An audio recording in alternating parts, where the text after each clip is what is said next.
Okay, good morning, everyone. My name is Caitlin Carrico. I'm an Economic Affairs Officer at the United Nations Economic Commission for Africa in the Subregional Office for North Africa.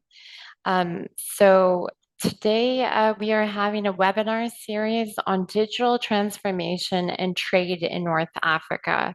So our objective is to really foster dialogue and exchange on the role of digital transformation in advancing trade integration and also on the importance of digital infrastructure for inclusive trade in North Africa. Just as a means of introduction, across North Africa, countries are navigating a period of profound transformation marked by acceleration of digitalization. Um, However, this digitalization hasn't been equal across countries in North Africa. We can look at a broad measure of digitalization, looking at internet access rates and trade. Our data from the World Bank shows that there's a relatively high internet access rate of 67%. So 67% of the population on average in North Africa has access to the internet. This is in contrast to the 36% average for sub-Saharan Africa. However, in comparison to high income countries, which have an average rate of 94%, there's still quite a ways to go. And also, there's a lot of inequality and disparities between different countries within North Africa in terms of their digital access rates. For example, Morocco has very high digital access rate, so internet access rate of 91%. So 91% of its population can access the internet. However, on the other end of the spectrum, only 46% of the population of Mauritania has access to the internet, and only 19% of the population in Sudan. So there's a lot of disparities. And so as a region, North Africa has a lot of room to continue to grow in this digital transformation process.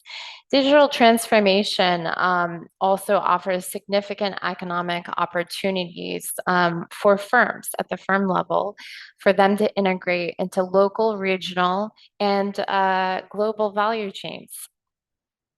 So under the AFCFTA, of course, the African Continental Free Trade Area Agreement, which looks at integrating the regional value chains, growing trade under the AFCFTA, integrating these regional value chains for the continent of Africa.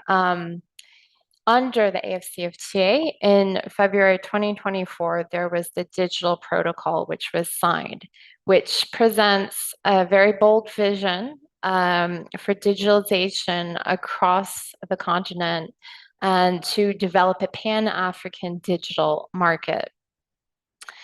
In order to really maximize the benefits of this AFCFTA digital trade protocol, countries must commit to investing in the development of an enabling environment for digital trade and also digital firm inclusion. So small and medium enterprises can be included in digital trade and have access to digital markets. So this is really a three-tiered approach. Of course, countries have to ensure that there's a physical infrastructure, also that the population has the skills, that there's the necessary training and education for the development of digital skills to engage in digital trade. And of course, that within the digital ecosphere, that there are platforms available which can support firms and SMEs in particular in accessing markets and payment systems and developing new trade partnerships across the continent.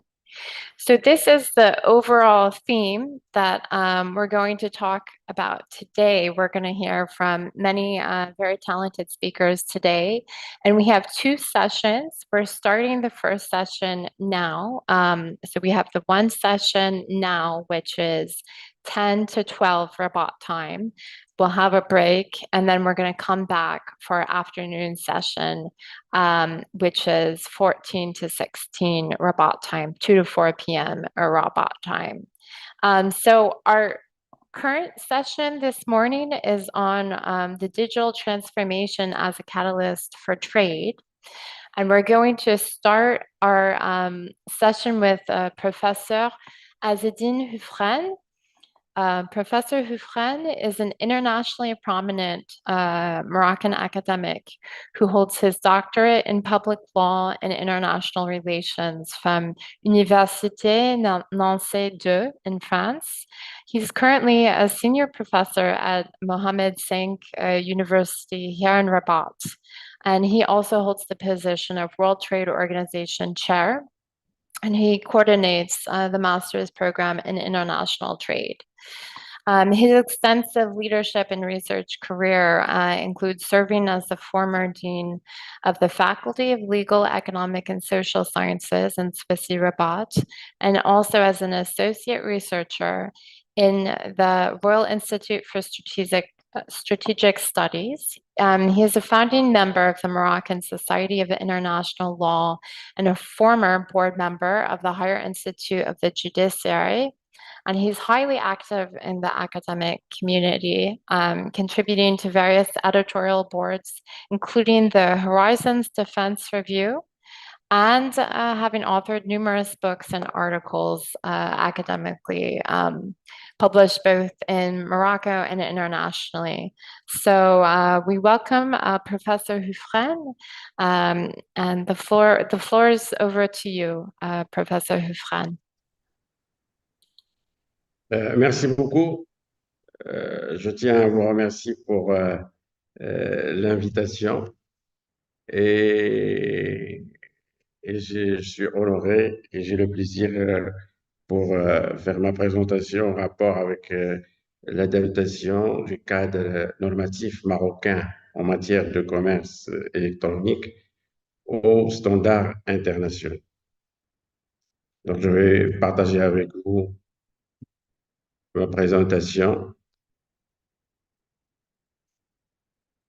Donc, voilà, je vais essayer d'articuler mon intervention autour des axes suivants. Je commencerai par une mise en perspective générale. Deuxième axe d'intervention, je rappellerai en quoi consiste le référentiel juridique international en matière de commerce électronique. Troisième axe, il porte sur le processus d'adaptation du cadre normatif marocain aux standards internationaux. Et je finirai ma présentation par quelques remarques conclusives.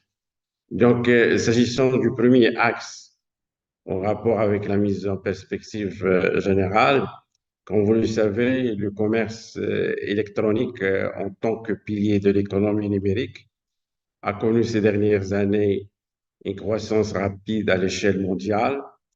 Et selon le rapport de la CNUSET sur l'économie numérique de 2024, le commerce électronique a enregistré une progression rapide dans la mesure où plus de 60% du PIB mondial sont désormais liés aux transactions numériques. Et dans les économies développées et avancées, plus de 60% des exportations des services sont fournis par voie numérique. Et en rapport avec la thématique d'aujourd'hui, lors de la présentation du projet de l'Organisation mondiale, de l'OMC et de la Banque mondiale visant le renforcement de la participation de l'Afrique au commerce électronique, la directrice générale de l'OMC a déclaré, je cite, l'avenir du commerce est numérique et vert. Au Maroc, selon les chiffres actualisés du ministère de l'Industrie et du Commerce, le e-commerce a atteint 30 milliards de dirhams et ce mode de commerce peut peser 10% du commerce total du Maroc d'ici 2030.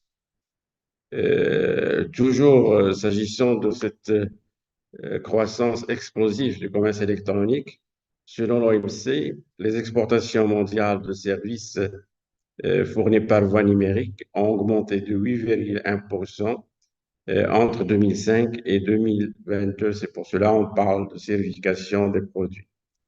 Donc, d'une manière globale, la numérisation croissante des économies et des sociétés et l'expansion des transactions transfrontalières commerciales électroniques ont engendré un besoin de régulation et de réglementation à un triple niveau, national, régional et multilatéral. C'est pour cela que j'aborderai dans le cadre du deuxième axe de cette intervention le référentiel juridique international en matière de commerce électronique.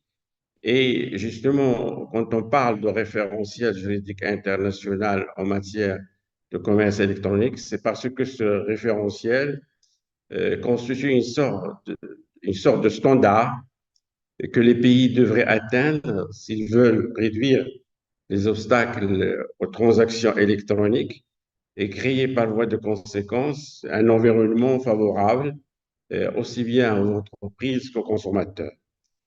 Et s'agissant de ce référentiel juridique international, s'il n'existe pas encore au niveau multilatéral un corpus juridique intégré qui réglemente tous les aspects du commerce électronique, il n'en demeure pas moins que l'encadrement justin de ce mode de commerce s'est imposé depuis la fin des années 90 à l'échelle multilatérale. Et justement, à l'échelle multilatérale, pour encourager le commerce électronique, il convient de rappeler que la deuxième conférence ministérielle de l'OMC, qui a eu lieu à Genève en 1998, a adopté une déclaration instaurant un moratoire sur la taxation des transmissions électroniques.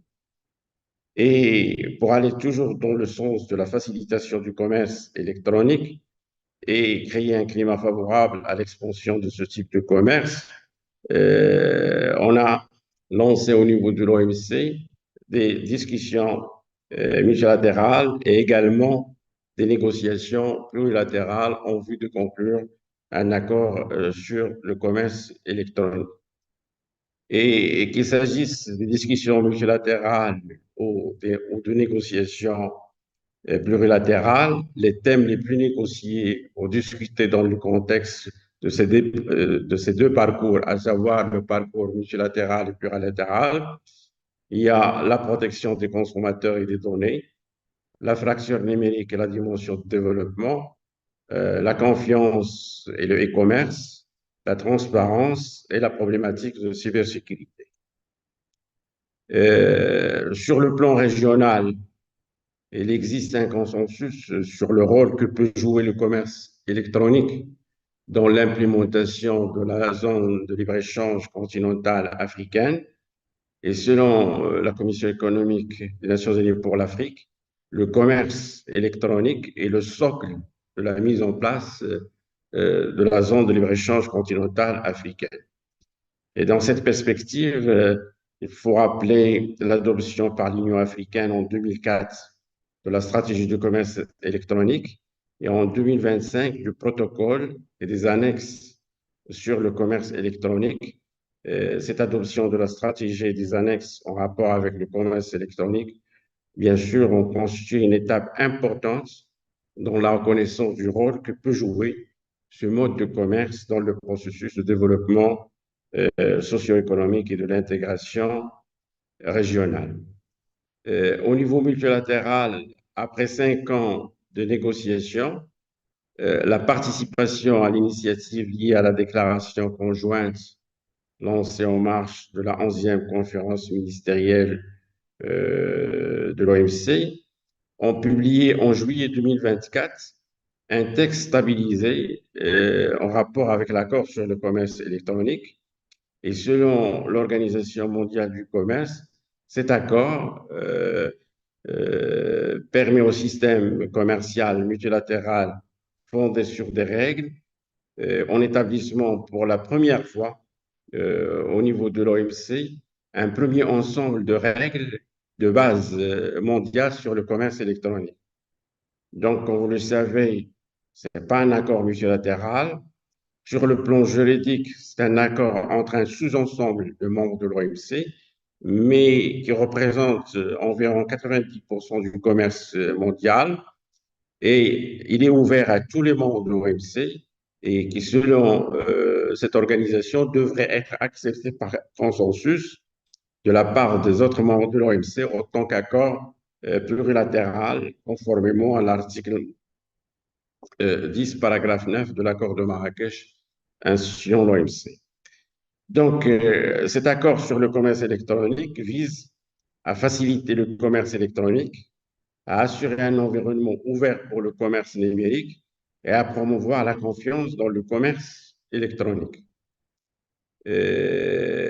Avant l'adoption d'instruments juridiques internationaux dédiés entièrement à la régulation du commerce électronique, il convient de rappeler que ce mode de commerce, à savoir le commerce électronique, était assujetti et continue de l'être au principe de base du système commercial multilatéral, notamment au principe de la nation la plus favorisée, au principe du traitement national.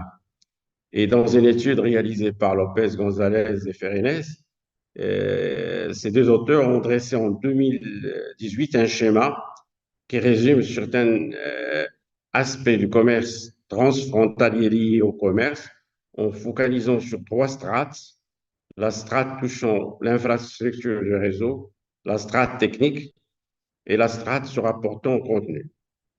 Et justement, s'agissant de l'applicabilité des accords existants de l'OMC, je parle des accords multilatéraux au commerce électronique, les principaux accords concernés par le commerce électronique, il y a premièrement l'accord général sur le commerce de services, deuxièmement, il y a l'accord sur les aspects de propriété intellectuelle qui touchent au commerce, il y a également l'accord sur la facilitation des échanges et l'accord sur les technologies d'information. Sur le plan multilatéral, il convient de mentionner que le référentiel juridique international dans le domaine du commerce électronique s'est enrichi progressivement par l'adoption d'un certain nombre de consensus réglementaires adaptés au contexte numérique. C'est le cas, à titre d'exemple, du cadre des normes sur le commerce électronique adopté par l'Organisation mondiale des douanes en 2018, des principes d'une droit sur les actifs numériques adoptés en 2003 et de la loi type de la Commission des Nations Unies pour le développement du commerce international. Cette loi type sur le commerce électronique a été adoptée en 1998.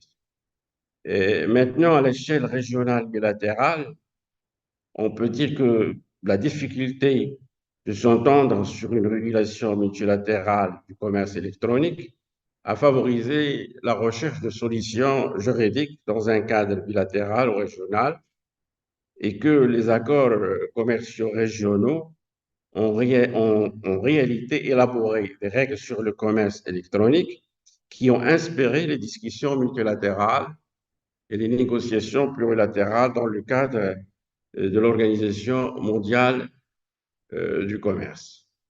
Et parmi les ALE les plus avancés, les accords de libre-échange les plus avancés en matière de régulation du commerce électronique, il convient de mentionner l'accord de partenariat transpacifique global et progressiste et l'accord Canada-États-Unis-Mexique, qui sont les plus avancés, notamment sur les questions relatives à la protection des données, à l'accès de l'information et au flux des données. Au niveau de l'Union européenne, le règlement général sur la protection de données, entré en vigueur en 2018, a inspiré beaucoup de réglementations tant nationales que régionales avec le commerce électronique. En résumé, les accords commerciaux régionaux sont devenus une référence en matière d'élaboration de règles applicables au commerce électronique. C'est pour cela ces accords commerciaux régionaux sont, sur le plan juridique, assimilés à une sorte de laboratoire normatif. Et s'agissant toujours de la place des accords commerciaux régionaux dans la régulation juridique du commerce international, il convient de rappeler par exemple que le Maroc a des engagements en matière de commerce électronique dans le cadre de l'accord de libre-échange conclu avec les Américains.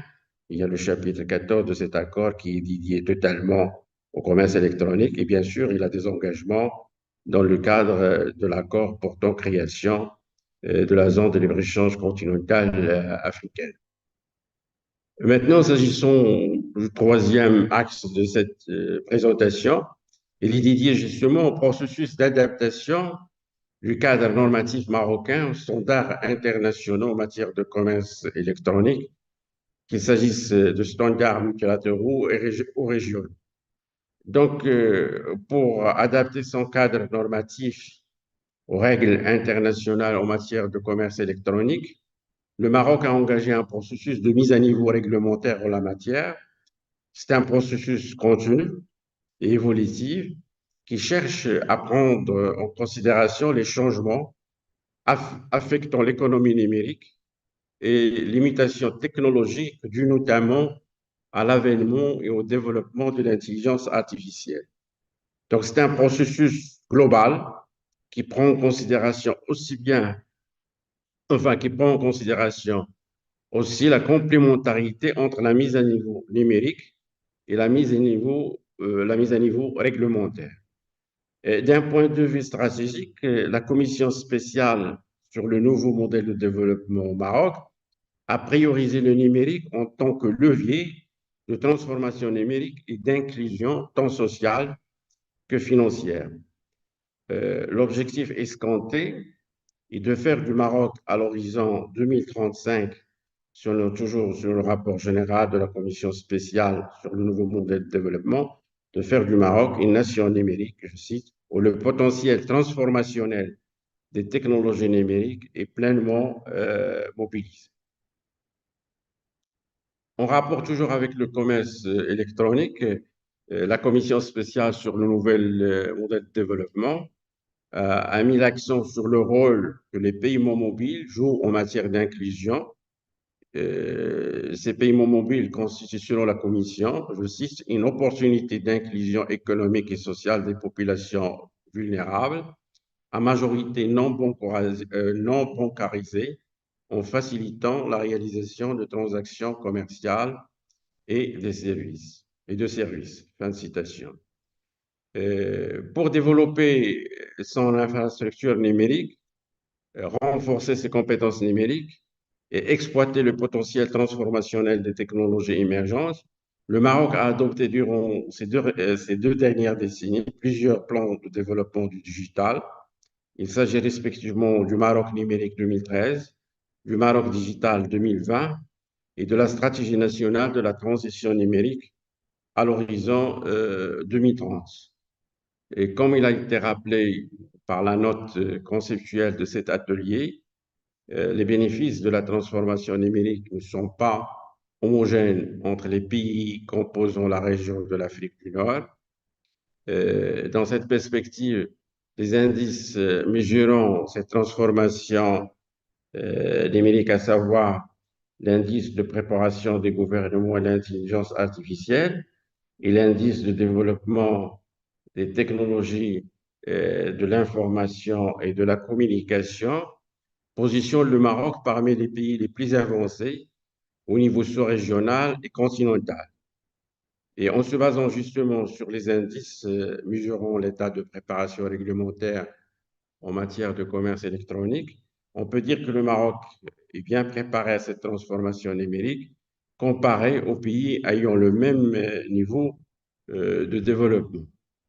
Le Maroc est classé par la Banque mondiale sur la base de l'indice de préparation des gouvernements d'intelligence artificielle et également par l'indice CyberLaw dans laquelle il est classé parmi les pays ayant adopté un cadre normatif s'inspirant des standards internationaux.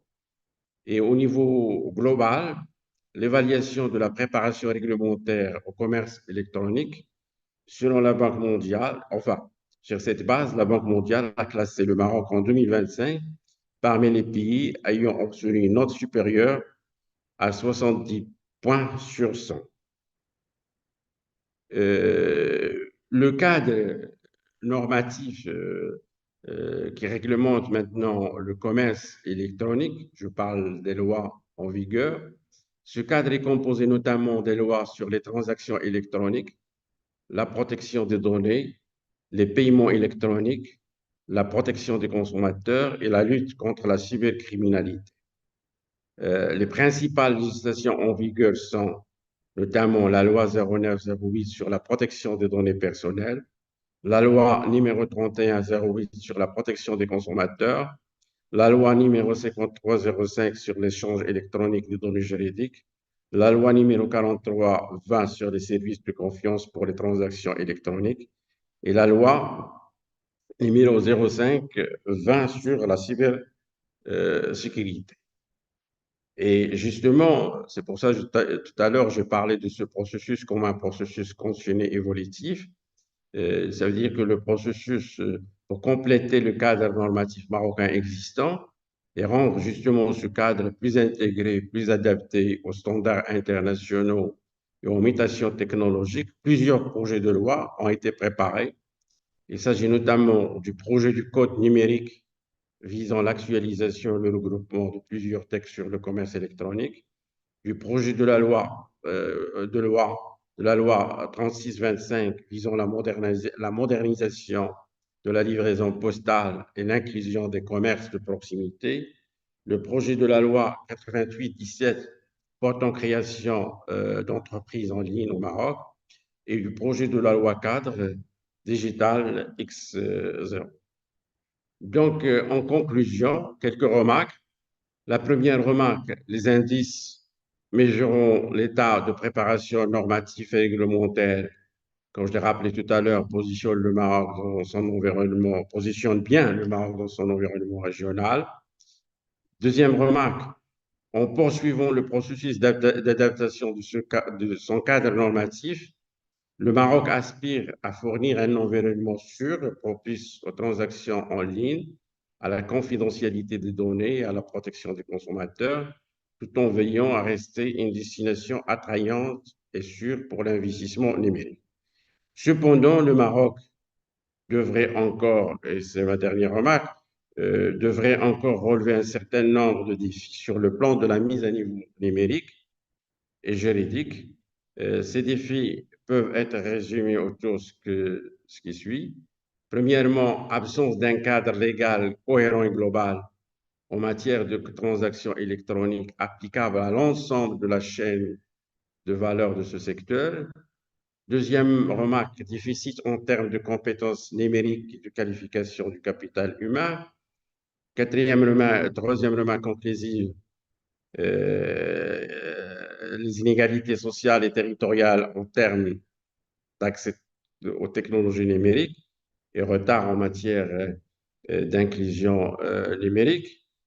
Et enfin, la dernière remarque, c'est le problème de confiance dans le commerce électronique et les paiements en ligne, malgré la croissance relative utilisée ces dernières années en matière d'utilisation des paiements en ligne. Donc, merci pour votre attention. Thank you, Professor Houfran. Thank you very much for your presentation and the insights that you offered, both on the international framework and also on Morocco's experience. We're going to have just a quick note. We are going to have questions at the end of all of the presentations. So I do see that there's one person with a hand up. So please, if you have a specific question, please write it down, take a note of it, and we will come back after we go through all the presentations to open the floor up for the discussion. So please do hold on to your question, and we we will come back to that during the Q&A following the presentations. So our next presentation is by Miss Martine Jolsaint Cadan. Miss Jolsaint Cadan currently serves as the officer in charge of the Digital Economy Capacity Building section in the E-commerce and Digital Economy branch at the United Nations Trade and Development. Um, and in this capacity, she oversees a portfolio of technical assistance initiatives that support developing and least developing countries in harnessing the opportunities of digital transformation. Under her guidance, the section carries out e-trade readiness assessments, supports the development of national and regional e-commerce strategies, and helps countries implement reforms that translate policy objectives into practical results. Prior to her current role, Ms. Julsing Kadan specialized in trade and services and development with a specific focus on multilateral and regional negotiations and regional integration dynamics in Africa. Before joining the UN in 2004, she worked at the South Center, where she contributed to the critical analysis of trade and development challenges facing the global South. So, welcome, Ms. Jolsaint Kadan, and we look forward to your presentation. Thank you. Thank you, Caitlin, and thank you to colleagues of the Sub-Regional Office for North Africa for inviting UNCTAD to participate in this important webinar. It's a pleasure for me to join you this morning and to share this session with such distinguished co-panelists. So indeed, as mentioned, I will try to share a few reflections regarding UNCTAD's e-trade readiness work and how that relates to efforts being undertaken at continental and regional level in Africa, and try to draw some linkages in particular for North Africa.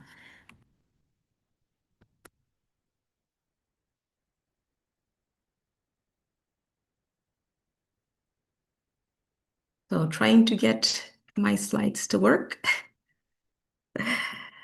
There we go. So I'll just be using this one slide to comment on e-commerce and digital trade globally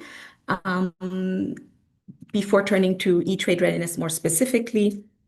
And as I said, how this links to continental efforts to develop digital trade and single market in this area. So this graph basically shows some available numbers compiled by UNCTAD, which basically tells us two things at once. Firstly, that the digital economy is now central to global trade. However, gains are not being shared evenly. So the figures released last month show that the value of e-commerce sales by businesses across 45 developed and developing economies, comprising 3/4 of global GDP and exports globally, reached $28 trillion in 2024, so more than double their 2016 level. This is a surge that the pandemic, COVID-19 pandemic, accelerated and made lasting. And this is also reshaping global value chains and opening new avenues for economic participation. Yet the gains, as I said, are far from evenly shared, and the divide is actually widening, not closing. Just 5 platforms account for 3/4 of global e-commerce sales, and a digital export gap is opening up. In 2025, developed economies generated $4.1 trillion in digitally deliverable services exports, whereas developing economies only 1.3 trillion. Such services now make up more than half of global services exports, but barely 16% in least developed countries, which are visibly falling behind. So this imbalance basically determines whether a country can participate in the digital economy at all, whether as a producer, as consumer, or ultimately as a state able to mobilize revenue from it. So now turning to our work on e-trade readiness assessments, the ET Readies, as we call them, basically serve to provide a snapshot of e-commerce digital trade ecosystems in developing countries. And we do this looking at 7 pillars of what we call the E-Trade for All initiative. And I have listed the 7 pillars here. I won't go into too much detail on these pillars because I will be touching upon them later when I provide some more detailed analysis for North Africa. But just to list them, in the diagnostic analysis, we look at assessment and strategy formulation. We look at ICT infrastructure and services. We look at the issue of payments, trade logistics, legal and regulatory frameworks, skills development, and financing for e-commerce.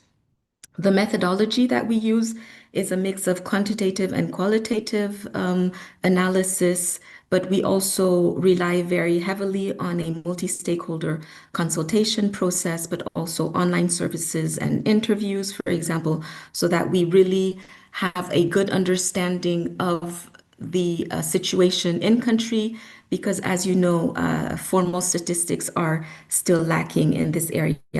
And just to point out that at the end of this report, there's always an action matrix that included that provides policy recommendations. So these take the forms of specific actions that different stakeholders can undertake, the expected outputs from these actions, but also the priority level, and then potential support. So there's a lead entity that may be indicated as being most relevant for a given action, but also there's indication on what can be the other stakeholders involved, including international organizations and donors.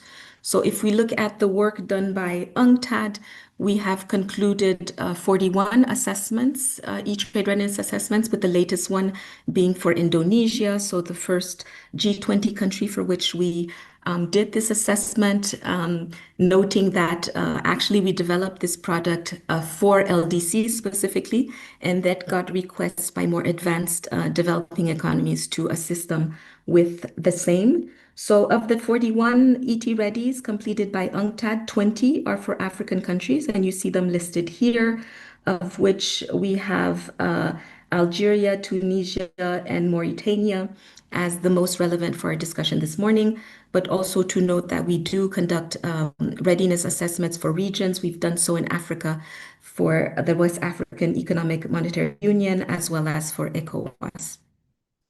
Typically, once we finish any trade readiness assessment, we do support countries in formalizing and formulating e-commerce strategies. So again, using a multi-stakeholder process, which is based on a whole of government approach, but also inclusive of non-governmental actors, again, based on the diagnostic of the ET ready, or if ET ready is not being undertaken, on a thorough examination of the ecosystem.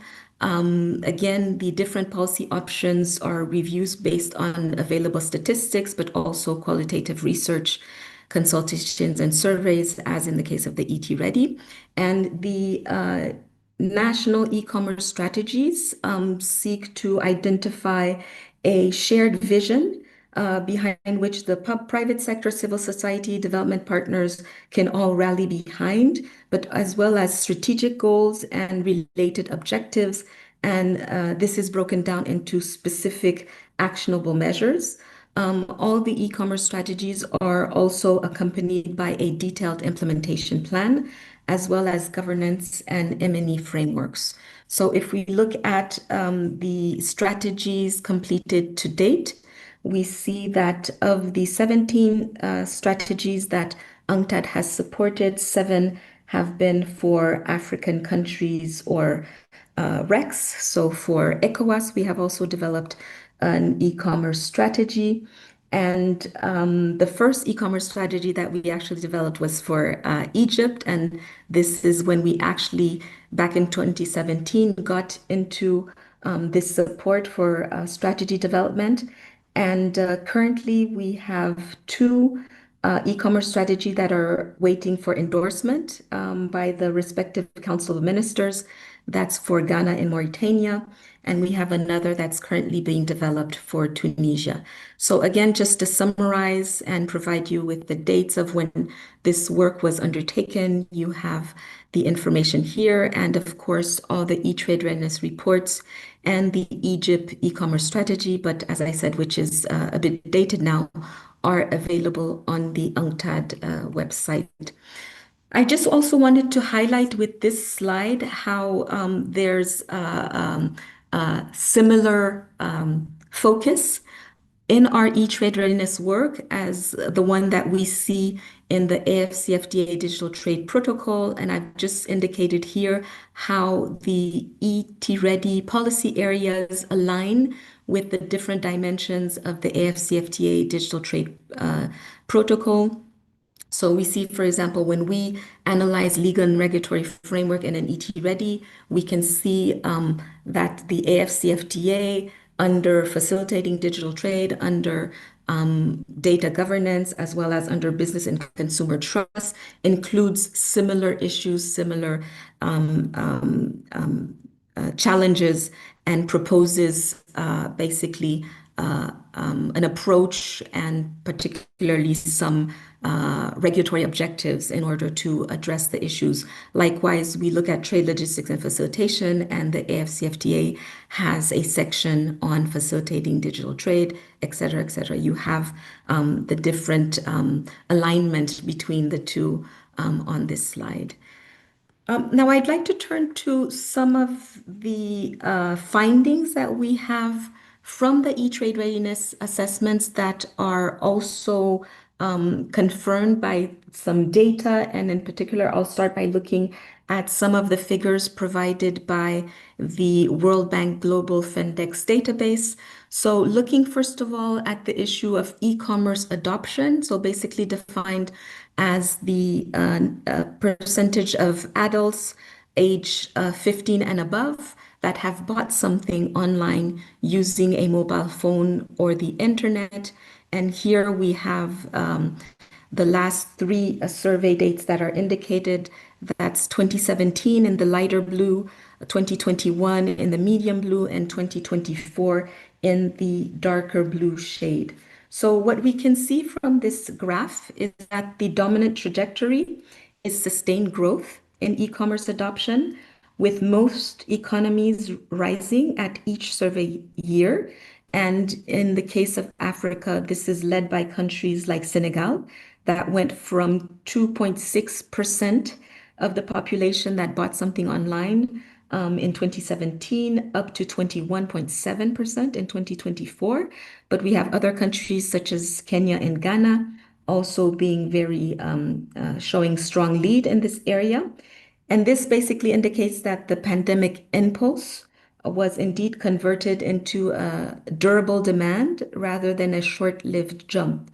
However, of interest for the group of countries that we're focusing on this morning, the pattern of a jump in 2021, so basically due to the pandemic, followed by a fall is the exception, not the rule. However, this exception is concentrated mainly in North Africa, as you can see from the figures provided here for several countries in the region. So Tunisia, for example, which is at the top of the graph, fell back sharply from 16.9% in 21 to 8.7% in 2024. But also we see that Algeria and Morocco as well receded from their 2021 peaks. And so adoption nonetheless remains over the pre-pandemic 2017 level in most economies, confirming that there is a shift rather than a transitory shock.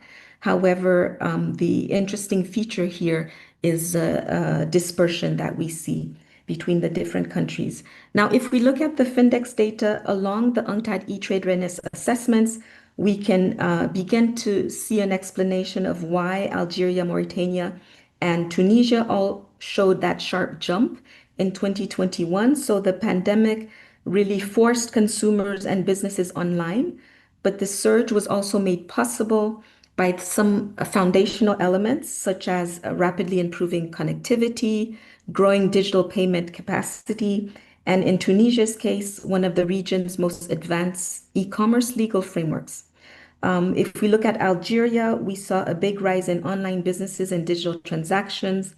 And in Mauritania, even though it was starting at a much lower base, the country had already put key digital and legal reforms in place, which supported, again, this jump in 2021. Where the assessments really help is in explaining what happened after. So Algeria's deeper structural issues, such as very low use of online payments for actual purchases, logistic gaps, and the lack of a coordinated national e-commerce strategy maybe help to explain the decline that we see by 2024. In Mauritania, meanwhile, we keep seeing a progression. We don't see this decline in contrast with the other countries in the region. And we actually see Mauritania catching up with Algeria, for example, with Mauritania being at 6.5% in 2024 as compared to 6.8% in Algeria. And Tunisia's assessment, unfortunately, was prior to 2024. So the ET-Ready itself would not provide some of the explanation for this. Now, if we look at the next slide, this looks at account ownership. So the percentage of the population 15 and above that owns an account. And so we see that account ownership is a gateway to digital payments and by extension to e-commerce, making financial inclusion a key explanatory variable behind the divergence shown in the previous slide.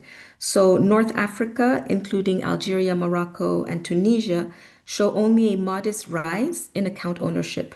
So basically going from 33.3% in 2017 to 35.2 in 21 to 37.6 in 2024. So this basically indicates that financial inclusion has been advancing a bit more slowly in the region. In contrast, in sub-Saharan Africa, we see the figures climb much more quickly from 42.5%. So already the starting point was higher in 2017 to 49.3, 21, and finally to 58.2%.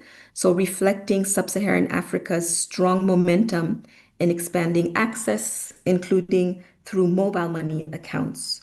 So what we can conclude from that is that where half of the adult population still lacks an account, the market for e-commerce is structurally capped.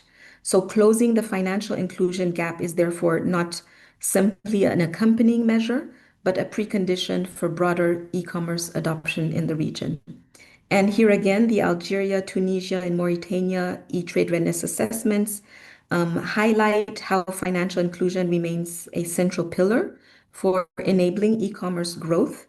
So in the action matrices of these reports, Algeria, for example, is advised to strengthen the digital payments ecosystem by improving the regulatory environment for online payments and expanding secure interoperable payment options. Tunisia is encouraged to enhance interoperability among payment systems and reinforce consumer trust in electronic payments through stronger enforcement and awareness efforts, whereas Mauritania's recommendations focus on advancing financial inclusion through continued development of electronic payment systems, expanding financial literacy initiatives, and supporting the central bank's strategies to widen access to digital financial services. So together, these recommendations show how improving financial inclusion is seen as essential to unlocking a country's e-commerce potential. So moving on to digital payments in Africa. So here, this graph tries to show different dimensions related to digitalization. So here, the colors are In dark blue, which is the broadest dimension, basically indicates the percentage of adults age 50 and above that made a digital payment. In the medium blue, we have the percentage that made a digital payment to a merchant. And then finally, in the lighter blue, we have the percentage of the population that made a digital payment specifically for an online purchase. So here the structure is uniform across the continent. So a meaningful base of digital payment adoption narrows sharply when we start looking at the merchant interface, and then this collapses further when we look at online purchases. So sub-Saharan Africa reached 44.6% on the broadest measure, more than 3 times the average for North Africa at 12.3%. But in both cases, sub-Saharan Africa and North Africa, then we see very low single-digit rates for online purchases. So respectively 4.3% for sub-Saharan Africa and only 2.6% for North Africa. So two constraints explain this conversion. So first of all, weak merchant acceptance, because terminal and interchange cost price digital acceptance out of reach for smaller retailers. And then also there's the issue of weak trust in online transaction, which sustains the cash on delivery, which continues to have the buyer's preference. So the binding constraint is not access to payment instruments per se, but rather the merchant and e-commerce use of these payment instruments. Again, across the Algeria, Mauritania, and Tunisia, E-Trade readiness assessments, we see this challenge with merchant acceptance of digital payments. So this is shown to be still limited, and trust in online transaction also remains a major barrier for e-commerce. In Algeria and Tunisia, the reports highlight low use of digital payments for actual purchases and persistent concerns with security and reliability. And their action matrices call for stronger regulation, better payment system interoperability, and awareness efforts, both for the consumer and merchant trust. Whereas Mauritania, while it faces similar trust and acceptance challenges, because it's at a much earlier stage of development, the action matrix there focuses on expanding electronic payment system and improving financial literacy. I also wanted to have one quick slide on the issue of e-commerce and digital trade legislation, and this draws on the UNCTAD Global Cyber Law Tracker, which basically maps cyber laws which across 195 UNCTAD member states. And here we can see that 3/4 of African countries have enacted legislation on e-transactions, cybercrime, and on privacy and data protection. However, a smaller percentage have enacted legislation on consumer protection or indirect taxation. Now, if we look at Algeria, Tunisia, and Mauritania, the ET-Ready assessments show that all 3 countries have taken steps to build the legal foundation of e-commerce. We already mentioned that Tunisia stands out as the most advanced within the region, with particularly strong laws on consumer protection, electronic transactions, cybercrime, and data protections, but also some rules on indirect taxation. Algeria also has legislation in these areas, but the UNCTAD report notes some gaps in enforcement, limited online specific consumer protection, and some uncertainty around e-commerce taxation.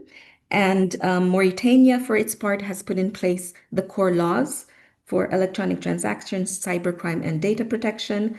But the ET Ready shows that these frameworks are newer on the one hand, and that enforcement capacity is still developing. So some of the key takeaways that I would like to share.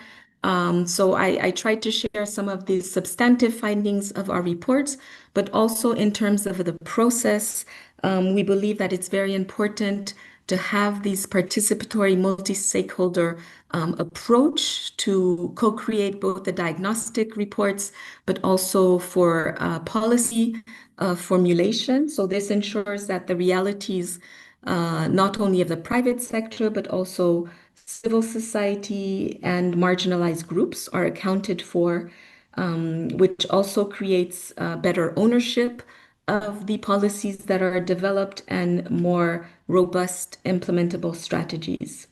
Also, I think one important takeaway is that it's important that these national and regional e-commerce strategies or digital trade strategies are not developed in isolation, but rather as operational how-tos for the high-level frameworks such as the 2063 Agenda or the Global Digital Compact.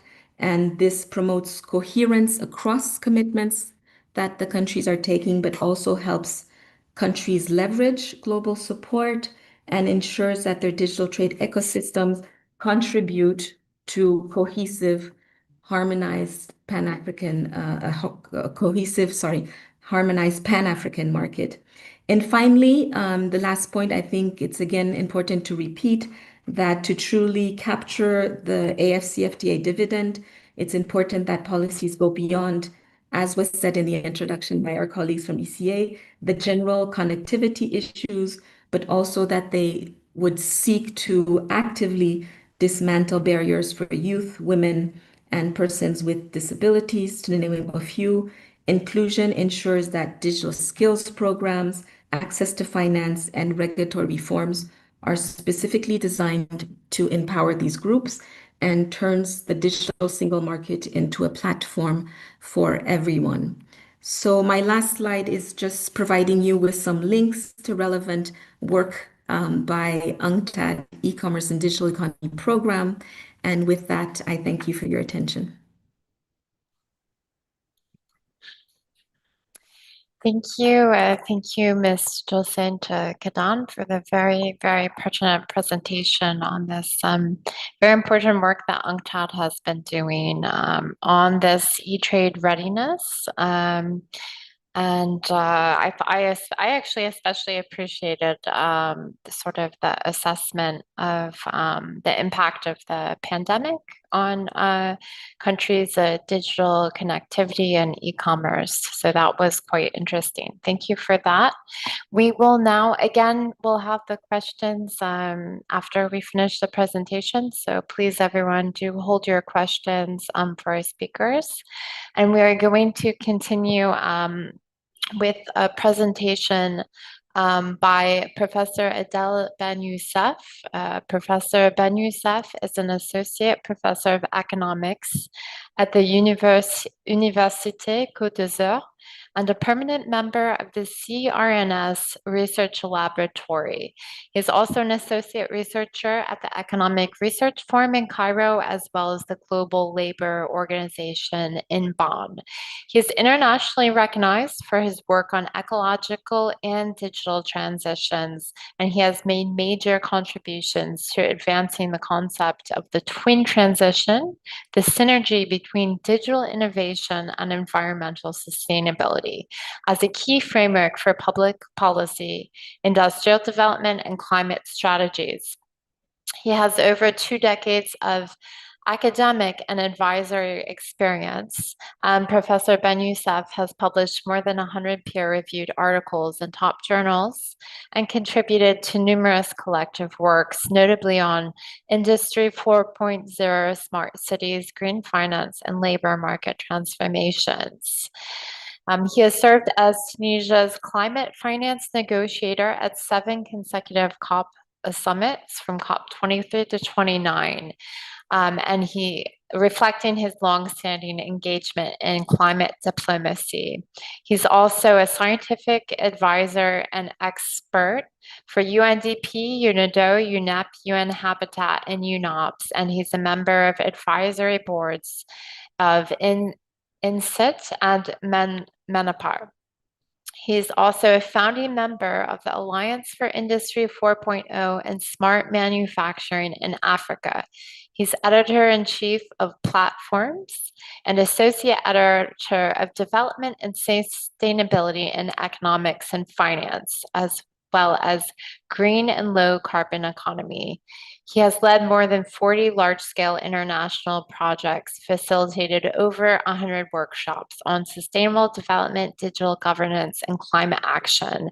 And he's been awarded the Auguste Piccard Award for being Distinguished Researcher in Digitalization and Sustainability.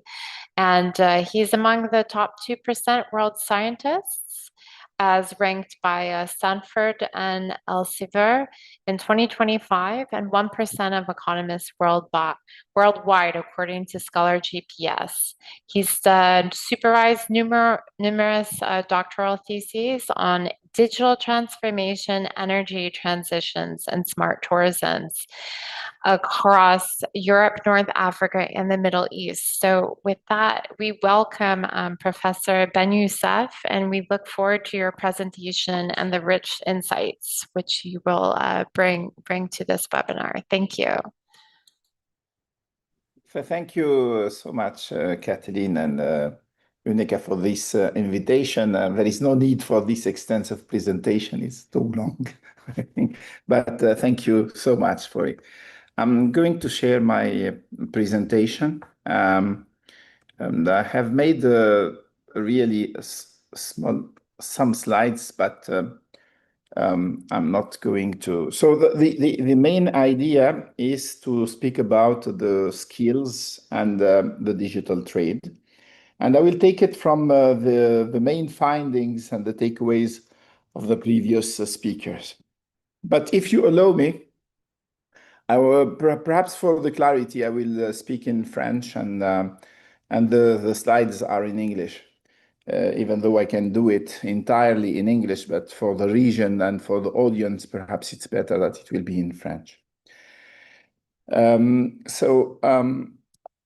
Donc, l'idée principale de cette présentation, c'est de faire en fait 4 messages clés. Je vais élaborer autour de 4 messages clés, et ces 4 messages, on va les discuter ici. Le premier message clé, c'est qu'assez souvent, on se concentre sur la question de la connectivité, la question des équipements, la question des infrastructures, et on oublie toujours la question des compétences. Et dans l'économie numérique que j'observe depuis plus de 30 ans, j'ai commencé à travailler sur cette question depuis 1997, et les premiers travaux sur les fractures numériques, c'était en 1999. Donc, et ce que j'avais élaboré déjà en 2004, c'était qu'il y avait 4 questions autour du numérique. Premièrement, la question des équipements, et donc have or have not, les gens qui ont et qui n'ont pas, les gens qui ont accès et les gens qui n'ont pas accès. Et puis après, en fait, une fois que vous avez l'accès, est-ce que vous utilisez ou vous n'utilisez pas? Et là, il faudrait voir l'utilisation, l'intensité d'usage et la profondeur de l'usage, c'est ce qu'on appelle la depth of usage en économie. Et on est parti par la suite en disant, oui, OK, la question de l'accès, la question de l'usage, et la variété des usages et l'intensité des usages. Mais après, vous avez surtout les fractures des compétences. Et vous avez des gens qui sont capables d'utiliser, des gens qui ne sont pas capables d'utiliser. Et il faudrait insister sur ça. Et même sur la question des compétences, une fois que vous avez traité la question des compétences, ce n'est pas fini. Il faudrait voir les performances. C'est-à-dire que vous avez des gens qui sont capables d'accéder, d'utiliser, qui ont les compétences, mais qui n'améliorent pas leur performance et leur productivité, leur bien-être, leur tout ce que vous voulez. Et il y a des gens qui ont la capacité d'améliorer. Et c'est ces gens-là, parce qu'in fine, ce qu'on cherche avec le e-commerce, c'est d'améliorer le bien-être, d'améliorer la situation des personnes. Donc, premièrement, c'est cette question de connectivité versus compétences, capacité. Deuxièmement, lorsqu'on regarde en fait en Afrique, parce qu'on a fait beaucoup d'études, et je crois que parmi l'audience et parmi les speakers, tout à l'heure, vous allez avoir des gens qui ont plus de connaissances sur ce sujet, c'est la question des compétences qui est la contrainte la plus forte. la contrainte la plus forte, ce n'est pas une question d'infrastructure, ce n'est pas une question... Parce que pour tout ce qui est accès, on est en train de résoudre l'accès par deux mécanismes, les politiques publiques d'un côté et de l'autre côté, le marché. Parce que le marché il propose aujourd'hui de plus en plus d'outils à bon prix, ce qui permet en fait un équipement des populations. Et les politiques publiques, elles pallient notamment pour les personnes qui ont le plus de besoins. Donc on arrive en fait à résoudre la question de la collectivité et de l'infrastructure et de l'accès, mais la compétence, là, c'est une autre question beaucoup plus délicate à faire. Je reviendrai là. Et donc là, la question c'est, il faut requalifier les gens. Il y a le upskilling et reskilling. Et les deux sont importants. Upskilling, c'est-à-dire qu'il faudrait utiliser en fait les politiques publiques, tous les projets. Il faut aller vers davantage de qualification des gens, leur donner, les doter, les équiper de compétences adéquates. Mais le plus important ici, c'est comment enlever les compétences initiales. Parce que dans la requalification et la montée en gamme des compétences, assez souvent, la partie la plus dure que nous avons, c'est comment enlever les anciennes habitudes aux gens pour les équiper de nouvelles compétences. L'autre question, c'est que ce travail nécessite d'avoir un focus différent en fonction des groupes de population. Et donc, pour les grandes entreprises, elles n'ont pas de problème. En revanche, ce que nous remarquons, c'est que les petites PME qui composent le tissu de nos économies, qui sont les plus dynamiques, alors là, elles ont beaucoup plus de problèmes. Nous avons des problèmes avec les jeunes, avec les femmes, avec aussi, n'oublions pas, dans le contexte de l'Afrique du Nord et de l'Afrique, on parle aussi de littératie. C'est-à-dire que vous avez des gens qui n'ont pas de compétences écrites à l'écrit et à l'oral. C'est-à-dire qu'au départ, si vous ne savez pas lire et écrire, l'univers numérique ne va pas résoudre ça. Bien que la technologie elle est en train de changer aujourd'hui et que la voix et qu'on peut écouter, qu'on peut passer des messages, mais au départ, c'était de l'écrit. Et si vous ne pouvez pas écrire et lire, et donc vous avez des problèmes. Donc la question de la qualification, requalification, derrière elle, il y a une question d'équité forte. Et enfin, lorsqu'on fait la requalification et on s'attaque à la question des compétences, c'est une question systémique. Il faudrait vraiment mettre en place un écosystème d'apprentissage collectif. Et cet apprentissage collectif n'est pas uniquement composé de compétences à acquérir lors de formation. Donc il faudrait que l'approche soit non pas sur les programmes, mais sur comment mettre en place l'écosystème. Et les programmes vont naître d'eux-mêmes. Et les apprentissages informels sont beaucoup plus importants que les apprentissages formels. Donc voilà mon histoire que je voulais. Et donc, comment, dans le cadre de la ZLECAf, on pourrait intégrer en fait cette question d'apprentissage, cette question de compétences pour les. Alors, tout à l'heure, on avait vu dans la présentation qui m'a précédé quelques chiffres à propos de la connectivité. Attention, j'utilise ici les chiffres de l'utilisation de l'Internet par la population, pourcentage de la population qui utilise réellement l'Internet. Et donc, dans l'Afrique du Nord, par rapport à l'Afrique subsaharienne, on constate qu'il y a véritablement 67% qui utilisent réellement l'Internet et que cette proportion elle est confortable, les deux tiers de la population, mais ce n'est pas celle des pays à revenus élevés, qui restent un peu donc en dessous, pour des raisons différentes, hein. Notamment ce que je vous ai parlé, hein, nous avons un problème de littératie sur 20% de la population. 20% de la population, il y a un problème initial qui est lié à lire et écrire, et ce n'est pas lié à l'Internet en lui-même. Mais ça reste quand même très important par rapport à la question de l'Afrique. Donc, le pourcentage est en progression constante, mais il y a des populations différentes et ça cache ici des réalités différentes. Ce n'est pas uniquement des réalités d'accès, c'est des réalités en fait de la capacité d'utiliser en fait sorry.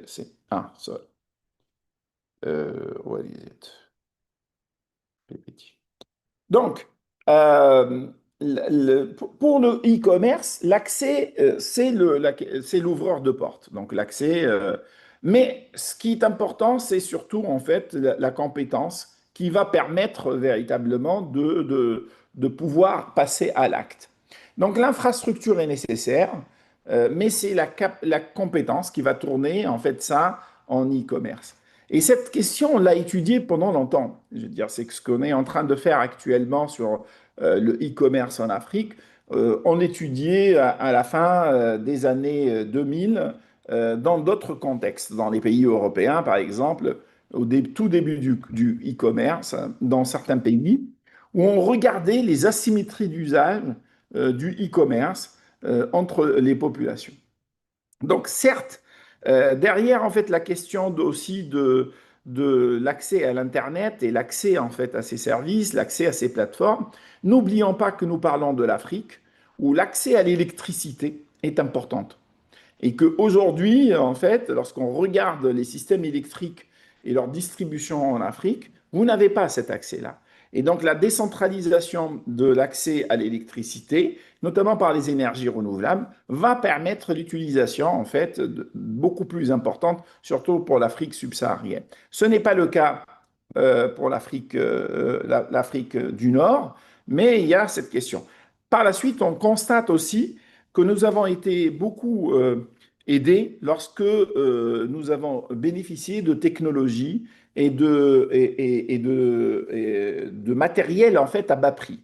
Et notamment toutes les technologies qui viennent de l'Asie, qui ont permis à d'accélérer la trajectoire technologique de l'Afrique. Alors, donc, la question, c'est que j'ai l'accès et on est en train de plus en plus de faciliter l'accès en fait à l'Internet et à l'univers de l'Internet, notamment aussi par les réseaux sociaux en Afrique, hein. C'est une trajectoire très particulière. Mais comment faire tourner ça en compétences pour faire de la pratique du e-commerce? Comment faire en sorte que je sais trouver le vrai vendeur et le vendeur qui est certain, sûr? Comment je fais ma transaction et payer sans me faire arnaquer? Comment je fais en sorte que mes données ne soient pas sauvegardées dans des endroits où ils peuvent être réutilisés? Comment je manage aussi la chaîne logistique? Donc, nous avons ici un problème, c'est que même si on élargit beaucoup les politiques de l'accès, on aura toujours cette question de compétence qui est centrale. Donc, ici, vous allez me dire, mais quelles compétences? Vous parlez, Monsieur Benoussef, de compétences. On a étudié les compétences numériques depuis 2007. Et en fait, la première doctorante avec moi qui a fait sa thèse sur les compétences numériques, c'était en 2008. Et donc, à l'époque, on avait identifié 4 couches de compétences numériques et ces compétences numériques évoluent avec les technologies. Lorsque vous voyez qu'aujourd'hui, les technologies sont en train d'évoluer et que nous sommes à l'ère de l'intelligence artificielle et que les gens ne vont plus sur le moteur de recherche pour chercher quelque chose, mais entrent directement sur un moteur d'intelligence artificielle et peuvent être assistés par un agent, même s'ils ne savent pas qu'ils sont en train d'être assistés par un agent. Donc la nature des compétences est complètement différente. Et donc, ce qu'il faudrait voir, c'est lorsqu'on dit on va faire des programmes pour faire des compétences en matière de e-commerce, à quoi vous faites référence? Ici, j'ai voulu être très simple, j'ai pas voulu être beaucoup plus complexifié en fait la nature des. Je dirais il y a 3 types de compétences dont il faudrait faire attention. La première, c'est les compétences de la présence en ligne, la présence en ligne. Et donc, il faudrait savoir, en fait, rentrer dans l'univers de l'Internet, utiliser correctement votre téléphone portable ou votre moyen qui vous permet à rentrer avoir une connaissance de base sur la sécurité et la confiance, quels sont les sites sécurisés, quels sont les sites qui ne sont pas sécurisés, comment naviguer, comment arriver à la bonne information au bon moment. Et en fait, tout ça, ce sont des compétences qui sont déclinées en différentes. À peu près, il y a une vingtaine de compétences à acquérir. Alors, dans certains pays, notamment en Europe, on travaille sur ce qu'on appelle le passeport numérique. Le passeport numérique, c'est comme le passeport pour pouvoir conduire dans la ville. Vous avez besoin, vous ne pouvez pas prendre la voiture et conduire sans avoir en fait des règles, comprendre les règles. Et donc sur Internet, c'est la même chose. Il y a des règles, il y a des choses à acquérir pour pouvoir, et normalement, on doit équiper ça pour toute la population. Il y a deux compétences que nous insistons là-dessus. C'est les compétences de e-gouvernance, parce qu'on fait beaucoup de transactions avec aujourd'hui l'administration publique, et là, il faudrait vraiment avoir les compétences pour les faire, et les compétences pour vendre et acheter, donc le e-commerce. Dans la littérature en économie, ce sont les deux principales, en fait, qui sont aujourd'hui, il faudrait équiper tout le monde de ça. Deuxièmement, en fait, les compétences transactionnelles. Et les transactionnels, là, c'est plus élaboré, c'est pas uniquement des visions générales. On rentre sur les plateformes. Une fois que vous êtes sur les plateformes de commerce, attention, je traite des deux côtés, two-side market, parce que les plateformes sont des deux côtés. Donc, il faudrait que j'équipe en compétences transactionnelles les petites entreprises et j'équipe aussi les citoyens et les consommateurs. Et donc, sur ces plateformes, il faut comprendre quelle est la logique des plateformes, comment fonctionnent les plateformes, comment en fait les plateformes génèrent en fait du revenu et comment moi je peux exploiter cet avantage en fait en faisant des transactions via ces plateformes. Et quelles sont les données en fait que je laisse, je ne laisse pas, la question de la privacy, la question de la confiance et de la sécurité, etc. Donc dans tout ça, il y a un univers autour des plateformes. Alors en Afrique, on a eu aussi, c'est qu'il n'y a pas des compétences qui sont transférables un peu partout. Autant les foundations, les compétences de présence sur Internet, c'est des compétences génériques qu'on pourrait faire des programmes un peu partout en Afrique. Autant ces compétences de transaction sont liées à la nature des plateformes qui existent dans votre pays, à la nature de la culture du pays. Et donc, il y a une adaptation au contexte local de ce type de compétences. Et enfin, en fait, les compétences de spécialisation. Et les compétences de spécialisation, c'est où on va un peu plus loin. Et surtout, ce sont des compétences pour les entreprises, les petites entreprises, les compétences en matière de cybersécurité, les compétences en matière de gouvernance de données. Est-ce que j'ai le droit de garder les données de mes consommateurs? Jusqu'à quel temps je peux les sauvegarder? Ou je dois les sécuriser? Euh, les compétences qui sont liées à la digitalisation de la logistique, comment la chaîne de logistique pourrait... et les compétences notamment sur l'utilisation des traitements d'intelligence artificielle dans la nature de ces transactions. Aujourd'hui, n'importe où dans le monde, vous êtes capable en fait de créer un agent qui peut acheter et vendre pour vous. Et donc, il y a des gens déjà qui sont sur ça. Et donc, là, c'est une catégorie très spécialisée. Et là, en fait, c'est la catégorie qui va davantage ici profiter de l'espace de l'Internet. Parce que je vous ai dit qu'il y a quatre fractures, les fractures numériques de l'accès, l'usage, les compétences et surtout la compétitivité et donc les performances. Euh, donc, le fait d'augmenter les compétences pour les consommateurs et les petites entreprises est fondamental. Pourquoi? Parce que, notamment pour les petites entreprises, comment elles peuvent profiter en fait de toute cette dynamique? Parce qu'on voit bien que les tissus qui composent nos économies dans l'Afrique du Nord, c'est essentiellement en fait des SME et des petites entreprises. Et lorsque vous regardez en fait correctement, on a fait des études dans le cas de la Tunisie, pour identifier ce qu'on appelle les gazelles. Et les gazelles, en fait, c'est un concept international, ce n'est pas uniquement lié à l'Afrique du Nord. Ce sont les entreprises à croissance rapide. Et ces entreprises à croissance rapide sont des petites entreprises qui créent le plus de l'emploi. Parce que l'emploi formel, la moitié de l'emploi formel est porté par ces petites entreprises. Et c'est là où il faudrait véritablement mettre l'accent pour accélérer en fait leurs compétences, pour qu'ils utilisent davantage le e-commerce afin d'accélérer l'emploi, la croissance et la productivité. Et c'est ici qu'on voit que ces petites entreprises sont contraintes par la question des compétences, alors qu'elles constituent le cœur de l'économie, que lorsque vous regardez un peu plus, c'est surtout le gap, il y a un gap de genre entre les femmes entrepreneurs et les hommes entrepreneurs. Je ne dis pas ça de manière, c'est à partir du terrain. Déjà, il y en a très peu de femmes entrepreneurs lorsqu'on regarde des proportions, hein, notamment en Tunisie, par rapport à la moyenne mondiale ou dans d'autres pays de la région, c'est très faible. Et donc, en plus, il y a un gap sur la manière d'utiliser c'est ce e-commerce pour accéder. Euh, Également pour les jeunes, donc on a beaucoup de jeunes sans compétences liées en fait à ça, et il faudrait véritablement les viser.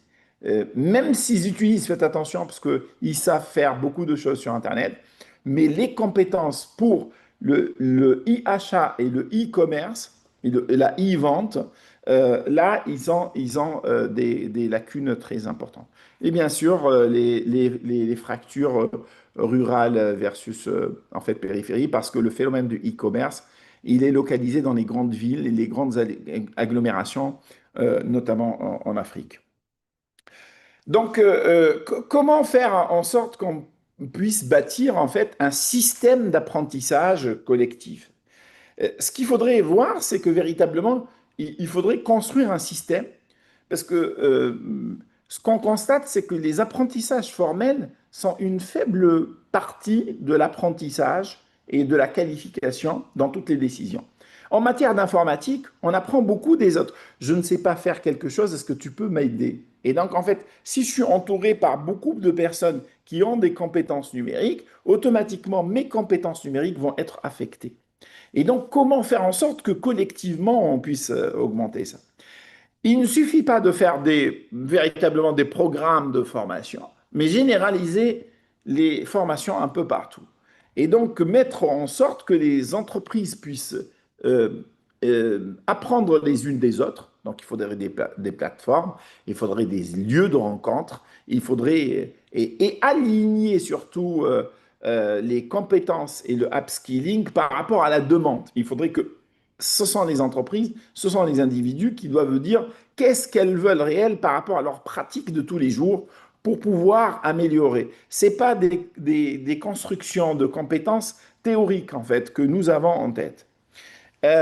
Utiliser en fait les plateformes de téléphonie mobile, les chambres de commerce, les partenaires toute la dynamique doivent être, tous ces acteurs doivent être au cœur de cet apprentissage collectif. Parce que en fait, par exemple, les entreprises de télécom, elles ont un rôle très important dans cette question, parce que ça utilise en fait leur business, mais en même temps, elles peuvent faire profiter pour les populations, parce que en améliorant les compétences des individus, les individus trouveront leur compte, ce qui va accroître l'utilisation et ce qui va accroître en fait les revenus de tout le monde. Mais il faudrait qu'on puisse aller vers quelque chose de gagnant-gagnant dans un système de délivrance de cet apprentissage public-privé. Faire reconnaître en fait ces compétences. Il faut que ces compétences soient connues, il faut que ces certifications existent, améliorer les certifications en Afrique du Nord, en Afrique, sur ces compétences de e-commerce pour qu'elles soient connues pour les entreprises, donc les politiques de labellisation, et pour les consommateurs également. En fait, les consommateurs sécures, les consommateurs qui ont... Il faut faire du Bien entendu, il faut que cet apprentissage, cet accès en fait je dirais, à l'écosystème soit en fait facile et abordable du point de vue. Et il ne faut pas qu'il soit très coûteux. Et enfin, il faudrait que cette question des compétences soit parmi la mise en œuvre de la ZLECAf. Il faut qu'elle soit au cœur, en fait, hein, et pas une question périphérique. Donc, en gros, je dessine ici un roadmap pour l'Afrique du Nord, où la séquence est très importante. Et il faudrait véritablement mapper en fait les gaps de compétences pays par pays. Peut-être certains l'ont déjà fait, mais il faudrait voir quelles sont les compétences manquantes et où nous avons besoin. Prioriser les chaînes de valeur où il faudrait agir le plus, le plus rapidement, où on peut aller très très rapidement vers un e-commerce généralisé. N'oublions pas que derrière le e-commerce, il y a une question de logistique, et que si la logistique n'a pas changé, et même derrière la logistique, il y a une question d'urbanisme. Parce qu'en fait, les entrepôts, pouvoir faire tout ça, le stockage, l'arrière de la ville, s'il n'est pas aménagé correctement, eh ben, il peut y avoir des questions. Donc, quelles compétences? Identifier les chaînes de valeur et commencer par des pilotes. Je pense qu'il y a des pilotes qui ont réussi et surtout des pilotes d'écosystème. Pas un pilote d'écosystème, par exemple, de Casa, un pilote d'écosystème de Casablanca, un pilote d'écosystème de Tunis, un pilote de Anneba et d'ailleurs. Donc, en fait, il faudrait vraiment faire ça. Et pendant 1 à 3 années, donc véritablement mettre en place un système de reconnaissance pour les entreprises, une politique de labellisation et intégrer en fait les compétences dans les plans d'action nationaux de la ZLECAf. Euh, 3 ans et plus, c'est vraiment que ces compétences soient une partie du curricula et des enseignements de l'enseignement professionnel. Parce que là, on enseigne professionnellement quelqu'un à devenir plombier, mais on n'enseigne jamais à comment il devient plombier et il vend et il achète en ligne. Et ça, en fait, il peut vendre ses services en ligne et acheter son matériel en ligne. Et ça, c'est pas partie intégrante en fait, de sa formation. Il faut véritablement le faire. Viser les femmes, les jeunes et les petites entreprises. Voilà donc en fait, pour finir, pour ne pas vous... quatre messages clés. La connectivité est nécessaire, mais la capacité et la compétence est décisive. Si on fait les compétences, on va basculer vers les gains de productivité, on va basculer vers l'accroissement de la croissance, on va basculer vers plus d'emplois et on va accroître l'économie, sachant que c'est le premier secteur, le e-commerce, hein, en termes de création de richesse pour les 20 prochaines années. Et donc, véritablement, il faut qu'on passe de la connectivité à la compétence. Les compétences sont pour l'instant véritablement le cœur du problème dans les pays que j'ai étudiés et elles sont le cœur du problème en Afrique. Ce n'est pas la question de l'accès. L'accès peut être réglé par le marché, par les politiques publiques. Les compétences, c'est quelque chose de plus difficile faire en sorte que les requalifications ne créent pas des inégalités supplémentaires. Nous avons suffisamment d'inégalités dans nos sociétés. Il ne faut pas qu'on rende les riches plus riches et les pauvres plus pauvres par le e-commerce. Le e-commerce doit être un instrument justement de socialisation et d'améliorer la situation de tout le monde, notamment des plus faibles. Et donc, changer aussi la vision de skills gap, on fait une formation vers un skills gap, on met en place un écosystème. Et cet écosystème doit être véritablement au cœur de la construction de la ZLECA. Donc, véritablement, il faut investir dans les individus et moins ou dans les tuyaux et les plateformes. Voilà mon message et merci beaucoup. J'espère que ça a été clair du point de vue comme message politique. Merci beaucoup, professeur Ben Youssef. C'était un vrai plaisir et c'était vraiment une présentation très, très enrichissante. Merci beaucoup. Um, as I said already, we are going to take questions at the end of all the presentations. We have one more presentation, and then we will open the floor for general discussion and questions. So, it's my pleasure to introduce our last speaker in this first webinar. Again, we have our second webinar series this afternoon, but this is our fourth speaker in our first webinar. So Mr. Amjad B. Shwadi is a UNECA fellow and a digital transformation specialist with more than 10 years of experience at the intersection of research, digital policy, and innovation. He is leading various initiatives focused on internet governance and digital development, advancing inclusive digital ecosystems, and promoting active digital citizenship. He is deeply committed to using technology as a force for good, connecting people, driving inclusive economic growth, and enabling sustainable development. So thank you very much, Mr. Shwadi, and the floor is yours to present. Thank you. Thank you, Kathleen, and I'm aware of the time constraints, so I try to be a little bit quick so we have time for the session later on. Azul Salam, good morning, everyone, and thank you again for having us today here to share the office's work on the AFCFTA digital trade protocol in North Africa. We are presenting the preliminary readiness assessment, and not a finished paper, so we are at the point that this work where outside expertise matters more than publishing it. So that's why exactly we wanted to bring this here to the room before we locked it down. The study looks at the AFCFTA digital protocol, what means, especially for the North African member states. All right, so let's start with why this matters right now. Globally, digital delivery services trade has grown, around 8.1 in a yearly between 2005 to 2022. It's the fastest growing segment of the world trade. But in the intra-Africa trade, those some digitally delivered service growth is just 3% in 2021. That's the lowest regional share anywhere in the world. So Africa is sitting in the sideline of the fastest growing part of the global trade, and the digital trade protocol adopted by the African Union Assembly in February 2024 is the counter-direct policy response to that gap.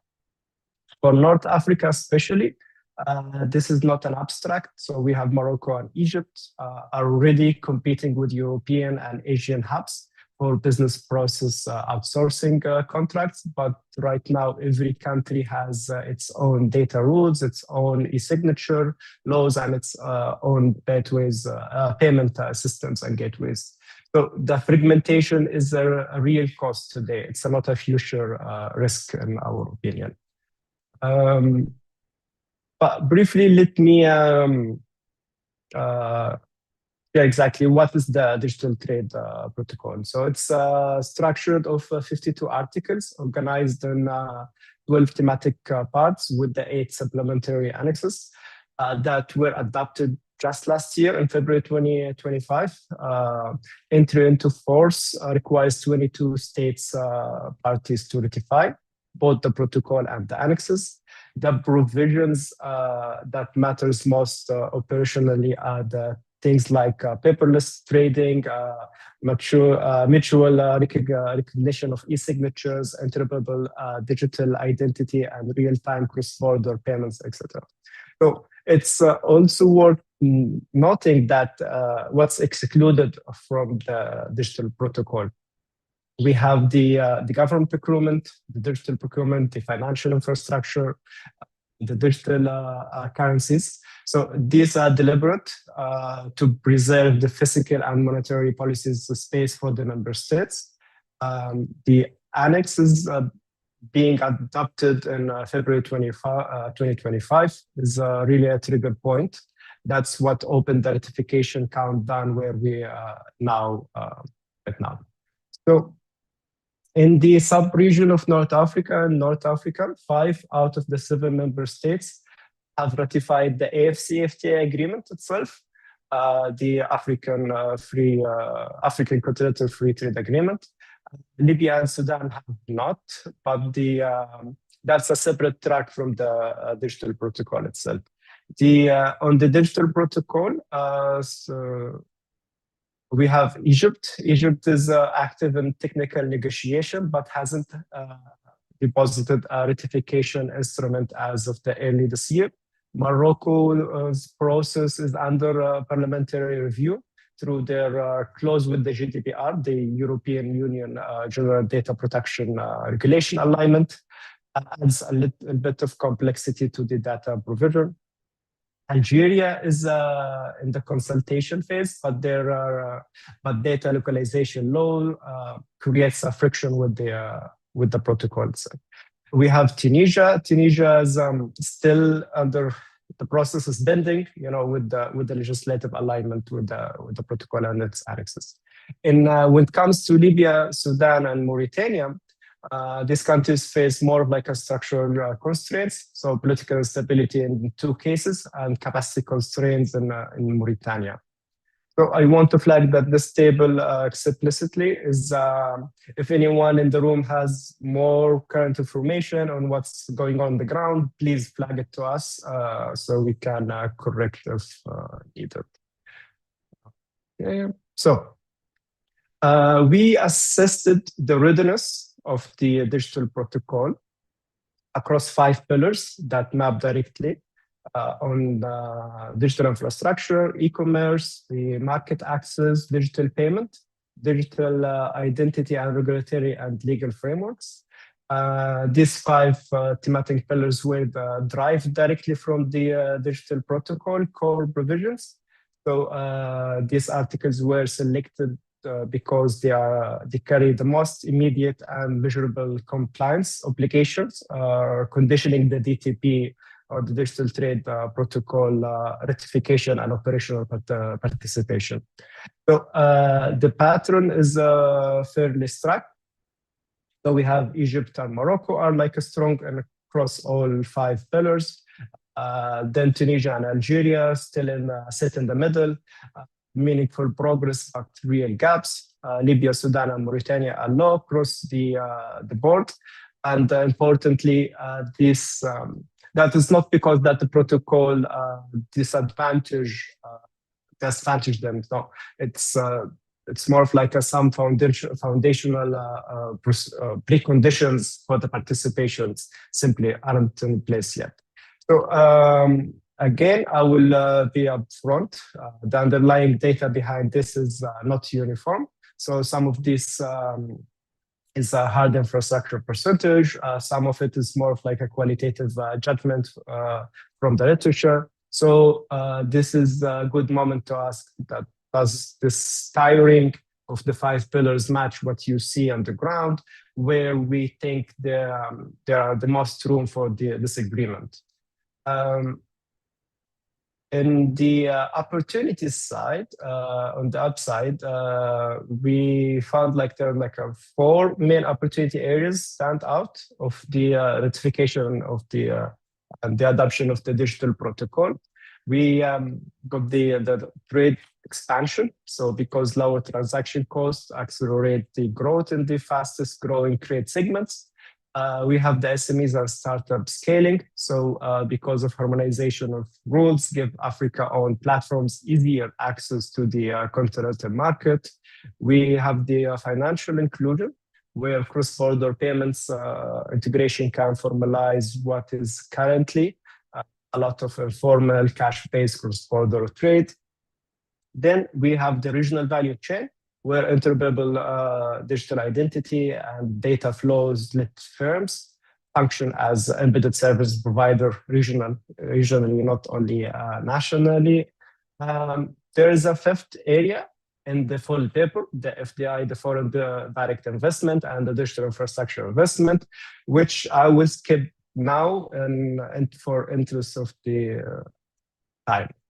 So yeah, when you have like none of this is automatic. So though I want to be direct about the downsides, maybe downside or the risks of the adoption in a way for the small countries. So countries readiness gap means Egypt and Morocco will capture gains first, while Libya, Sudan, and Mauritania risk being let out entirely without deliberate intervention. So we have also the risk of platform concentration. Lowering market access barriers helps global platforms just as much as it helps the African SMEs. So without competitions safeguards that could mean displacement rather than employment for our African SMEs. So then there are two specific legal tensions. We have the Algerian data localization law and the Egyptian PTPL licensing. Both create a friction with the protocol cross-border data transfer annex. And separately, we have Morocco and Tunisia's deep EU ties, means that the GDPR compliance is already embedded into certain levels in their cooperative practices. The GDPR, the General Data Protection Regulation, the Digital Protocol data standards aren't identical, so there are real dual compliance costs for the firms operating in both markets. What do we recommend?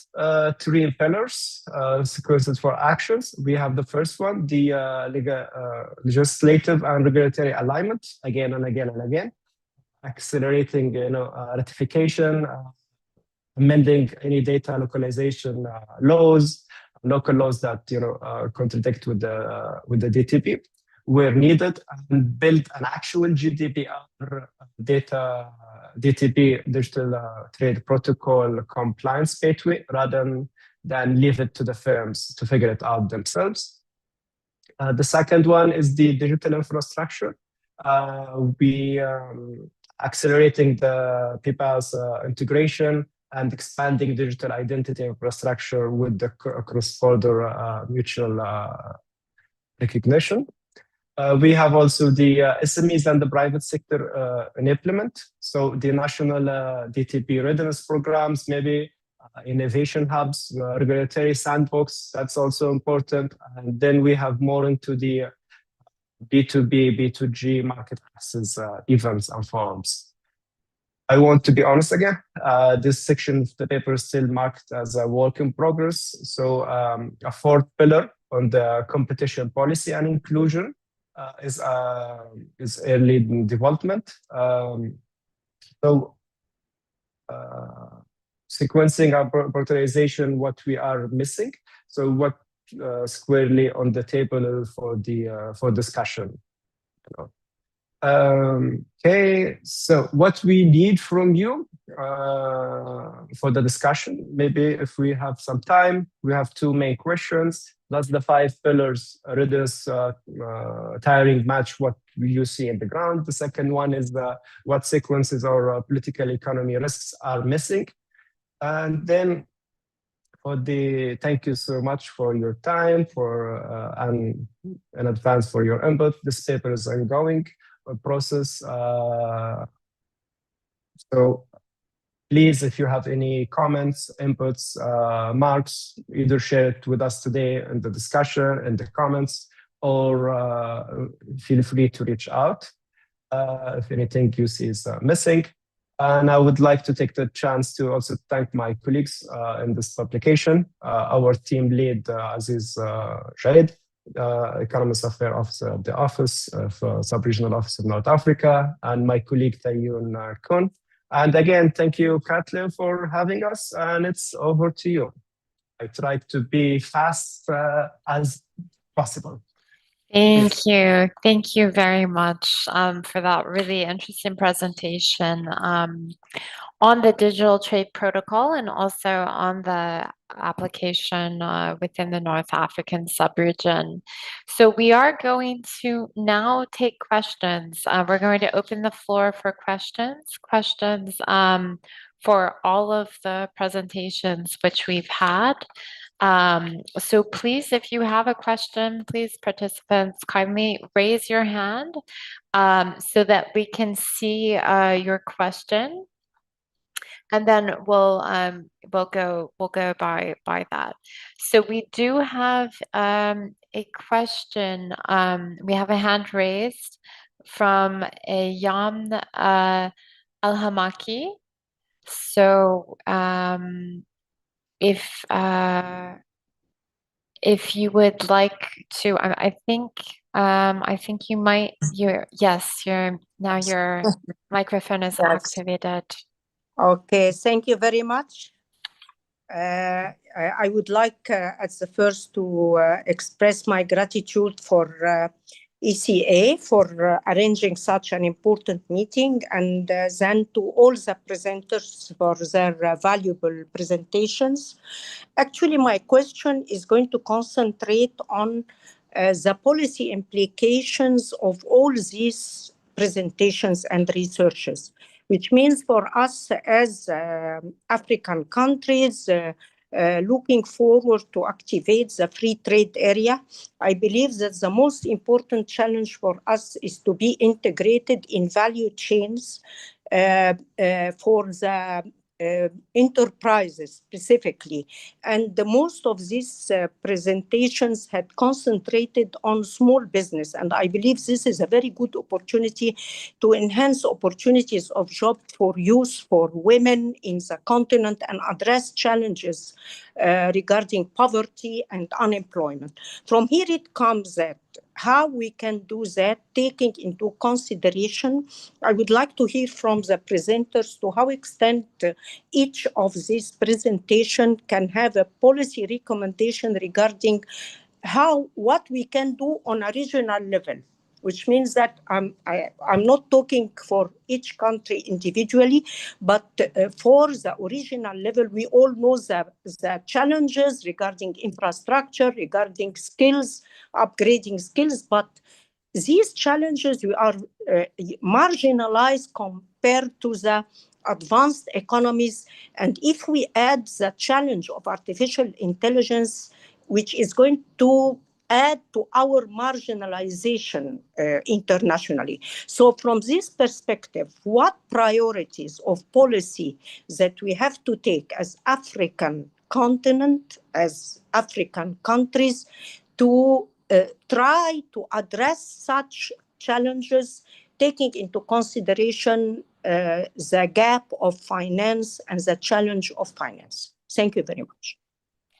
Thank you very much. And I should have said earlier, but Yam Al-Hamaki, can you please make a very brief presentation of yourself, perhaps the institution, your title and the institution that you're with also? Yes, I am Professor Yomna Al-Hamaki. I am Professor of Economics, Ain Shams University, and a former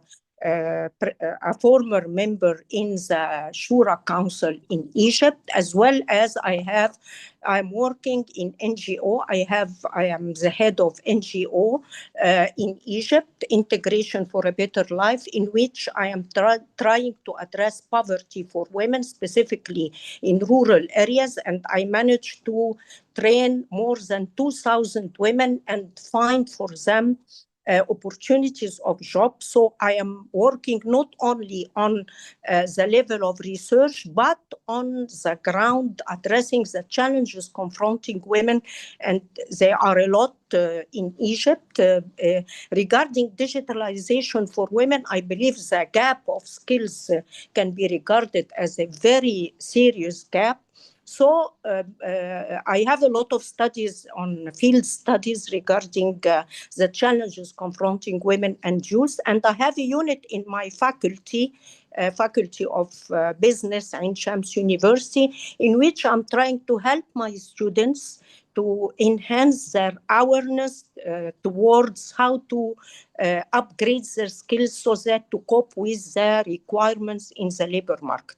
So this is briefly, I have a lot of things, but I don't want to add a lot. Thank you very much, Professor Al-Hamaki. Thank you very much for your presentation, also for your question. Just to summarize, the question is about value chain integration, SME value chain integration, and what policy priorities can address these challenges on a regional level. And that's the question posed to the presenters. So I'm not sure if any of the presenters want to briefly address this first. Feel free to unmute and to make any comments.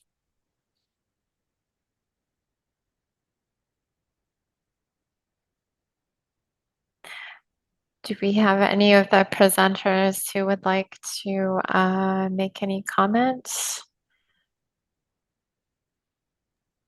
I can just in a quick note, the work the work we are doing when it comes to the AFCFTA and the digital trade protocol and the work of the AFCFTA Secretariat also in helping member states in adapting this and ratifying the annexes, etc., as part of the which will lead in a way to the policies adapted. It's like this is what we are trying as a ECA in a way to help member states to achieve what the Professor Yumna, it's like how can we translate all this work to policy, active policy or adapted policy.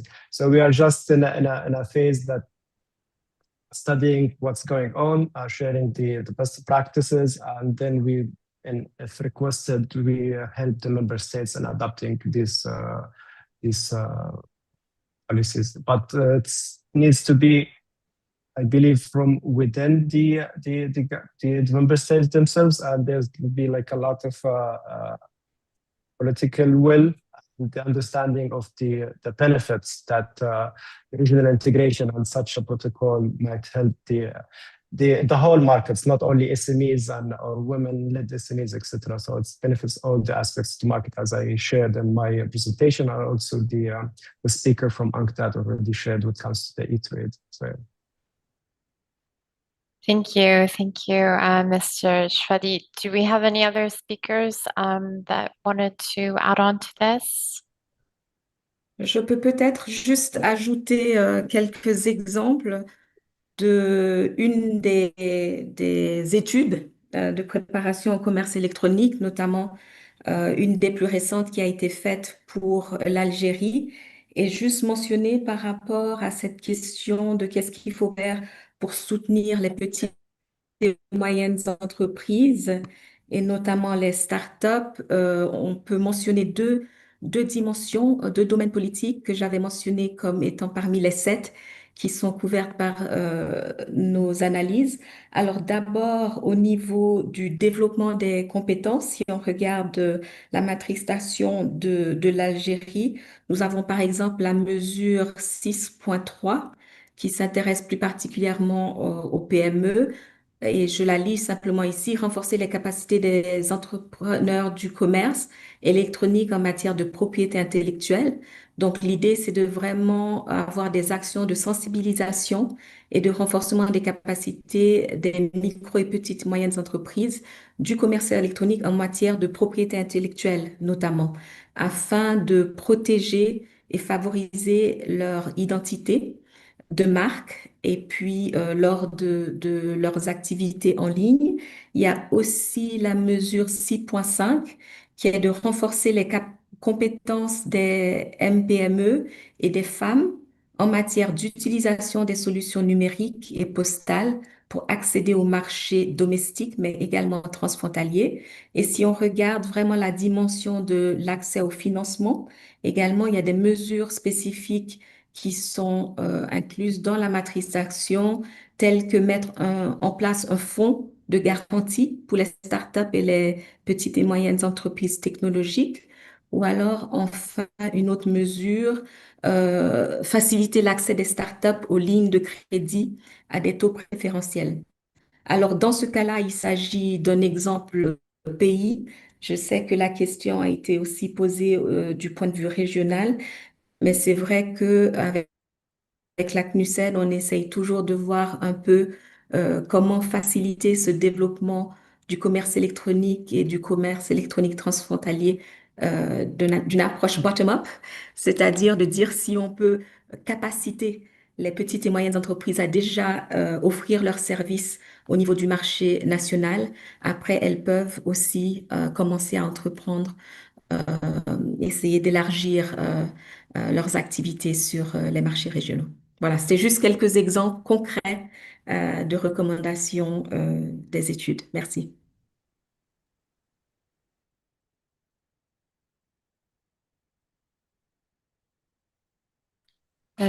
Merci beaucoup, Madame Jocelyne Kadan. Est-ce qu'il y a d'autres intervenants qui... Oui, oui. Oui, Je me permets d'ajouter, c'est-à-dire au levier qu'on peut utiliser pour aider les pays de la région à implémenter leur stratégie nationale, régionale, c'est la coopération internationale qui peut aider soit la Banque mondiale, l'Union européenne, dans le financement de l'inclusion financière des PME via le commerce électronique et via le renforcement de l'infrastructure numérique. merci, professeur Houfran. Est-ce qu'on a d'autres ajoutes? Et sinon, on passe. Est-ce qu'on a d'autres ajoutes? Sinon, on va passer vers les autres questions. On a une question de la part de professeur Nabil Boubrahami. Euh, professeur Boubrahami, je ne sais pas si... voilà. Yes, it's okay. Yes. Thank you very much, Caitlin, for your invitation and to this excellent meeting. I really appreciate this opportunity to participate and engage discussion with the high quality intervenant. I think the topic of e-commerce is very important today and it represents a significant share for the global trade. The challenge is even more critical for Africa. However, the speakers emphasize the importance of human capital. I would like to ask the question in French to two speakers, Professor Roufran and Professor Ben Youssef. Alors, j'ai vu que on dit que la partie réglementation, bon, les pays, comme on prend le cas du Maroc, arrivent un petit peu à mettre en place des réglementations pour réguler un petit peu le commerce électronique. Donc, Monsieur Roufran, bon, Monsieur Ben Youssef a parlé un peu qu'on est un peu prêt. Monsieur Roufran, un peu moins, bon, parce qu'il a recommandé un peu de mettre en place un cadre un peu réglementaire, un peu pour bien suivre cette évolution. Mais les deux intervenants ont insisté sur le point du capital humain. Donc, c'est fondamental pour un petit peu réussir un peu ce commerce. Alors, ma question, elle est très simple, vu leur, bien sûr, connaissance par rapport à toutes les formations qu'on fait aujourd'hui et tout l'effort gouvernemental dans les stratégies. Bon, quel est, à votre avis, un peu, qu'est-ce qu'on doit faire plus pour améliorer ce capital humain, pour avoir ce stock de capital humain capable d'accompagner cette évolution et ne pas rester un peu limité ou avoir cette contrainte toujours. Donc maintenant, quelle est la solution pour le capital humain, puisque tous les deux intervenants, les deux éminents intervenants ont insisté sur ce point de capital humain. Merci. Thank you, Caitlin. Thank you. Merci.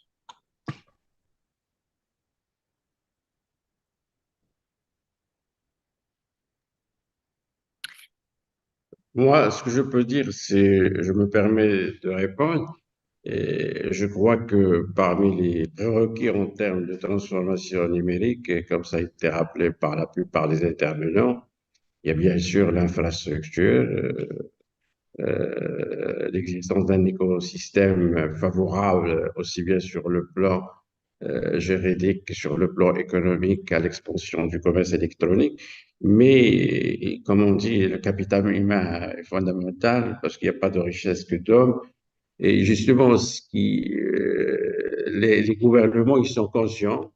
Et justement, dans les stratégies qui ont été adoptées au niveau national, je prends l'exemple marocain, donc, ils auront fixé des objectifs en termes de formation euh, en rapport avec les compétences numériques. Et normalement, ils ont fixé un objectif, mais on est loin d'atteindre les objectifs assignés par la stratégie nationale en matière digitale, en matière numérique. C'est pour cela, au niveau de ma conclusion, j'ai rappelé que on doit faire encore des efforts en matière de renforcement des capacités et surtout en rapport maintenant les compétences numériques, surtout vu l'accélération du développement à ce niveau, non, à ce niveau avec l'avènement de l'intelligence artificielle et le développement de cette intelligence. Voilà, merci. If you allow, Kathleen, I will go second. Merci beaucoup pour votre question. Donc, en fait, toute la présentation a été articulée autour de cette question du capital humain, mais je vais être très précis. Et également pour la première question qui a été posée tout à l'heure. Je vais donner trois choses, trois recommandations très précises. La première recommandation, c'est inclure dans toutes les formations professionnelles euh, un volet e-commerce. Je pense que toutes les formations on doit, c'est très facile en fait, mais c'est une question de, comme je l'ai dit, n'importe quel artisan, il doit sortir avec un module où il sait vendre et acheter sur Internet et utiliser Internet. En fait, on ne peut pas sortir un jeune aujourd'hui uniquement, il a une formation, mais il va exercer de manière classique sans pouvoir vendre et acheter. Parce que c'est là où il va faire de la valeur, c'est là où il va pouvoir vendre, c'est là où véritablement il peut accélérer son.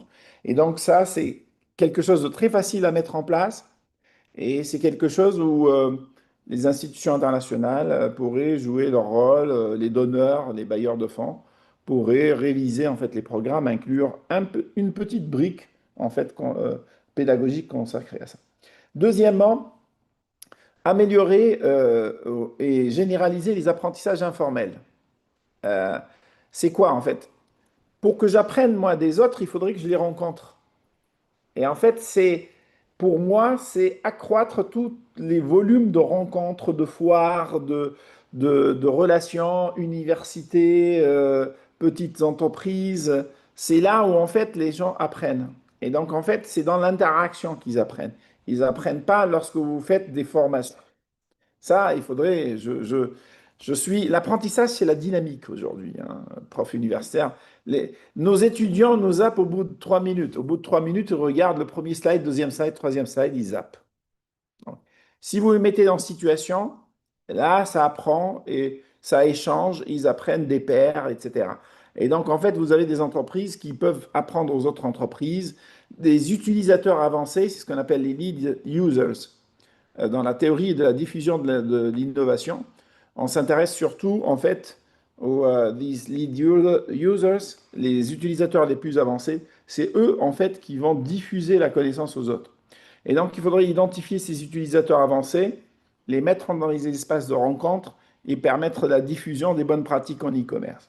Troisième quick wins est quelque chose d'important à mettre en place, c'est la presse. Je vois l'exemple de la Tunisie. Les entreprises, elles apprennent énormément des petites émissions consacrées à l'IA et l'utilisation de l'IA pour leur business. Et donc, si vous faites quelques émissions et on va financer en fait les émissions dans les presses qui sont écoutées par les entreprises, les radios économiques. Au Maroc, il y a énormément en fait l'économiste, il y a Mehdi 1 TV, plein de choses en fait de ce type-là où il y a des émissions spécialisées autour des compétences sur le e-commerce et en fait faire une émission dédiée. Ça vaut 15 000 fois mieux en termes de résultats que 15 000 formations identifiées dans plein où on dépensera plus. Et donc, je pense que ça, c'est les trois quick wins qu'on peut mettre rapidement et qui ne consomment pas beaucoup de budget et qui ont un impact très important compte tenu de nos habitudes de vendre. Et ça contribue à la formation de capital humain. Donc voilà, c'est des petites contributions. Après, il faut une consultation complète hein, pour ça.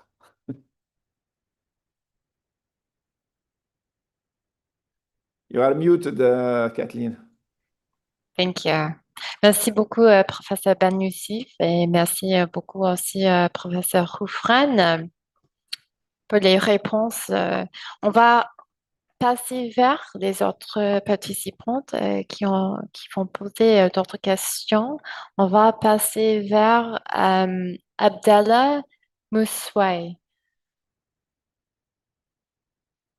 Voilà, Abdallah, si vous pouvez faire une petite présentation et puis si vous pouvez ensuite poser votre question. Merci.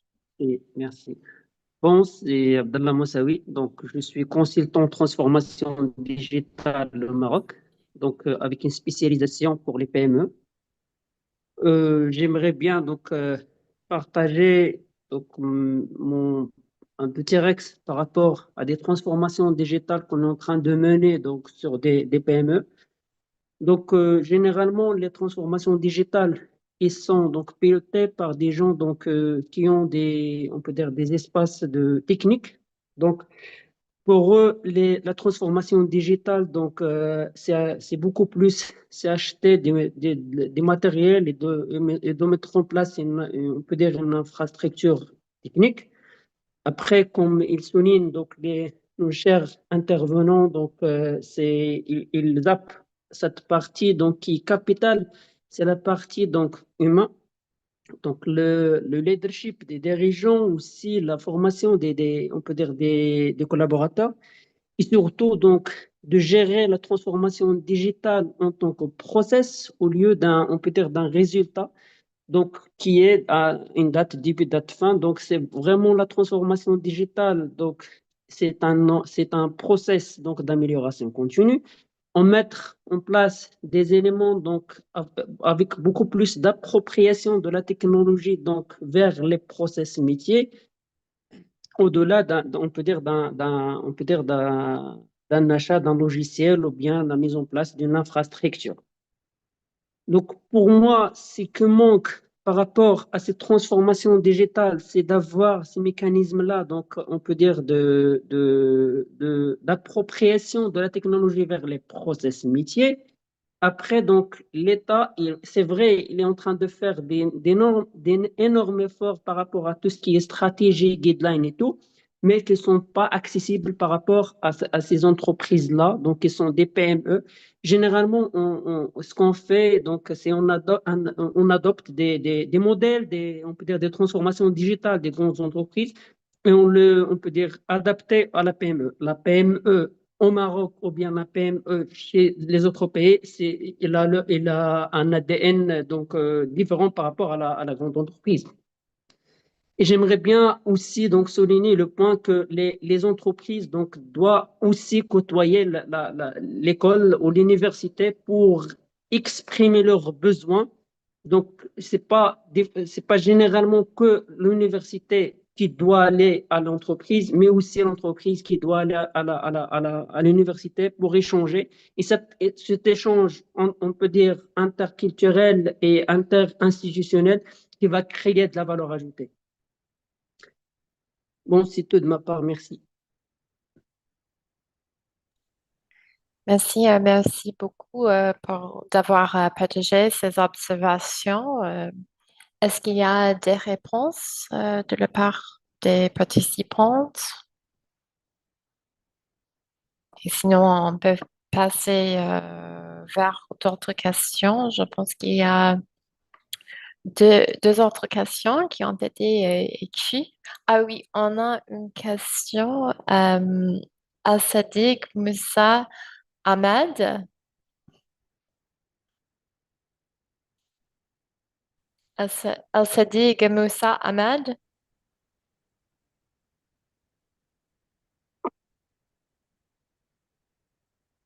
Okay, hello, hello. Hello. You hear me? Hello. Yes, yes, yes, we can hear Okay, you thank you well. very much indeed. Sadiq Musa Ahmed from Multimedia University, Malaysia, professor of economics, originally Sudanese. Ah, The topic, thank you. yeah, the topic is very interesting. Small and medium enterprises are the backbone of every economy. Almost 99% of the companies around the globe are small and medium enterprises. Uh, Actually, Africa should follow the other countries in establishing the small and middle enterprises to contribute to the African economy. and these need some technical assistance from the governments and also from the organization like Economic Commission, tax relief, technical support.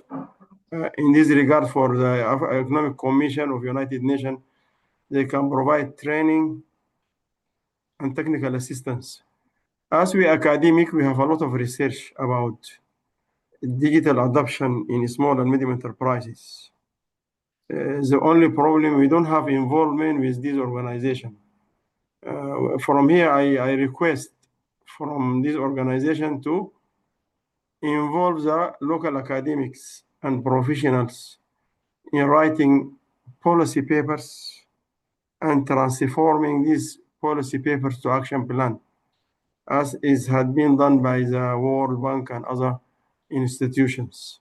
So the missing part here is to move African small and medium enterprises to involve the Africans, the intellectual Africans and the professionals, the professors and academics, through providing research grant from this organization to universities, helping in developing project and also transforming the output of the research to policy paper and action plan to be implemented by the African countries to develop small and medium enterprises. Anyhow, this is my observation. Thank you very much. Thank you. Thank you, Professor Ahmed. Thank you for sharing your interesting observations on the importance of technical assistance and also the importance of players on the ground working on policy papers and implementation. We are now almost 50 minutes over time. We have a last question, which is a written question, a little bit outside of the context of the current webinar series, which is focused on Northern Africa, but there is a participant who has asked a question on the DRC, and I actually asked two questions. I think we can perhaps invite the participant if they'd like to, as a final question, if they'd like to make any oral presentation. Donc, je veux inviter Yves Bougama, si vous êtes toujours là. Mohammed, did you finish? Excuse me, Professor Ahmed, go ahead. No, okay. We have another participant, Yves Bougama. Yves Bougama, si vous êtes toujours là avec nous, si vous voulez poser la question en direct, est-ce que vous êtes toujours là, Yves Bougama?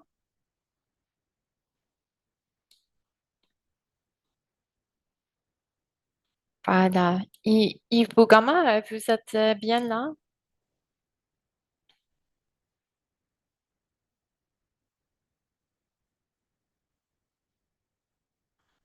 On ne vous entend pas.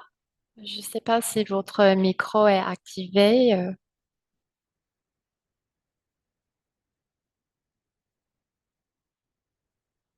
Oui, bonjour. Vous m'écoutez?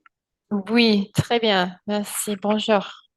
Ah, merci beaucoup. C'est Monsieur Bougouman. Je suis résident de la République démocratique du Congo. Je suis spécialiste dans les échanges commerciaux et les commerces transfrontaliers au niveau de Grand Lac. Très intéressé par les sujets. C'est là que je vais aborder les deux questions que j'ai mis en chat. J'espère que vous l'avez bel et bien réussi. C'est toujours dans le cadre de Corridor de l'Obito. Comme vous le savez, ça a un intérêt particulier en termes d'exportation, importation, les échanges commerciaux, mais aussi les commerces transfrontaliers. Et là, je voulais savoir l'apport évident de commerce électronique dans les cadres de PME et des commerçants qui interagissent ou qui pourraient interagir avec le pays limitrophe dans la RDC. mais connaissant aussi les procédures et les processus douaniers, mais aussi la réglementation du pays, quel sera aussi cet apport ou la contribution de commerce électronique dans le cadre du corridor de l'Obito? Merci beaucoup. Merci, Monsieur Bougama. Je ne sais pas si on a des experts qui sont étudiés le corridor de l'hôpital, mais peut-être nos experts, peut-être éventuellement, peuvent répondre au niveau des questions en général, donc c'est-à-dire la question je pense que c'est un peu le même type de question qui a été posée auparavant au niveau de comment les petites et moyennes entreprises peuvent échanger dans le commerce électronique, surtout dans le contexte des échanges transfrontaliers informels. Donc, je pense que c'est une bonne question pour ce côté informel. Et donc, si on a des, des, des réponses au niveau de ce côté informel.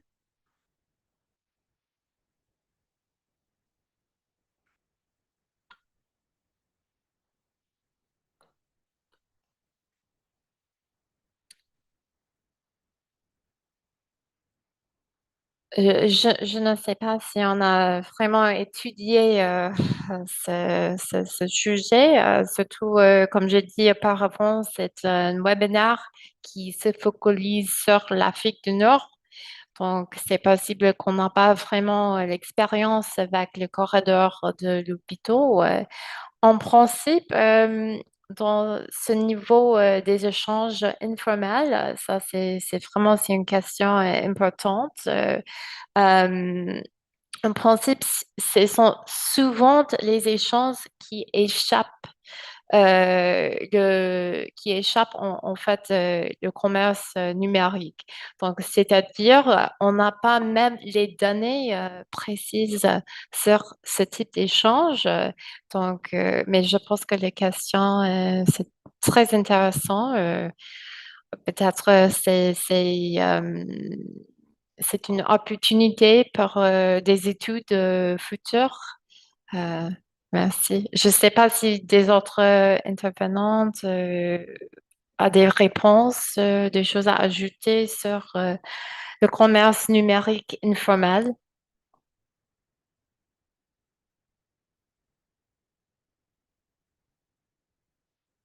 Non? Mais merci, Monsieur Bougama, pour la question intéressante. Um, And now I will just pass to a brief closing because now we are a little bit about 20 minutes after. So thank you very much for attending this first session in the webinar. So we do have two webinars today.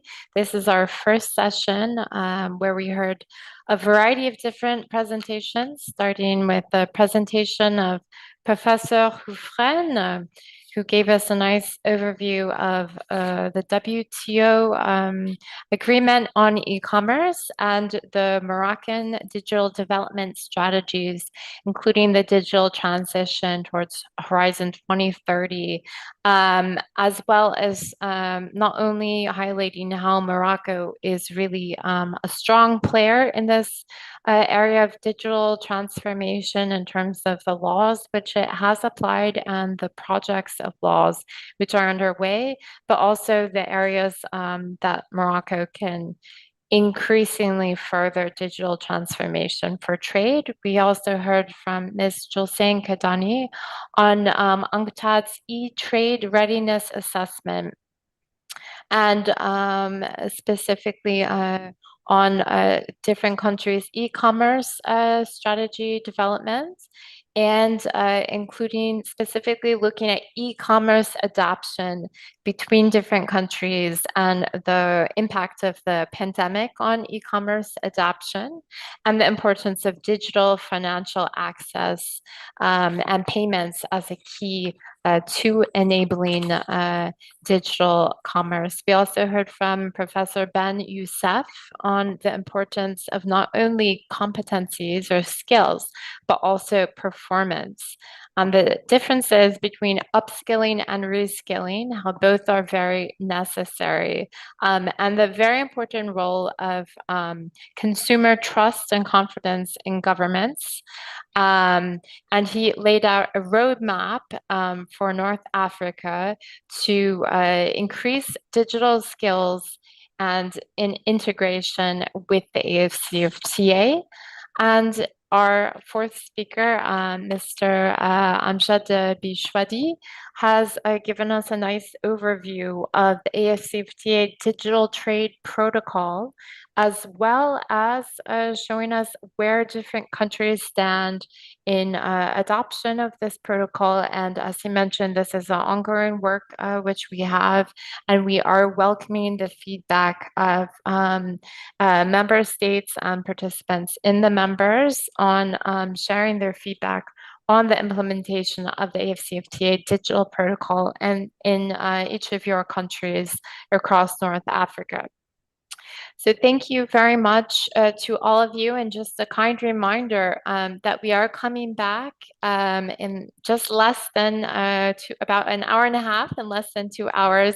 We have another webinar session. So continuing this webinar series at 1400 or 2 p.m. Rabat time, we will reconvene for a second session in this series. So it's the same link. Please leave your link open. It's the same link. There's no need to log out and log in again. You're already on the right web page, the right link. And so join us again. We're going to have continue this very interesting discussion again with another colleague from UNCTAD, with a colleague also from the WTO, another colleague also from the ECA. And so we're looking at you joining us this afternoon. And we look forward to seeing you in about an hour and a half at 1400 at 2 p.m. Thank you very much. See you then. Au revoir. Thank you. Au revoir. Merci, Ava. À bientôt. Bien.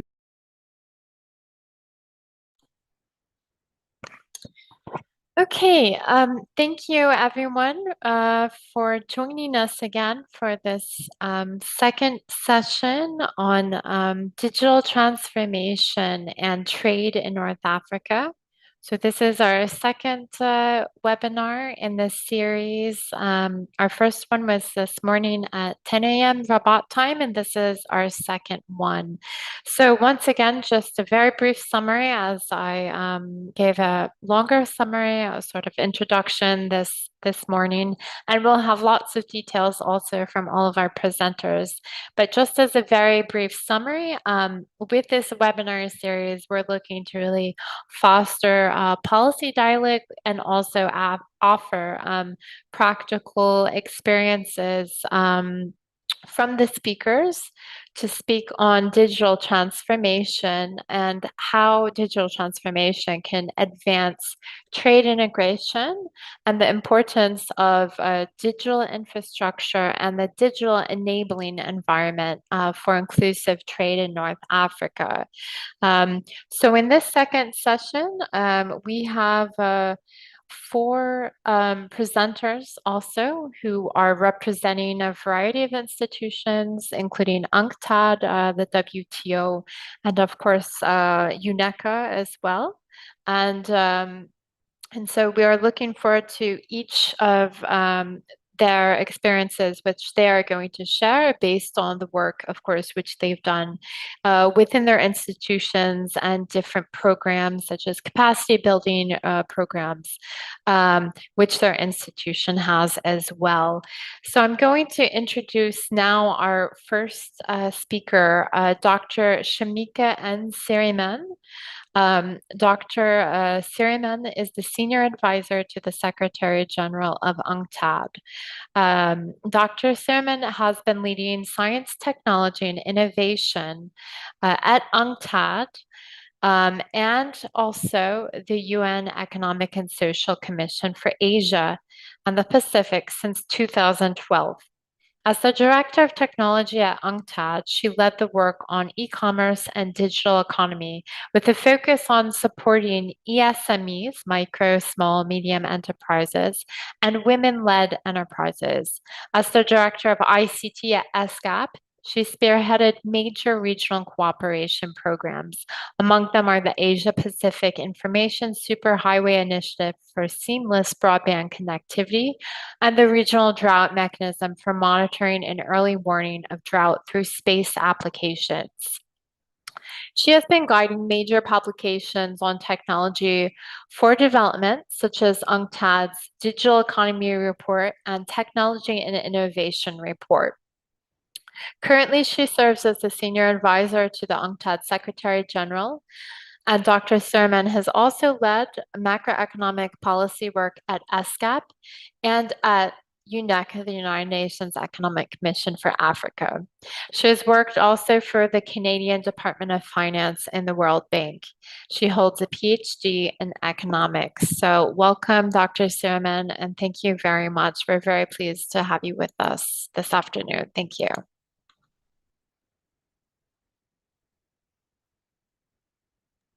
Thank you so much. So can I start? Yes, please. Okay. Thank you so much. Colleagues, ladies and gentlemen, it's so good to be with you, and especially to be in an ECA, in the ECA context, because I have such good memories of ECA, where I started my career in the United Nations. So let's get to the digital side. So we all know that the digital trade holds a lot of potential for North Africa and, for that matter, all developing countries. But it is still very much a potential, an unrealized one at that. Digital tools allow entrepreneurs to sell their products in much larger markets online and at limited cost. So just to put this into context, let me start with two statistics. According to UNCTAD estimates, e-commerce sales have gone up from about $17 trillion in 2016 to 28 trillion in 2024. This is a big jump, for trade statistics. Most of this is domestic, but the share of international e-commerce is growing fast. It's also, and these numbers are also an underestimation, because we do not have data for many developing countries, which I will pick up a bit later when I talk about lessons. And the number two, the second statistics is, another fastest growing areas of trade is digitally deliverable services. That accounted for 56% of global services exports in 2024. So this is a big deal. From software and design to accounting, education, health service, creative industries, and professional services, more activities that once required physical proximity can now be traded across borders. So that's the opportunity. In 2024, for example, much of this trade happened in developed economies, about 3/4 of this exports, and followed by Asia. Now, this change in trade patterns, I'm talking about these two, e-commerce, the goods and also the services trade, it changed basically the prospects for SMEs and women-led enterprises. In North Africa, for example, SMEs represent, I think, 80 to 90%. Kathleen, I think this is what your note says, of enterprises, and generate half the employment, and this is just the formal economy. So why is this a big deal for SMEs and women? Because digital trade can allow SMEs, and especially women entrepreneurs, to sell products online, supply services remotely, reach customers abroad, and build businesses without always needing a physical shop front or international travel. And for women who face mobility constraints, caregiving responsibilities, social norms, or discrimination in traditional business settings, e-commerce and digital services can open doors that were previously closed. So, a woman running a small fashion business from Morocco can reach customers overseas through an online marketplace. A woman entrepreneur in Tunisia, for example, can provide digital marketing services to clients in another country or many other countries. An SME can use digital tools to connect with suppliers, customers, and payment providers despite geographic distance. And these are not just abstract possibilities, they are already happening. Now, another aspect that we should not forget, because it has this, it has a good and bad element, is the fast-growing gig economy. What's happening is that many services traditionally non-tradable are increasingly becoming tradable through gig economy and also telemigration. This is where a worker sits in one country and works in an office in another. This brings both opportunities for creating jobs with relatively higher salaries in developing countries, but we cannot overlook the challenges due to the creation of a precarious class of on-demand workers. So the regulation is important here. So let me get to the second part of my talk. So barriers to realizing the potential of digital trade remains formidable. At UNCTAD, we have been working with over 50 developing countries, around 20 in Africa, to improve their digital economy and e-commerce readiness. And here are some lessons and what needs to be done. I guess the lessons many of us know because we know what's going wrong. And let me also present some lessons, good practices that we have seen. Number one, we all know low quality, expensive connectivity is a major barrier. Although almost all in North Africa, for that matter, Africa too, are covered by some sort of mobile network, but much less have access to faster, high-quality 4G and above networks that can support trading digitally. And connectivity in parts of the region is simply unaffordable. The lesson is that governments need to consider ICT connectivity and also electricity as critical infrastructure. These are no longer options. They are not luxury infrastructure, especially with the pervasive spread of AI, which can upend the way of life for us. Number two, skills. We need the right skills, not just to use digital devices and engage in social media, but to use internet for productive activities, in this case, trade. I'm talking about the coding, cybersecurity, abilities to handle cybersecurity issues, for example. Technical colleges, as opposed to universities, are proven cost-effective means of providing these skills. More investments need to be made in these technical colleges. While technical college graduation is looked down by many in our parts of the world, everybody wants to be a doctor, an engineer, and I don't know what not. So because of that, the public investments are also low. Now, it is exactly the opposite here in Switzerland where I work. The technical colleges and the funding for technical colleges and the technical college graduates are immensely valued. Number three, financing for digital businesses, especially SMEs, is truly the elephant in the room. In many parts of North Africa and generally in developing countries, commercial banks are the predominant financiers. They lend predominantly to real estate and retail business. I guess both can be seen, and you can just go and see, okay, there's the building is being built or there's a shop. They're extremely reluctant to lend to small entrepreneurs, especially women and youth, especially in digital space. Because these endeavors are considered too risky, and many times the people who are handling the accounts don't understand the digital world out there, where the productive activities take place. So governments have to step in either by providing incentives for commercial banks to lend to this group, to the digital entrepreneurs, or make funding available through various national development banks. There are so many of these in our countries. While some donors are active, funding support is too little and too short-term. So that's why governments really have to be involved. Number four, e-payment systems. Many developing countries do not have reliable e-payment systems to engage in cross-border transactions. So I'm not talking about the domestic.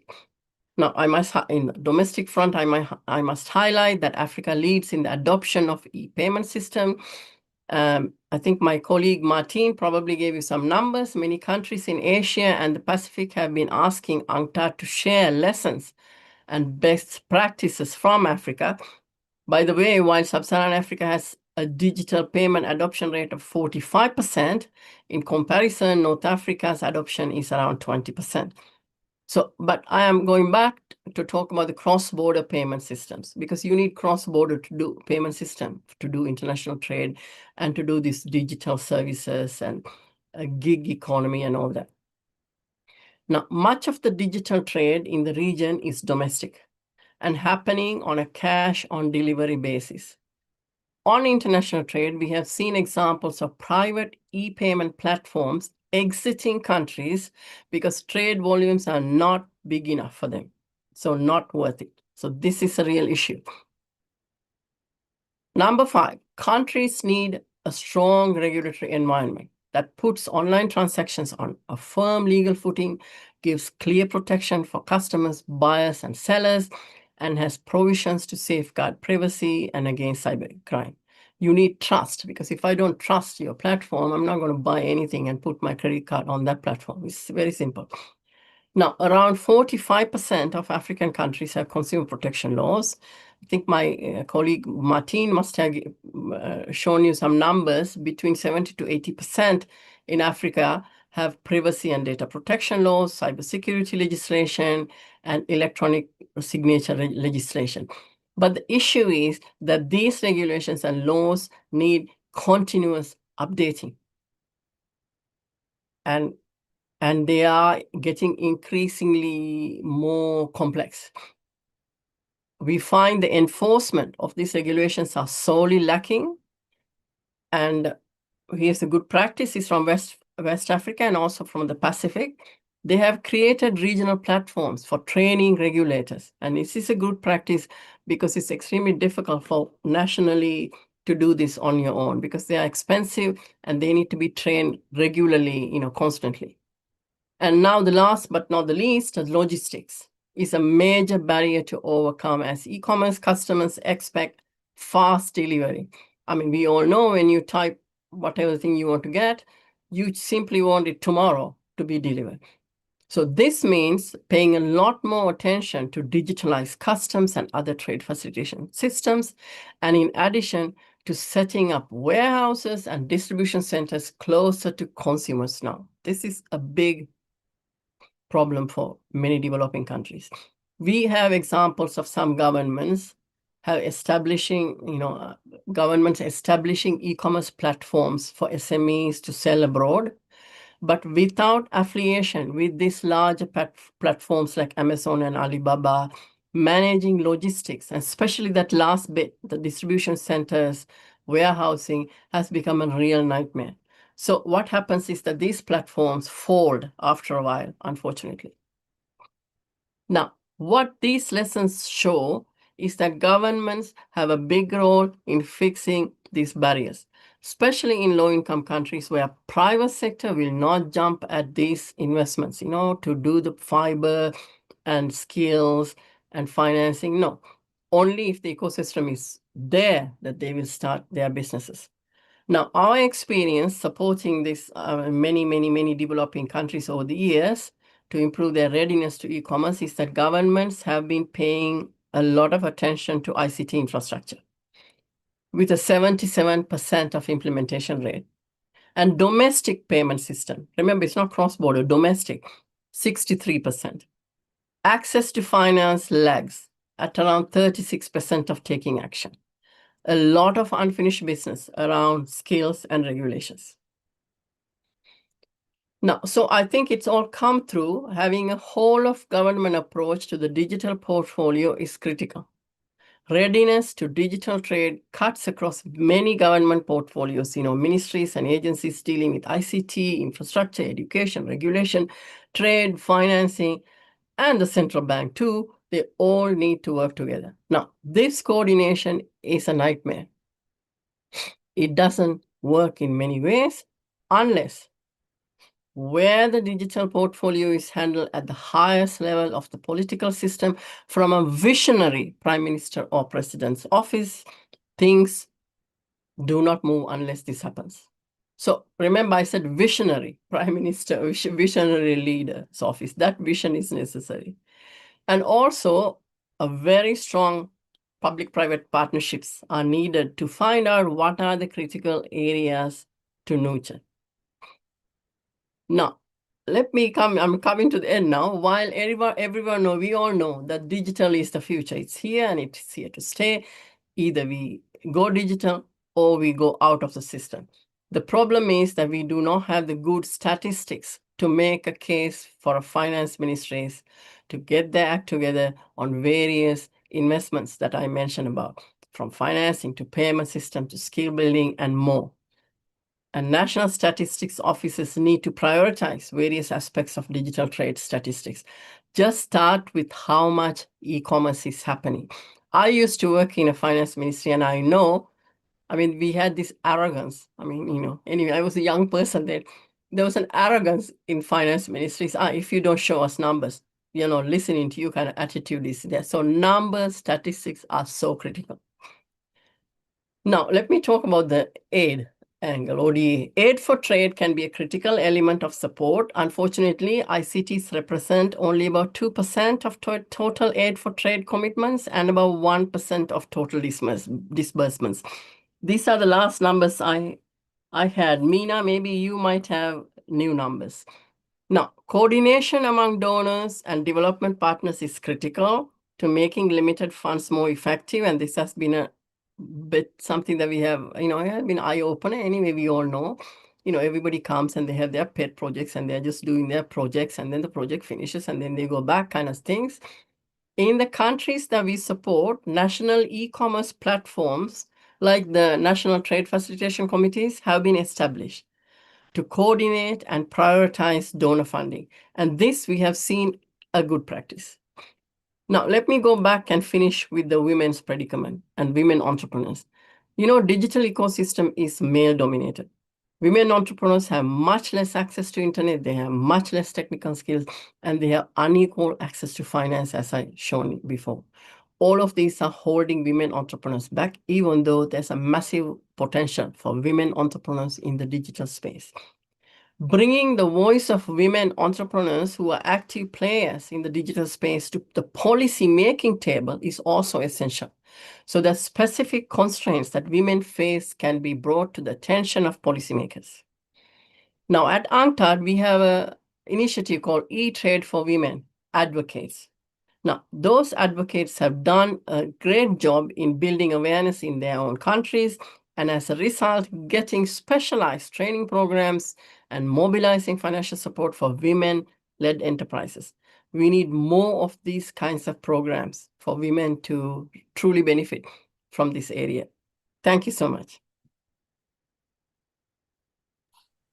Thank you, Shamika. Thank you for that very nice presentation, especially for highlighting all the ways that there's need for more investment. So both on the private side, also on the public side, especially in technical universities, technical colleges.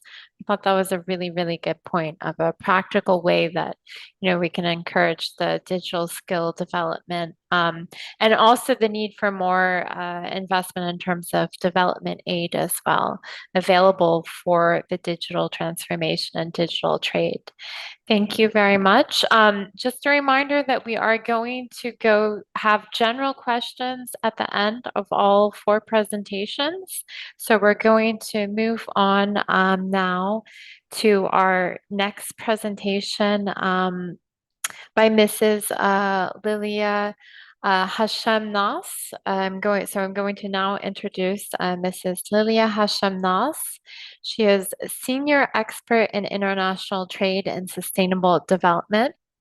Mrs. Nas is a Tunisian national and a former United Nations Director-in-Chief for the Middle East and Africa regions.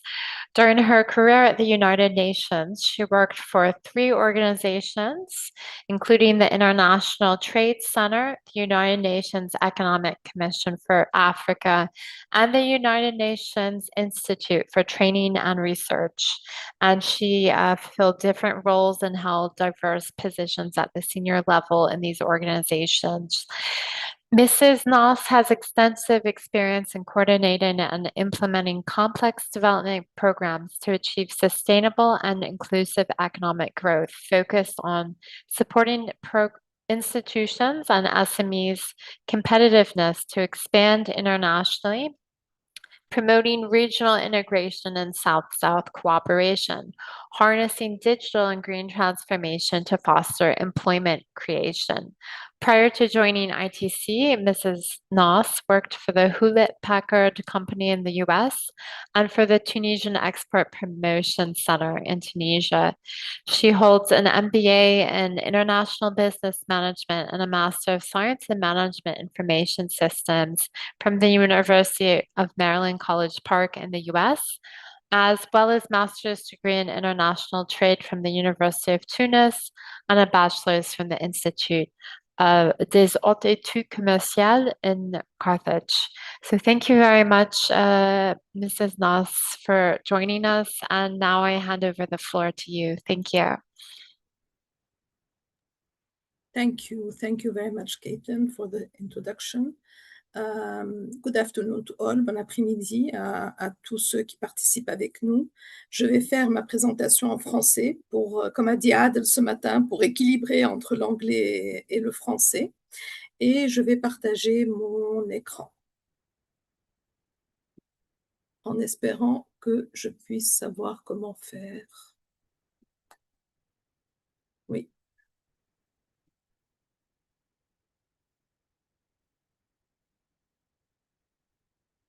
C'est bon? Vous Oui, voyez c'est la bon. présentation? D'accord. Oui, merci. Donc voilà, je voudrais d'abord remercier le Bureau régional Afrique du Nord de la CEA de m'avoir invité à contribuer à ce webinaire. Je suis très heureuse d'être parmi vous cet après-midi pour ce webinaire qui est organisé par le Bureau régional que j'ai eu le plaisir de diriger il y a quelques années et de retrouver à travers ce webinaire mes anciens collègues, des partenaires et amis au Maroc et en Afrique du Nord. Donc, ma plateforme porte, comme le titre l'indique, sur les plateformes numériques. Ma présentation porte, comme le titre l'indique, sur les plateformes numériques, connecter les PME à travers l'Afrique. Un sujet d'actualité très important, car, comme cela a été dit ce matin, le commerce numérique constitue un des piliers centraux de l'opérationnalisation de la ZLECAf pour tirer avantage des opportunités offertes sur le marché de l'Afrique pour l'Afrique, mais également de se positionner et d'intégrer des chaînes de valeur globales.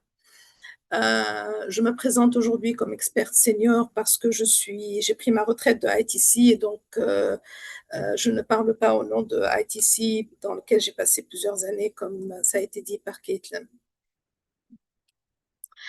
Alors, pourquoi on s'intéresse spécifiquement aux PME? Et tout simplement parce que les PME sont le cœur battant de l'économie africaine.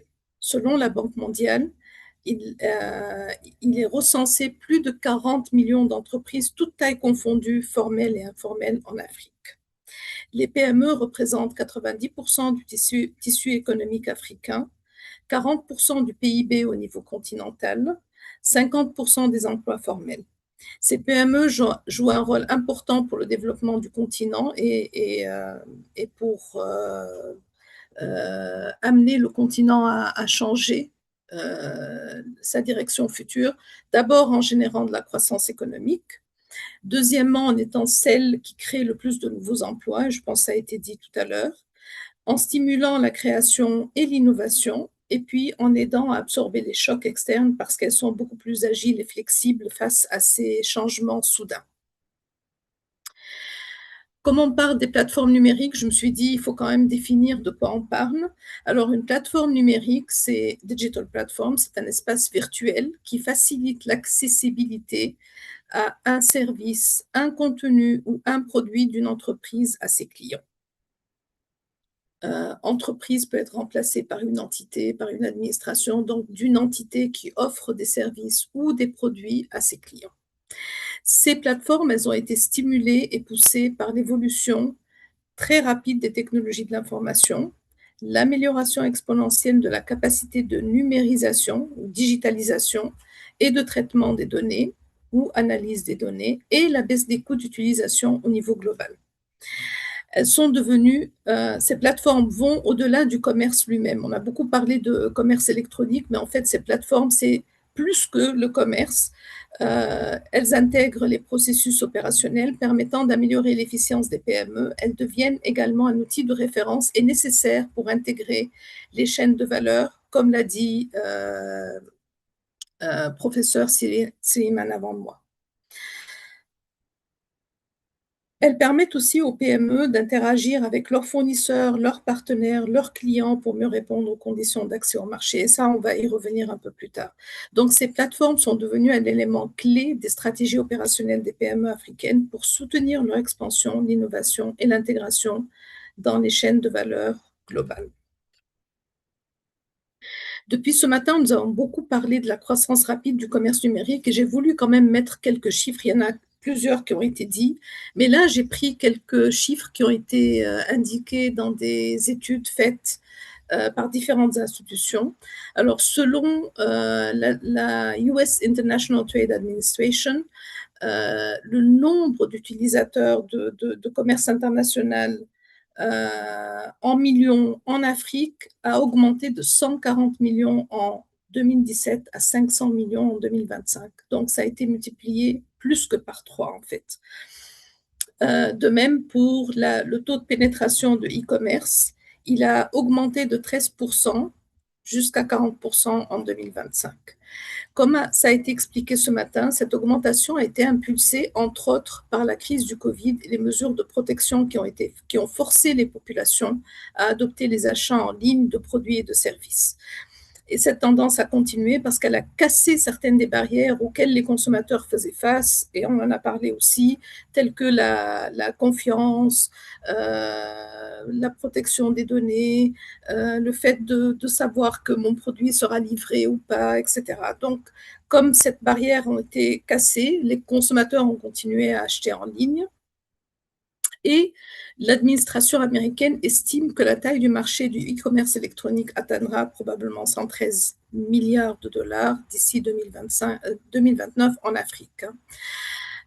Ensuite, selon l'Organisation mondiale du commerce, l'OMC, l'Afrique a été particulièrement performante dans l'exportation de services numériques qui ont atteint en 2024 41 000 milliards de dollars.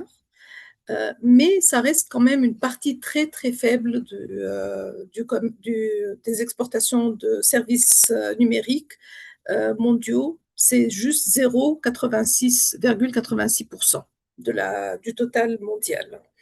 Par contre, ce qui est intéressant de remarquer, c'est que 5 des 6 pays d'Afrique du Nord qui sont gérés par le Bureau Afrique du Nord sont inclus dans la liste des premiers pays exportateurs de services digitaux et 10 pays africains dominent ce marché. Ils représentent 86% à peu près de ce marché. Donc, il y a encore beaucoup à faire pour impliquer et assurer que ces bénéfices d'exportation de services digitaux ou numériques aillent à plus de pays africains et soient partagés par plus de pays africains. Par contre, comme l'a dit ma prédécesseure, là où l'Afrique a été là où l'Afrique a vraiment réussi au niveau digital, c'est vraiment les paiements numériques où on recense 1,1 milliard de dollars de transactions avec 1,1 milliard d'utilisateurs. C'est un montant énorme, mais c'est pas du tout, ça concerne pas des transactions au niveau de l'Afrique, ça concerne des transactions au niveau de l'Afrique vers le monde. Et les paiements transfrontaliers ont été estimés à 329 milliards, ce qui est pas mal quand même en termes de proportion. Et ceci a été organisé par le système par l'interopérabilité des différents systèmes et l'intégration de monnaie locale avec la plateforme PAPS, que vous connaissez probablement bien. Alors, comment sont utilisées ces plateformes numériques par les PME? D'abord, il faut dire qu'avec l'adoption du protocole sur le commerce numérique de la ZLECAf en 2024, l'Afrique a confirmé son engagement à mettre en place les règles, les institutions, les infrastructures de marché nécessaires pour soutenir le commerce numérique transfrontalier à grande échelle. Actuellement, ces plateformes numériques sont utilisées pour 4 fonctions principalement, et elles sont pratiquement en ordre, hein, comme elles sont citées. D'abord, c'est pour les paiements électroniques et accès aux services financiers. Comme l'a dit Dr Seliman, l'accès aux finances est très limité en Afrique, il constitue un des obstacles. Je vais en parler un peu plus tard. Et donc, les entreprises, les PME africaines ont trouvé une autre source qui est beaucoup plus flexible et beaucoup plus atteignable, disons, par rapport à leurs besoins en termes de finances. Et donc voilà, elles utilisent beaucoup ces moyens de paiement électroniques. La deuxième fonction qui est utilisée au niveau des plateformes, c'est le e-commerce et les places de marché en ligne. Ça permet aux PME d'atteindre des marchés beaucoup plus larges, beaucoup plus éloignés. Par exemple, au niveau quand je travaillais à ITC, on a eu quelques projets sur le commerce électronique qui ont permis aux pays d'Afrique du Nord d'atteindre des marchés tels que l'Australie, tels que le Moyen-Orient, tels que les États-Unis. Et c'était des entreprises dirigées par des femmes qui ont réussi, à travers les places de marché en ligne, à atteindre des utilisateurs qu'elles n'auraient jamais atteints par des moyens traditionnels. Et ça leur a permis, bien sûr, d'augmenter leur chiffre d'affaires et d'assurer une meilleure croissance pour leur entreprise. La troisième fonction, c'est d'utiliser les plateformes numériques pour améliorer la productivité et l'innovation au niveau des PME, parce qu'elles arrivent à adapter leur business model et à changer et à introduire de nouveaux éléments grâce aux outils numériques pour faire face à un environnement qui devient de plus en plus complexe, qui change de façon rapide et qui est plein d'incertitudes.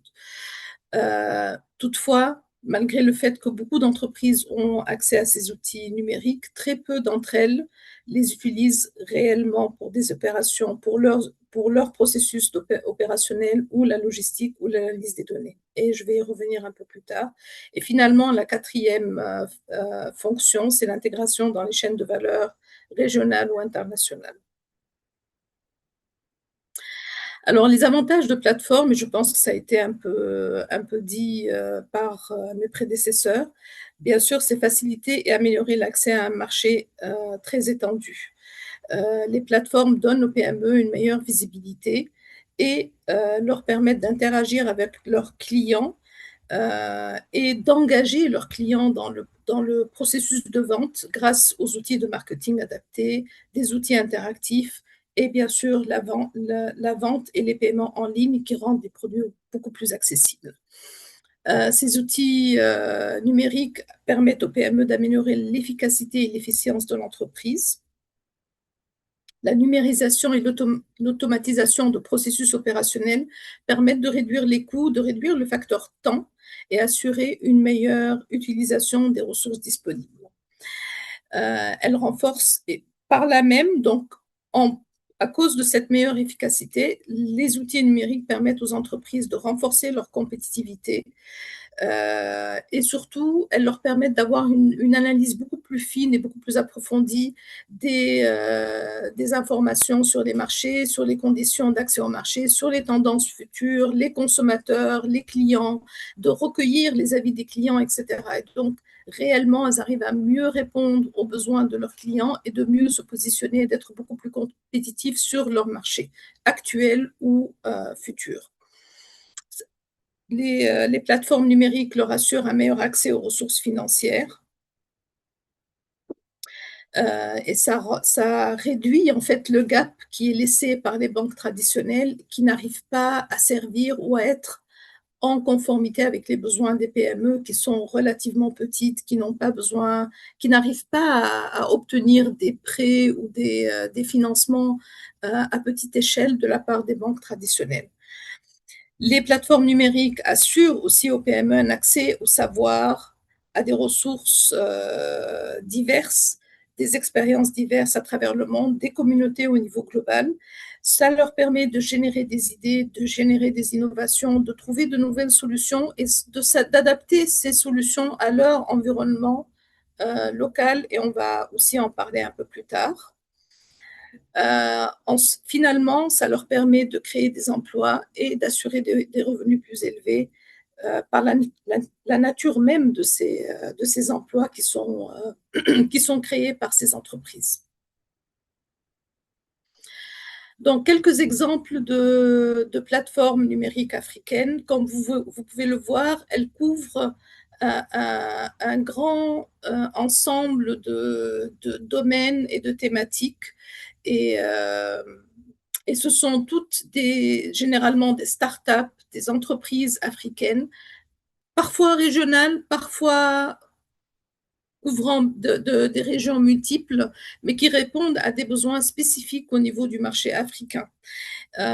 Donc, ces entreprises, elles ont pris des solutions qui ont été développées au niveau international ou bien dans les pays développés et les ont adaptées à leurs propres besoins, les ont localisées, disons, pour répondre à leurs besoins spécifiques. Donc, on peut voir, il y a les B2B marketplaces, le payment and fintech. Il n'y a plus que M-Pesa, par exemple, dans ce cadre-là. Il y a Flutterwave, Shippercash, etc. La logistique et plateformes, des plateformes spécifiques pour les secteurs, les plateformes pour le e-commerce spécifiquement et celles qui assurent l'incubation et la collaboration entre les startups. Alors, j'ai voulu quand même donner quelques exemples de plateformes qui font la différence et juste parler de leurs solutions locales. Et ça, c'est à travers mes recherches sur Internet. Donc, par exemple, Wazoko, qui est une plateforme de B2B pour les entreprises de détail informelles. Donc, comme on le sait, le secteur informel est assez important au niveau des pays africains, mais il n'arrive pas du tout à avoir les services d'appui ou les services annexes qui leur permettent de se maintenir dans le business. Et donc, Wazoko, par exemple, a 70 000 détaillants qui sont enregistrés qui utilisent leurs services et ça leur permet de réduire les coûts d'achat pour ces détaillants par des achats groupés ou d'autres moyens. M-Pesa, je pense que tout le monde connaît. Kobo 360, j'ai trouvé ça assez intéressant. C'est un peu le Uber pour les opérateurs de cargo et les camionneurs.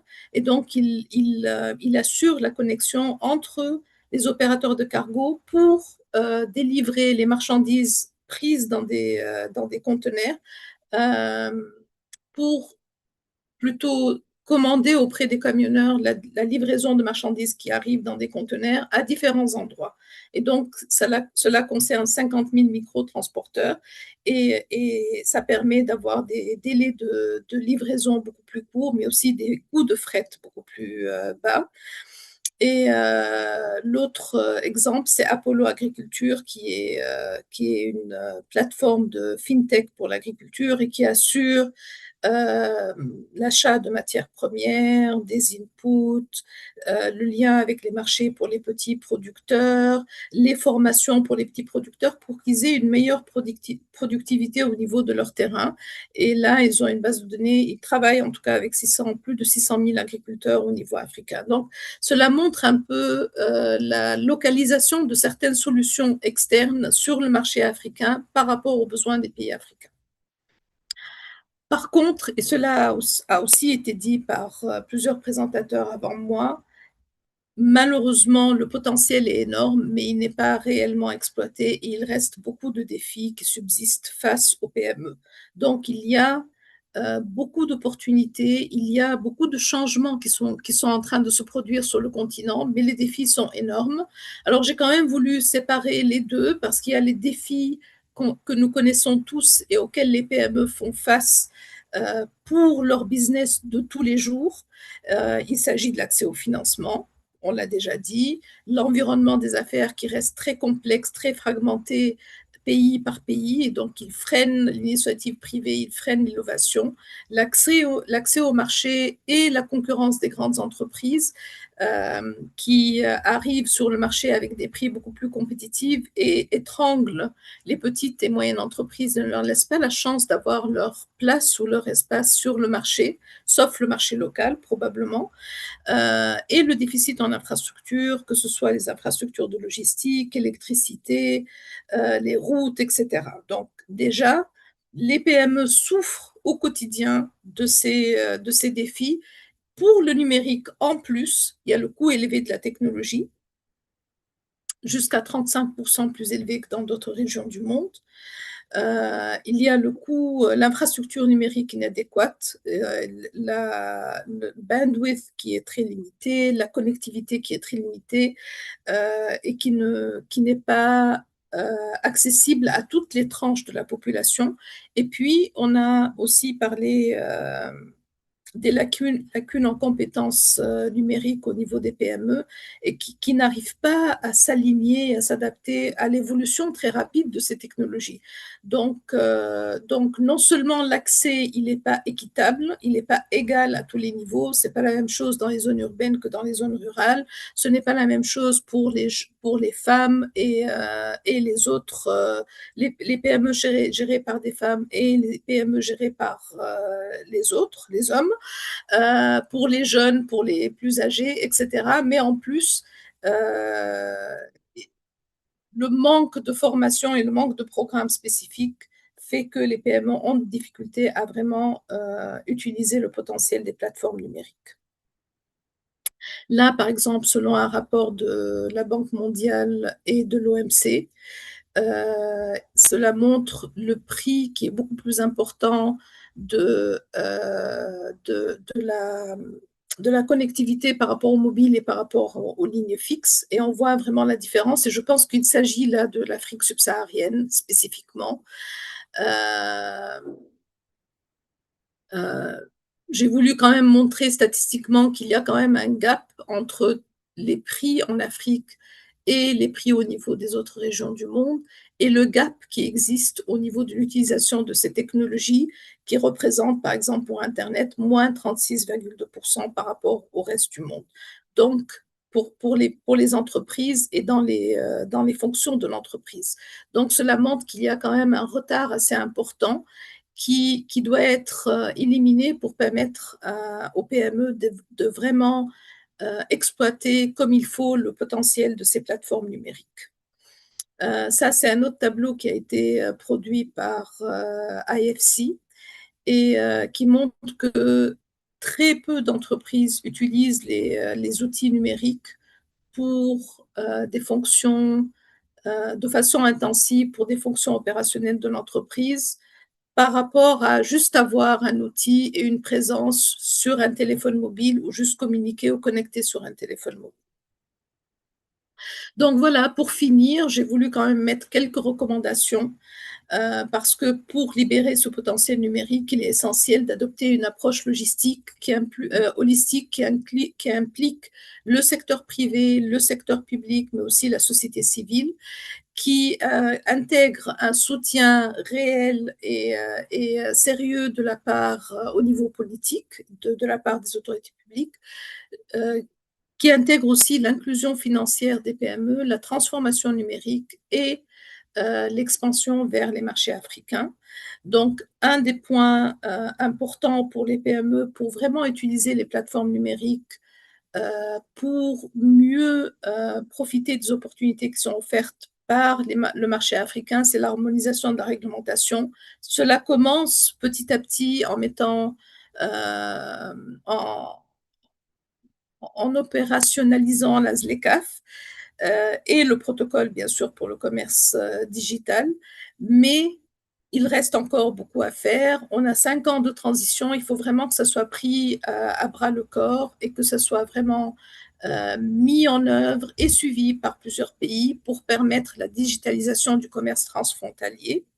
Bien sûr, investir dans l'infrastructure digitale, comme l'a dit ma prédécesseure, il faut vraiment considérer ça comme un élément essentiel et nécessaire et vraiment investir pour qu'il y ait plus de réseaux, pour qu'il y ait un accès plus égalitaire pour tout le monde dans les zones rurales et ailleurs, et pour renforcer aussi la connectivité, la puissance de ces réseaux comme ils existent en Afrique.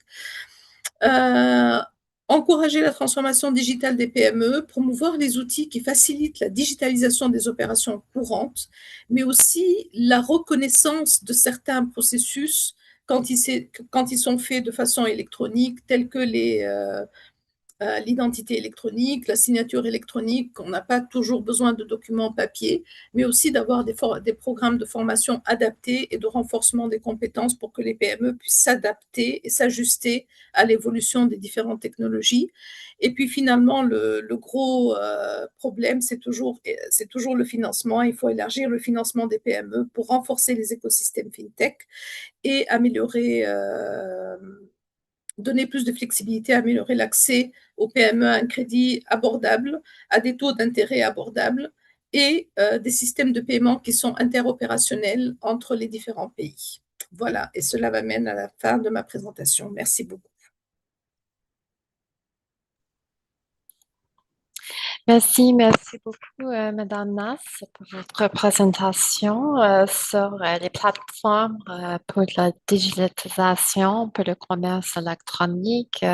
C'était très intéressant, notamment les différents types de plateformes qui existent, des plateformes publiques et aussi les plateformes privées qui sont vraiment très numéraux et aussi qui sont vraiment un domaine aujourd'hui qui permet les entreprises vraiment de s'engager dans le commerce numérique de plus en plus. Merci. On va passer vers notre troisième intervenante. Euh, donc, je vais faire l'introduction de Dr. Mina Hassan. Dr. Mina Hassan is the head of capacity building and strategic partnerships in the Digital Trade and Frontier Technologies Hub at the World Trade Organization. Dr. Hassan is an international trade policy professional and WTO official with over 20 years of experience advancing inclusive integration into multilateral trading systems with expertise spanning trade facilitation, WTO accession, and digital trade. Dr. Hassan has spent more than 2 decades at the WTO delivering trade policy analysis, trade-related technical assistance, and capacity building for developing countries and least developed countries. From 2005 to 2014, she led and delivered over 50 trade facilitation technical assistance activities worldwide, supporting governments in implementing the WTO Trade Facilitation Agreement. Moreover, she worked in the WTO's Trade Policy Review Division, where she prepared and co-authored 15 trade policy review reports for a wide range of WTO members. And from 2020 to 2025, Dr. Hassan focused on WTO accession, supporting Arab countries and contributing to the WTO's Trade for Peace initiative in conflict-affected and fragile states. Since January 2026, Dr. Hassan is the head of capacity building and strategic partnerships in WTO's Digital Trade and Frontier Technologies Hub, where she focuses on building strategic partnerships, strengthening digital trade capacity, and helping developing countries bridge the digital divide and participate in the global digital economy. Dr. Hassan is a trade diplomat on leave from the Ministry of Trade and Industry in Egypt and holds a PhD from the University of St. Gallen and an MA from the University of Warwick and a BS from the University of Maryland and American University in Cairo. She is the co-editor and contributing author of a 2019 book, Fostering Trade in Africa. Her research interests span trade policy, trade facilitation, regional integration, and trade and development. An active voice in the international trade community, she has participated in a number of outreach activities, speaking engagements, and academic lectures. So, Dr. Hassan, thank you very much for joining us, and I hand the floor over to you for your presentation. Thank you very much, Caitlin. Good afternoon, everyone. I'm glad to be here today and to be joined by my colleagues as well in this very interesting session. Unfortunately, my computer just crashed a little while ago, so I missed some of the other presentations. So I do hope that, at least for mine, I managed to proceed. So I do believe you can see my presentation well. Is that the case? Yes, I'm not sure on your side if it's possible to put it in presenter mode. I think then it will appear full screen for us. Okay, let me see how presenter mode.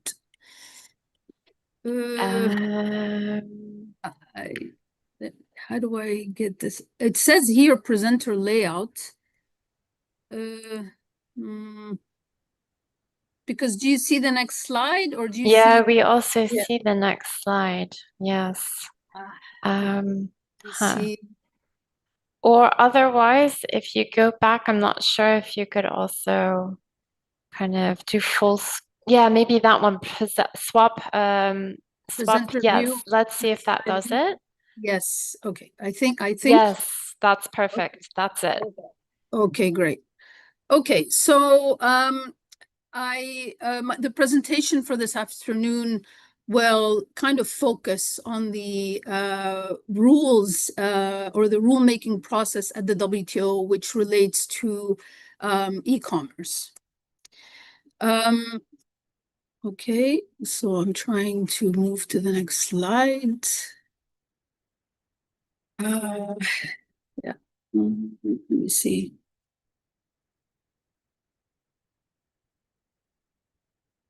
Okay.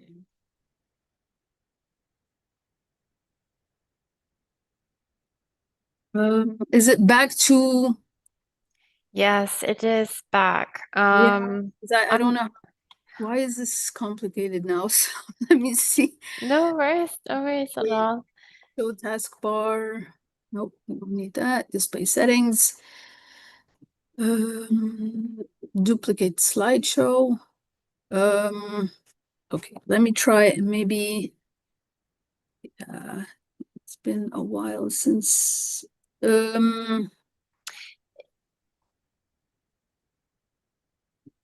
If you go back to the switch the display settings again, you might be able to use the arrows to move forward in the presentation. That's one suggestion. Prior screen 2. Wait. Yes, it's there. Now it's fine? Yes. Okay, excellent. Okay, sorry about that. So just quickly, for colleagues or for, I mean, for the participants who are not aware of what the WTO does, it's just quickly an international organization which governs global trade rules, established in 1995, but the multilateral trading system dates back to 1948. It's headquartered in Geneva with 166 member governments who represent 98% of global trade. And it really is a forum for negotiations, rulemaking, and dispute settlement.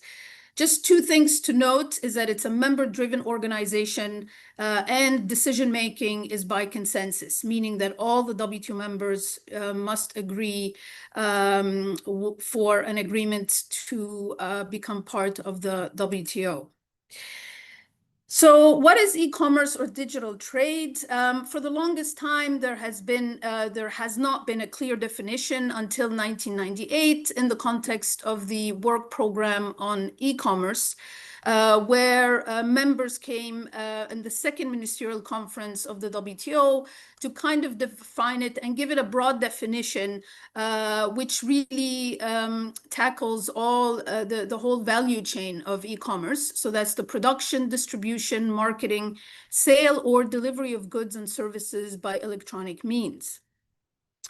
Then over the years, obviously digital trade has boomed, and it was important to start looking as to how we can define it statistically. So the WTO came together with other international organizations, and it was defined as all international trade that is either digitally ordered or digitally delivered. So whether it's a book that you order digitally, or it's an ebook that you download digitally.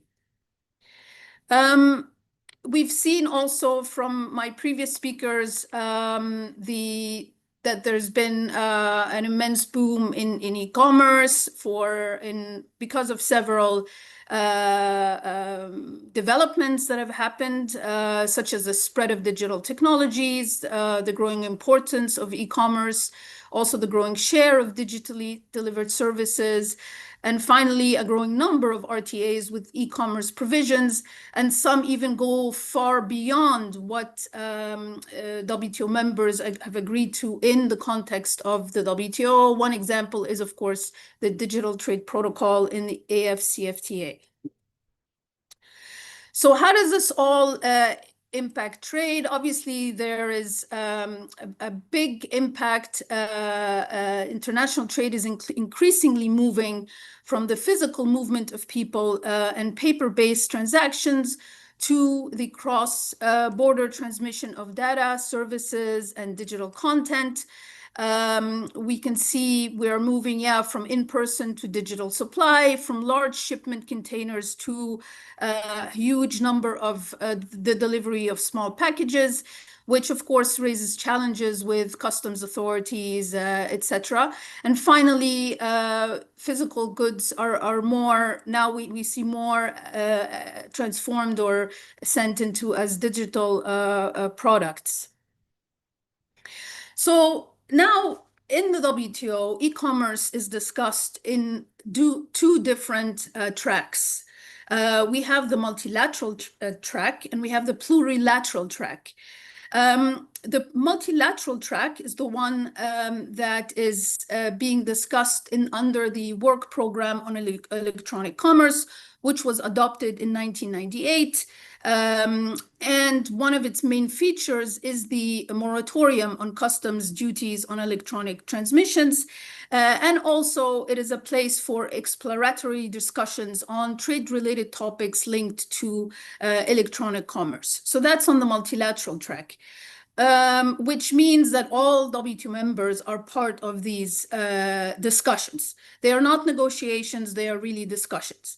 On the plurilateral track, we have the Joint Initiative on Electronic Commerce, which is now, since very recently, has been, you can say, called the Electronic Commerce Agreement of the WTO. We have kind of stopped saying joint initiative. But anyways, it was launched in 2017. At the time, there were 91 participating members. So as you can see, it's not all of the 166. And it focused on negotiations of the rules on e-commerce. So the work program on e-commerce, it pretty much, since 1998, has been examining all trade-related issues related to e-commerce, also the relationship between e-commerce and WTO agreements. We have a number of WTO agreements that can affect e-commerce. And also consider the economic, financial, and development needs of developing countries. And finally, examining all the aspects related to the moratorium. So the moratorium on customs duties on electronic transmissions has really been a long-standing multilateral commitment, which allows all WTO members to benefit from this moratorium on customs duties on electronic transmissions by not imposing customs duties on electronic transmissions. And this has been the case since 1998. So pretty much whenever we import physical goods or a physical book in this case, then there could be custom duties that apply. But in the case of an ebook, then there will be no customs duties that are charged.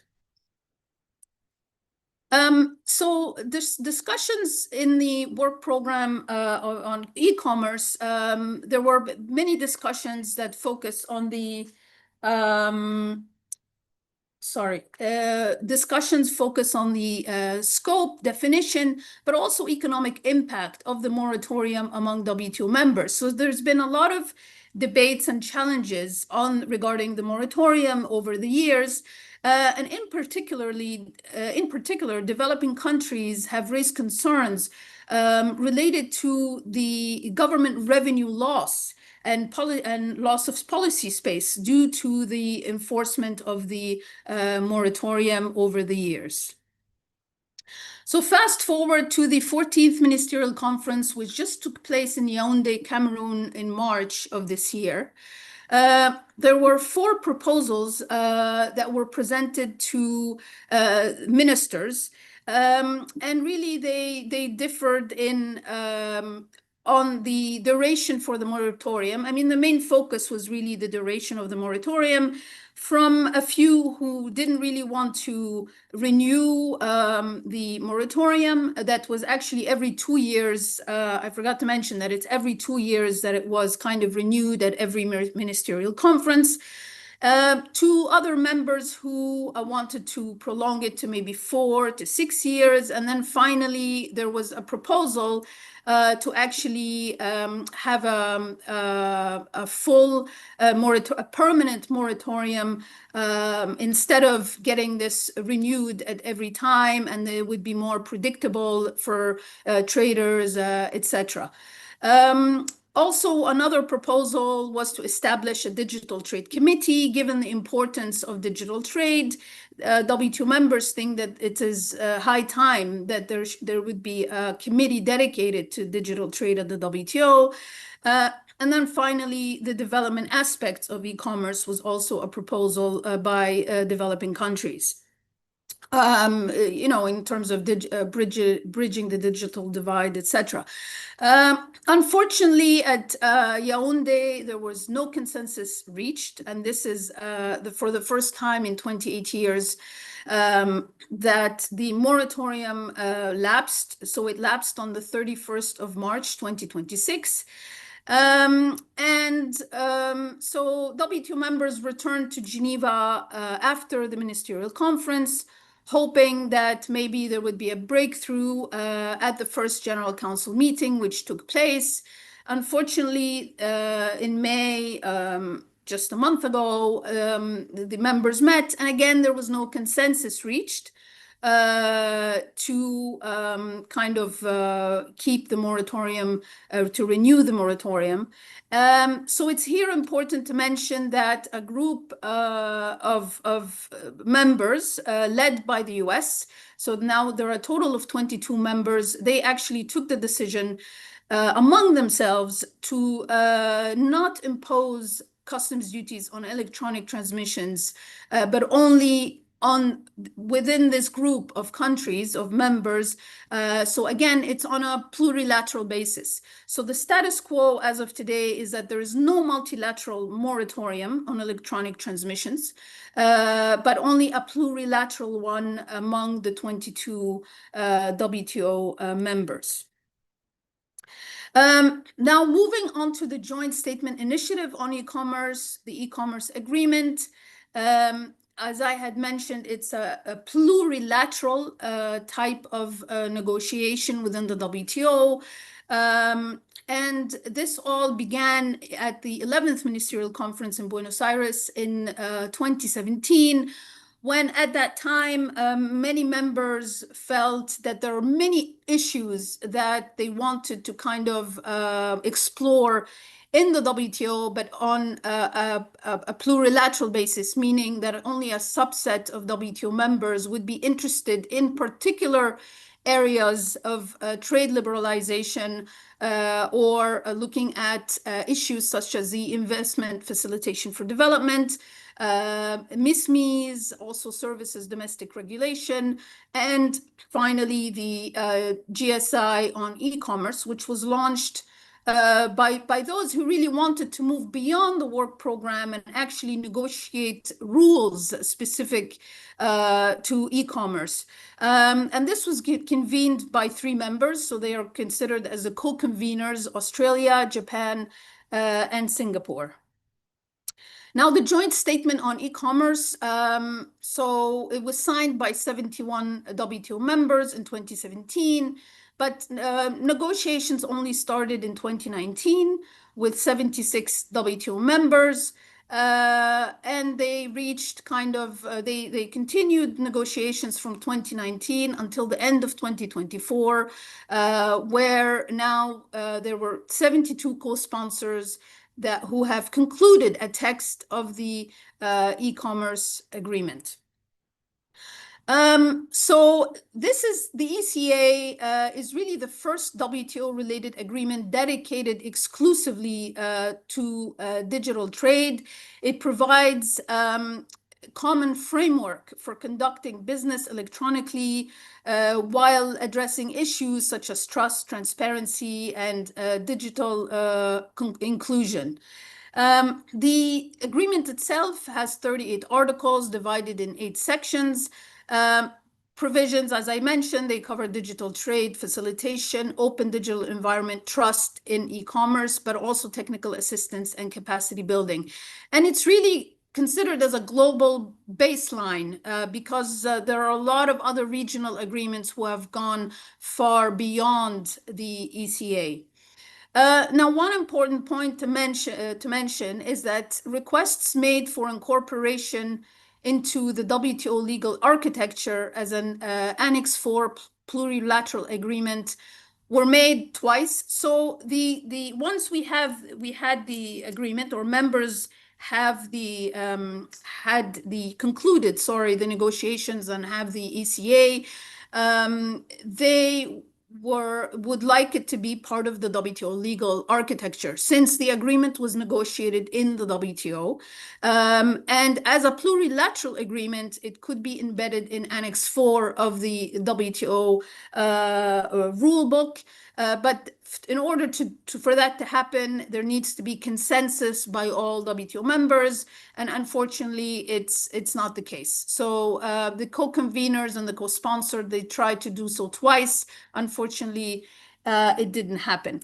So at MC14, again, in Yaoundé, another momentous, I think, ministerial, in the sense that the 67 members who account for around 70% of global trade have actually launched an interim arrangement of the ECA. So for them, they kind of launched this and now have adopted a pathway to bring into force this agreement through interim arrangements by July 2027.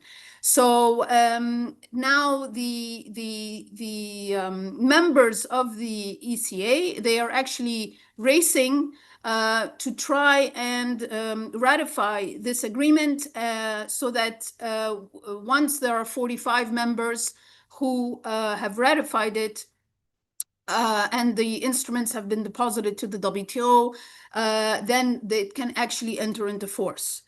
And of course, the idea is to continue to work towards incorporating it into the WTO rulebook.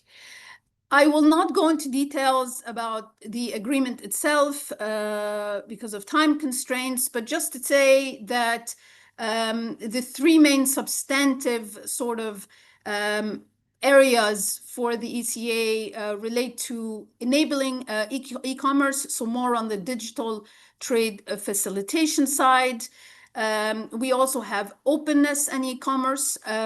So this is where we, to foster an open digital environment that enables innovation, connectivity, and cross-border digital trade. Here, I wanted to highlight that there's also an article on customs duties on electronic transmissions, whereby, again, for those who are party to the ECA, they will not be imposing any customs duties on electronic transmissions. So again, on a plurilateral level, there will be a subset of countries not imposing customs duties.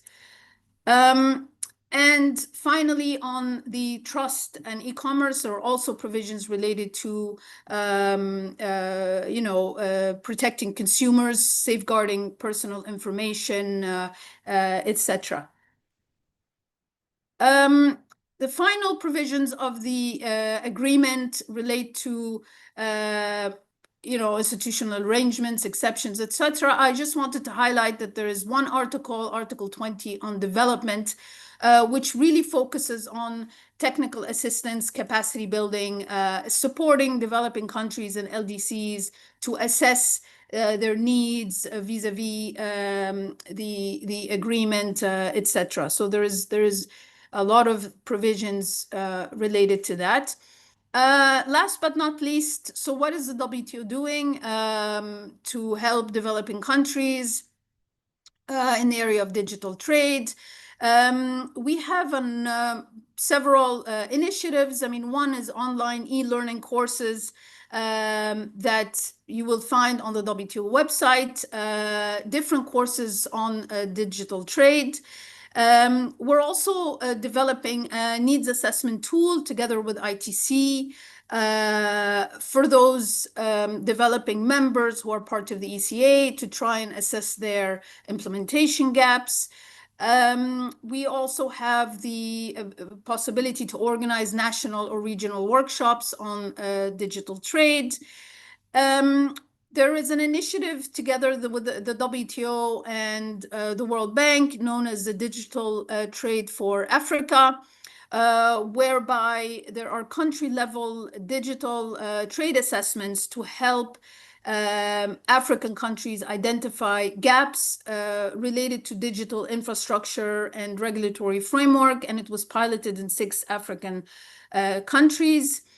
We also have the Wide Fund. So this is really focused together with ITC to assist women exporters, really small businesses to benefit from the digital economy through grants, trainings, etc. And the fund is now in 4 developing countries.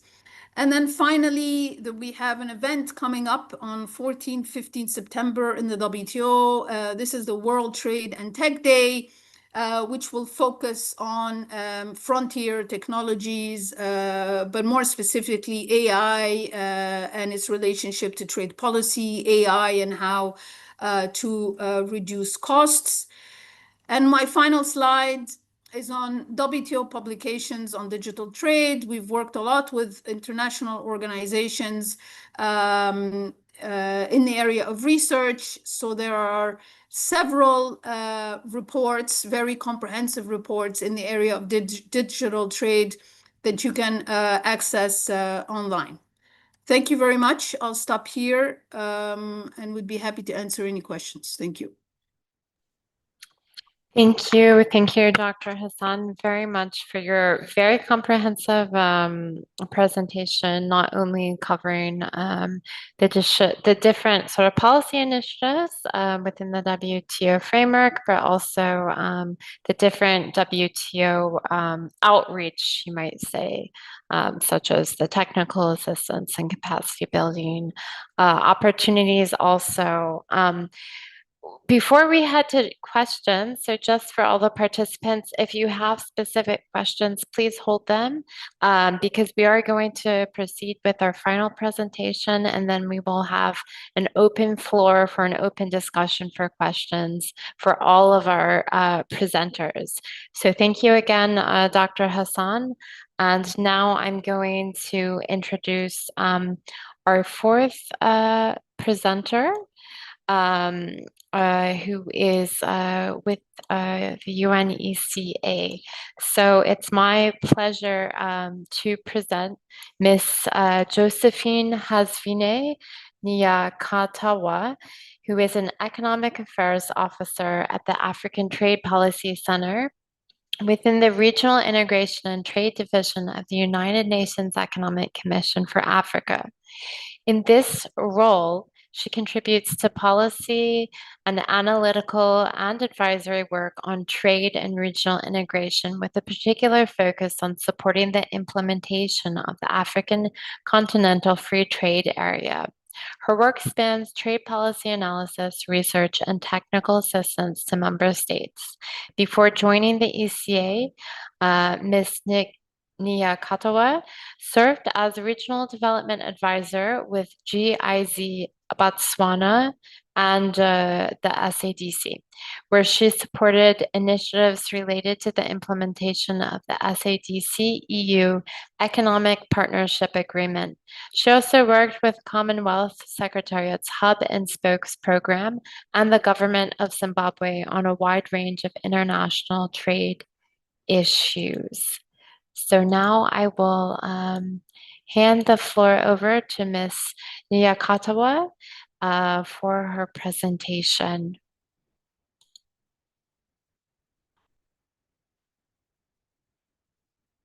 I'm not sure if there's a technical problem.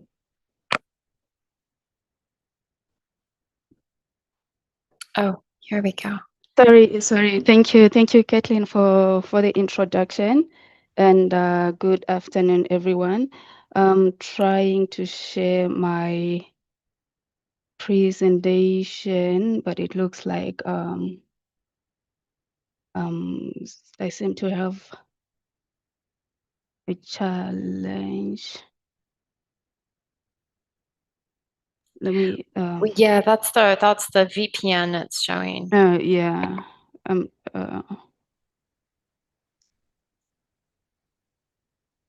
I have my. Let me see. Let me try to solve the. Sure. Yeah.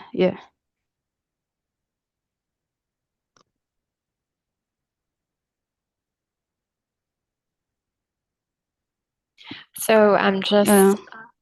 I'm seeing like Microsoft Edge tab window, then entire screen. I'm not sure where exactly I'm supposed to go to share the presentation. If you click on share screen at the bottom of your page, then Yeah. it should let you select the window. So if you have your PowerPoint open, then it should let you select the PowerPoint. Of course, it's showing like window. Then if I go to window. If I may, it's better to share the full screen. The full screen, entire screen. The entire screen, yes. And then open your presentation and put it in presentation mode. Oh, okay. Thank you. Thank you.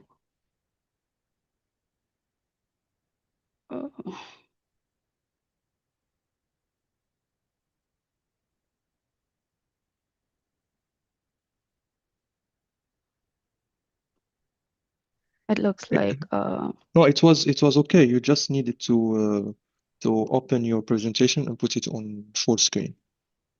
Because the presentation is open in the windows, but yeah, you need to put it in the front so we can see it, yes, and put it in full screen.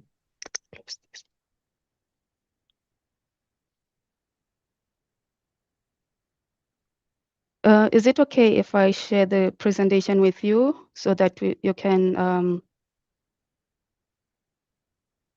Yes, we can share from our side also, no problem.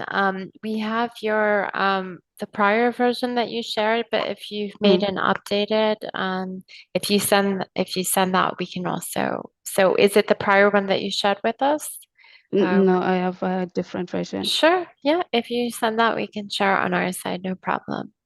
Oh, okay. Let me do that. Sure. Okay. Thanks, Kathleen. Yeah, no problem. So, And so, mm, yeah, you can go ahead and do that, and then I'll just make a quick announcement while we're waiting to receive that. So just as a quick announcement to all of the participants while we're waiting for the final presentation, this is our second session in the webinar series.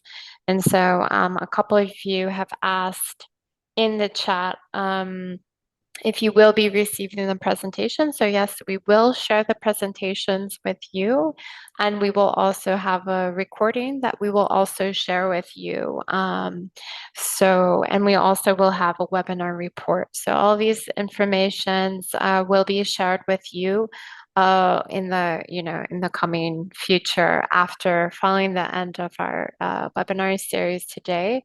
So I do appreciate your participation. And again, please hold all your questions, because once we finish this fourth presentation, then we will move to the open Q&A sequence with all of our presenters, where you can ask the questions and have an open discussion on all the different presentations which have been shared with you today. Okay, so Josephine, have you shared the email, or are you still working on this?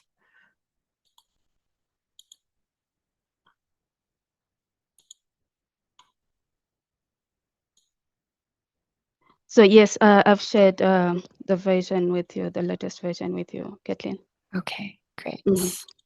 I'm not sure why I'm failing to do it from here. No worries. I should be able to share it from my side. And if not, then I'll ask Hamza to share it from his side. Just 1 minute, please. Okay, so all right, so I have it open.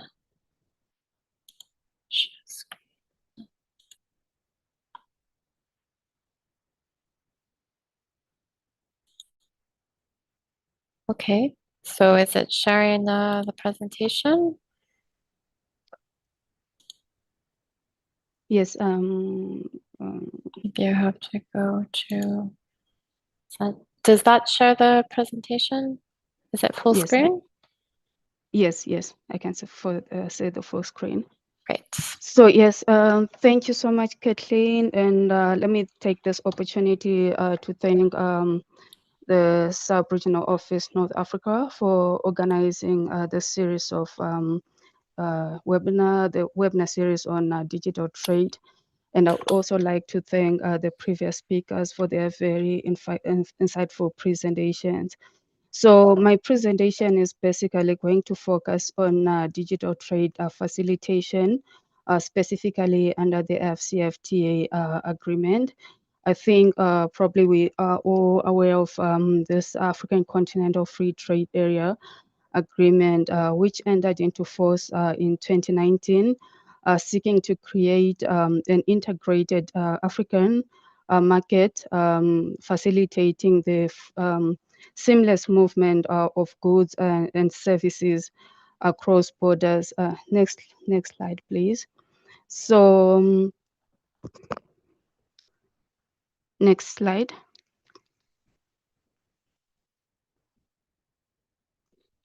So the first session of my presentation would look at digital trade facilitation under the FCFTA, why it matters.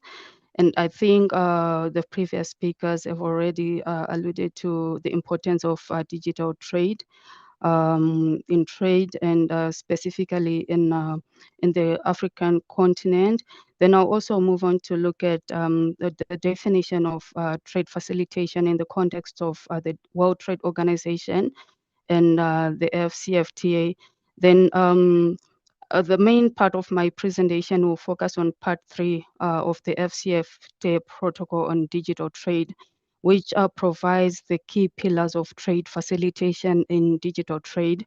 Then I'll also speak briefly on national paperless trade and cross-border paperless trade in North Africa, based on the results of the UN digital and sustainable trade, digital trade facilitation that was undertaken last year. Then I'll move on to the conclusion. Next slide. So yes, the FCFTA, which is critical to the growth of Africa, transformation, and also the creation of jobs. I think the previous speakers have already also talked about the increasing trade in digital trade and digital payments, and also digital facilitation. So I think this is crucial for competitiveness, expanding markets, export diversification, and the inclusion of SMEs and women and youth in trade.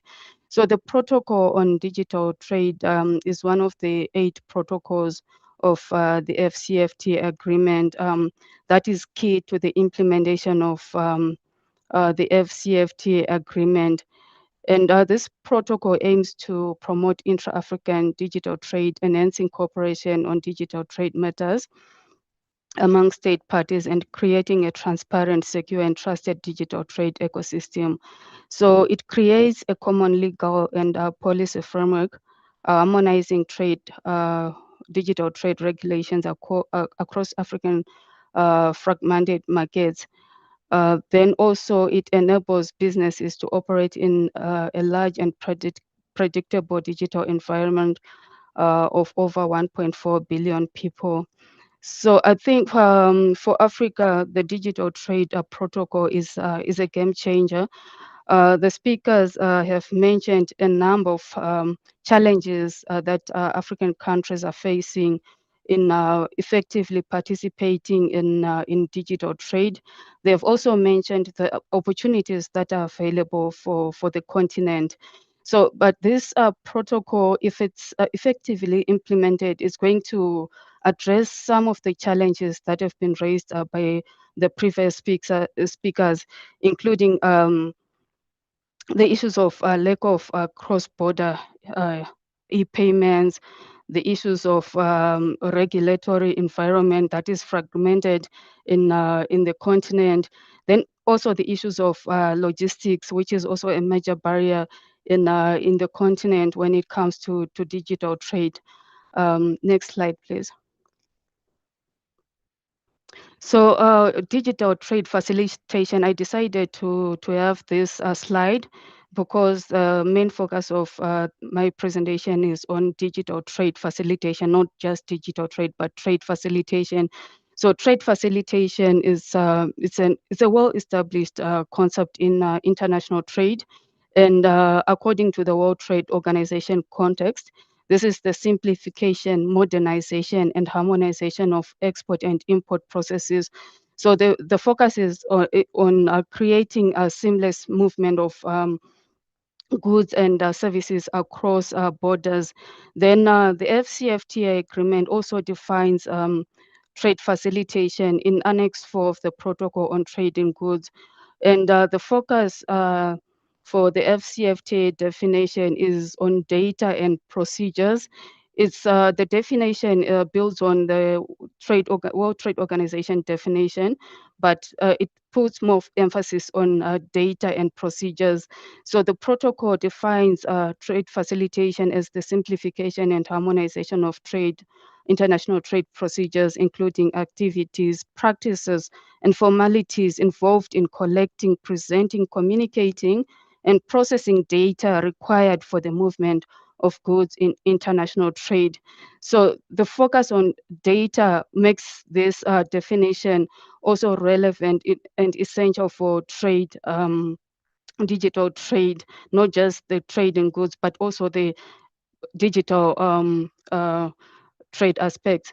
So the protocol, it has, okay, next slide. So part 3 of the protocol has 12 pillars, pillars or building blocks to trade facilitation, but I've decided to group them into 5 pillars. The first pillar being on legal recognition and trust. The previous speakers mentioned the issue of trust in the importance of trust in digital trade. Then the second pillar is paperless trade. Then the pillar on digital identity and payments, logistics and delivery, then also infrastructure and interoperability of systems. Next slide. So the first pillar, which is on legal recognition and the trust infrastructure, ensures that electronic documents and signatures are legally valid and enforceable, establishing trust and confidence in digital trade. So there are about 4 articles that are grouped under this pillar. The first one being Article 8 on electronic trust services, where state parties to the agreement, to the FCFTA agreement, are not supposed to deny electronic documents or trust services on the basis of them being in electronic form. So it means that state parties are supposed to accept electronic documents and signatures as legal documents equivalent to paper versions of those documents and services. Then the second article is Article 9, which is on electronic authentication, where state parties are to adopt or maintain laws and regulations to verify the identity of parties to an electronic transaction, which is critical for the prevention of fraud and also building confidence in the digital trade environment. Then the third article is on electronic contracts, which also provides for the conclusion of electronic contracts, and they have the same legal effect and enforceability, just like a paper-based contract. Next slide. The last article under this pillar is on domestic electronic transaction framework, which forms the foundation for electronic transactions, ensuring that digital trade instruments are treated the same with the paper-based ones. So under this member state, each party is to adopt or maintain a legal framework governing electronic transaction. So this is basically the pillar on legal recognition and trust, which is critical to digital trade, because in every transaction, digital transaction, trust is important. Then moving on to the second pillar on paperless trade. So this pillar focuses on eliminating paper-based bottlenecks in cross-border trade administration, or that helps to reduce customs clearance times and also lower trading cost. So Article 10 of the Protocol on Digital Trade provides for the acceptance of electronic versions of trade administrative documents as the legal equivalent of the paper version of such documents. That is critical for reducing trade inefficiencies. Such documents include electronic customs declarations, permits, licenses, SPS certificates, and this serves as the foundation for single window systems. We know that where countries are operating or implementing single window systems, traders don't have to be moving from one office to the next to submit their documents. That can be done through a single entry point when the documents are digital documents. Then the next article, Article 13, provides for the issuing and processing of digital invoices across borders as the legal equivalent of paper versions. Then also electronic transferable documents such as the bills of lading, promissory notes, and warehouses. So this protocol provides for member states to maintain mechanisms to facilitate the use of such documents. Next slide. Then, oh, I can't see it, like it's blocking. It's okay. The next pillar is on digital identities and digital payments. So I think this is also critical in digital trade, because we have to be able to identify the parties to the transaction across the countries. So the protocol provides for countries to maintain digital identity systems. And the key to this party is it provides for fostering interoperable digital identity systems and the adoption of mutual recognition of the systems. So if, say, for example, we are using a digital identity system, yes, in Ethiopia, that whatever we identify here has to be accepted, say, in a country like Kenya. So our systems have to be interoperable. They have to talk to each other so that there won't be any challenges for traders, for them to like to be accepted here, then they go to the next country. They also have to be start the process of identification. So interoperability and also mutual recognition is critical for cross-border digital trade. Then Article 15 provides for digital payments. Dr. Shamika spoke about the booming e-payment systems at national level in many of the African countries. But the challenge is these e-payment systems are just at national level. They are not at cross-border or at between different countries because of the challenges of interoperability. Because the systems, they don't talk to each other across countries. So what this protocol is trying to address is the issue of interoperability so that payments can be made real time across borders, which is critical for reducing costs and also improving transparency. And I think it's also important for SMEs who don't have the capacity and resources to be navigating across borders with difficult different regulatory frameworks. So I've added an example here, the Pan-African Payment and Settlement System under the FCFTA, which connects African central banks, commercial banks, and payment service providers, enabling the cross-border transaction to be carried out in local currency. I think if this is fully implemented, is going to be a game changer when it comes to cross-border e-payment for the continent. Next slide.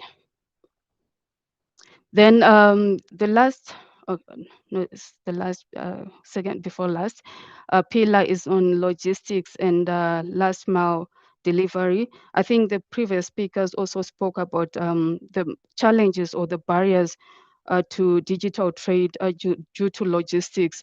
So this article is trying to address such challenges by encouraging states to enhance regulatory environment for logistics services, streamlining licensing procedures for logistics providers, promote transport coordination mechanisms across borders, and also upgrading portal systems for better logistics.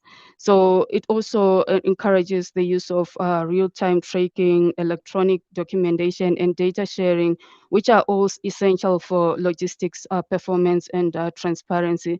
So without reliable logistics, the benefits of e-commerce and digitally enabled trade cannot be realized.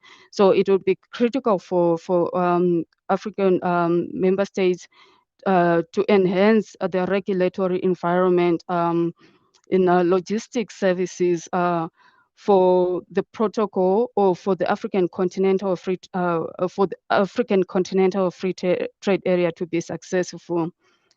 Next slide. Then the last pillar is on digital infrastructure and interoperability. So this is the backbone of digital trade. So Article 18 of the protocol promotes the continuous development of digital infrastructure. I think it's one of the areas that was also raised by the previous speakers as one of the key challenges in Africa or in the continent on digital infrastructure. So I have some statistics in terms of data centers, where it says, I think studies show that there has been an increase in the number of data centers across Africa, but still with that increase, um, we still lag behind most of the regions in Africa, and our data centers are still below 3% of the total number of data centers at the world level. Then we also have the issues of internet access. It's not just about access. I think there's a speaker who spoke about affordability of the internet. Then we also have the issue of electricity, which is also key for digital trade to take place. So this is one of the areas where the protocol is encouraging or promoting the continuous development of digital infrastructure if digital trade is to work in the continent. Then the last article is on interoperability and mutual recognition, which ensures that system standards and legal frameworks work seamlessly across borders.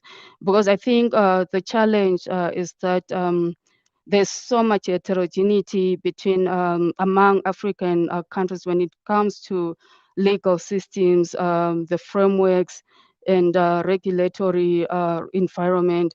So if there's like a harmonization of the regulations and also interoperability of systems, then digital trade can be done seamlessly across borders.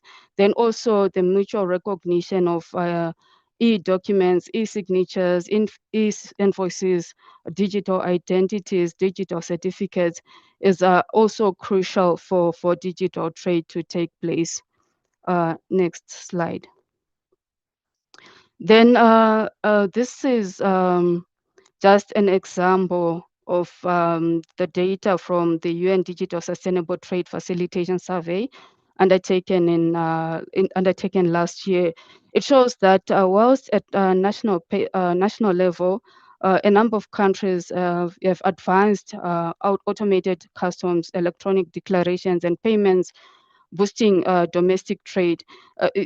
If you look at the blue columns or bars, the blue bars, this is paperless trade. And you can see for Egypt, it's almost like 81% of implementation. Then Libya, then also Mauritania, Morocco, almost 90%. But if you look at the orange bars representing cross-border trade, it shows that there's still a gap when it comes to cross-border paperless trade in the region.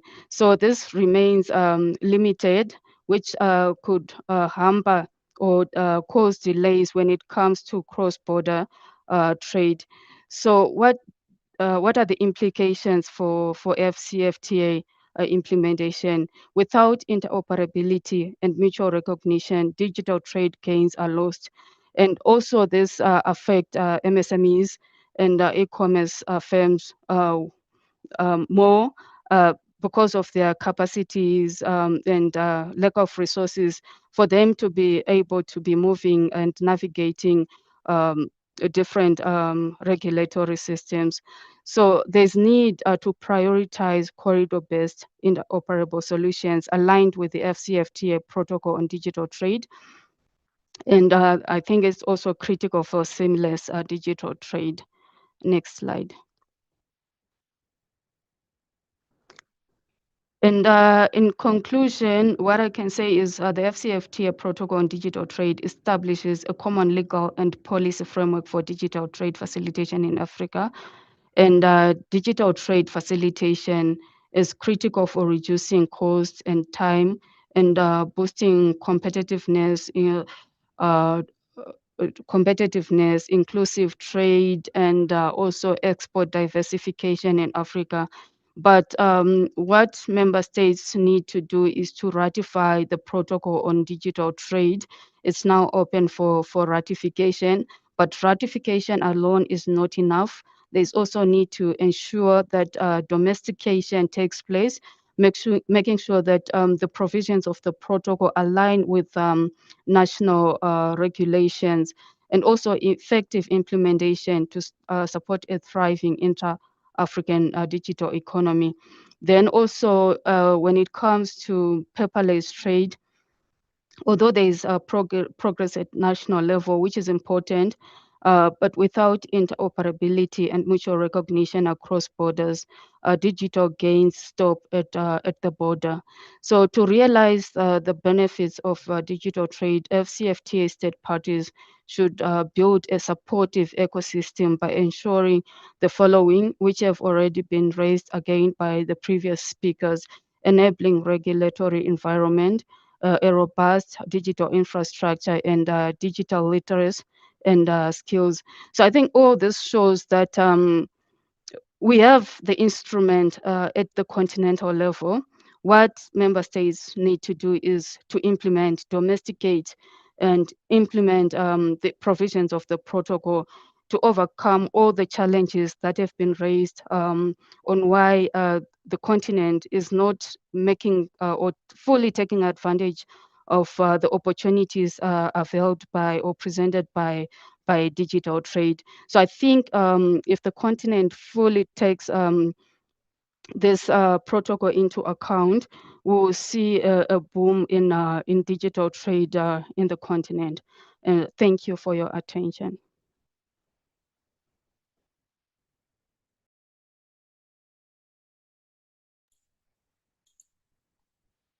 Okay, thank you. Thank you very much, Ms. Niyakatawa, for the very, very detailed presentation on the digital trade protocol, and also showing us a little bit of what also some of the ECA work that has been done looking specifically at paperless trade within countries and also across borders. So now we are going to open the floor up for general questions. So any participants that have general questions, some of you had put some questions in the chat, and I had encouraged you to go ahead and also raise these questions directly during our Q&A session. So now is really the time to do that. So first off, do we have any general questions or any comments from the participants?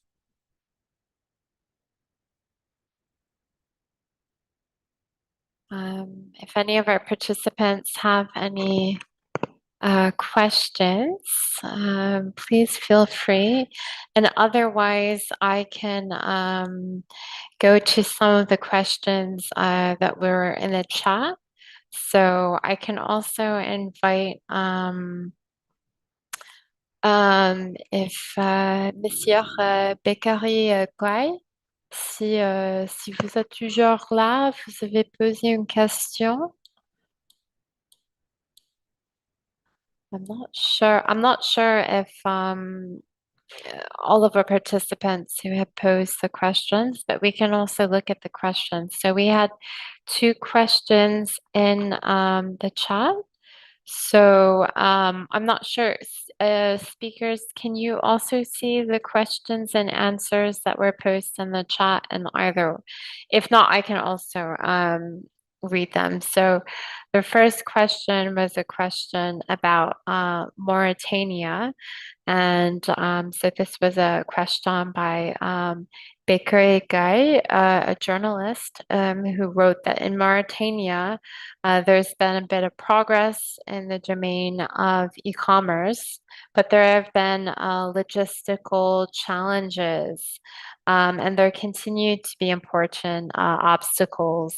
And they asked for, practical solutions to continuing to advance. So I'm not sure if anyone has specific experience in Mauritania, in terms of overcoming the logistical challenges. So I think that's something that some of you had touched upon quite a bit in terms of, there's also this logistical aspect of e-commerce. So if any of you wanted to sort of further re-emphasize about this logistical aspect of e-commerce and digital transformation. I would open the floor back up for that question.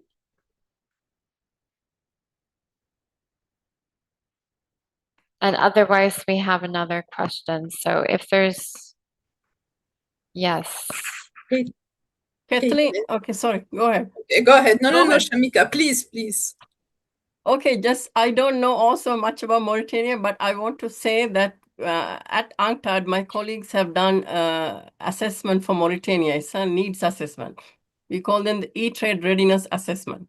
Okay. And it was done with a very good group of people, including the minister, quite keen on pushing forward. So I think we had all the political ingredients were there to get the agenda pushed forward.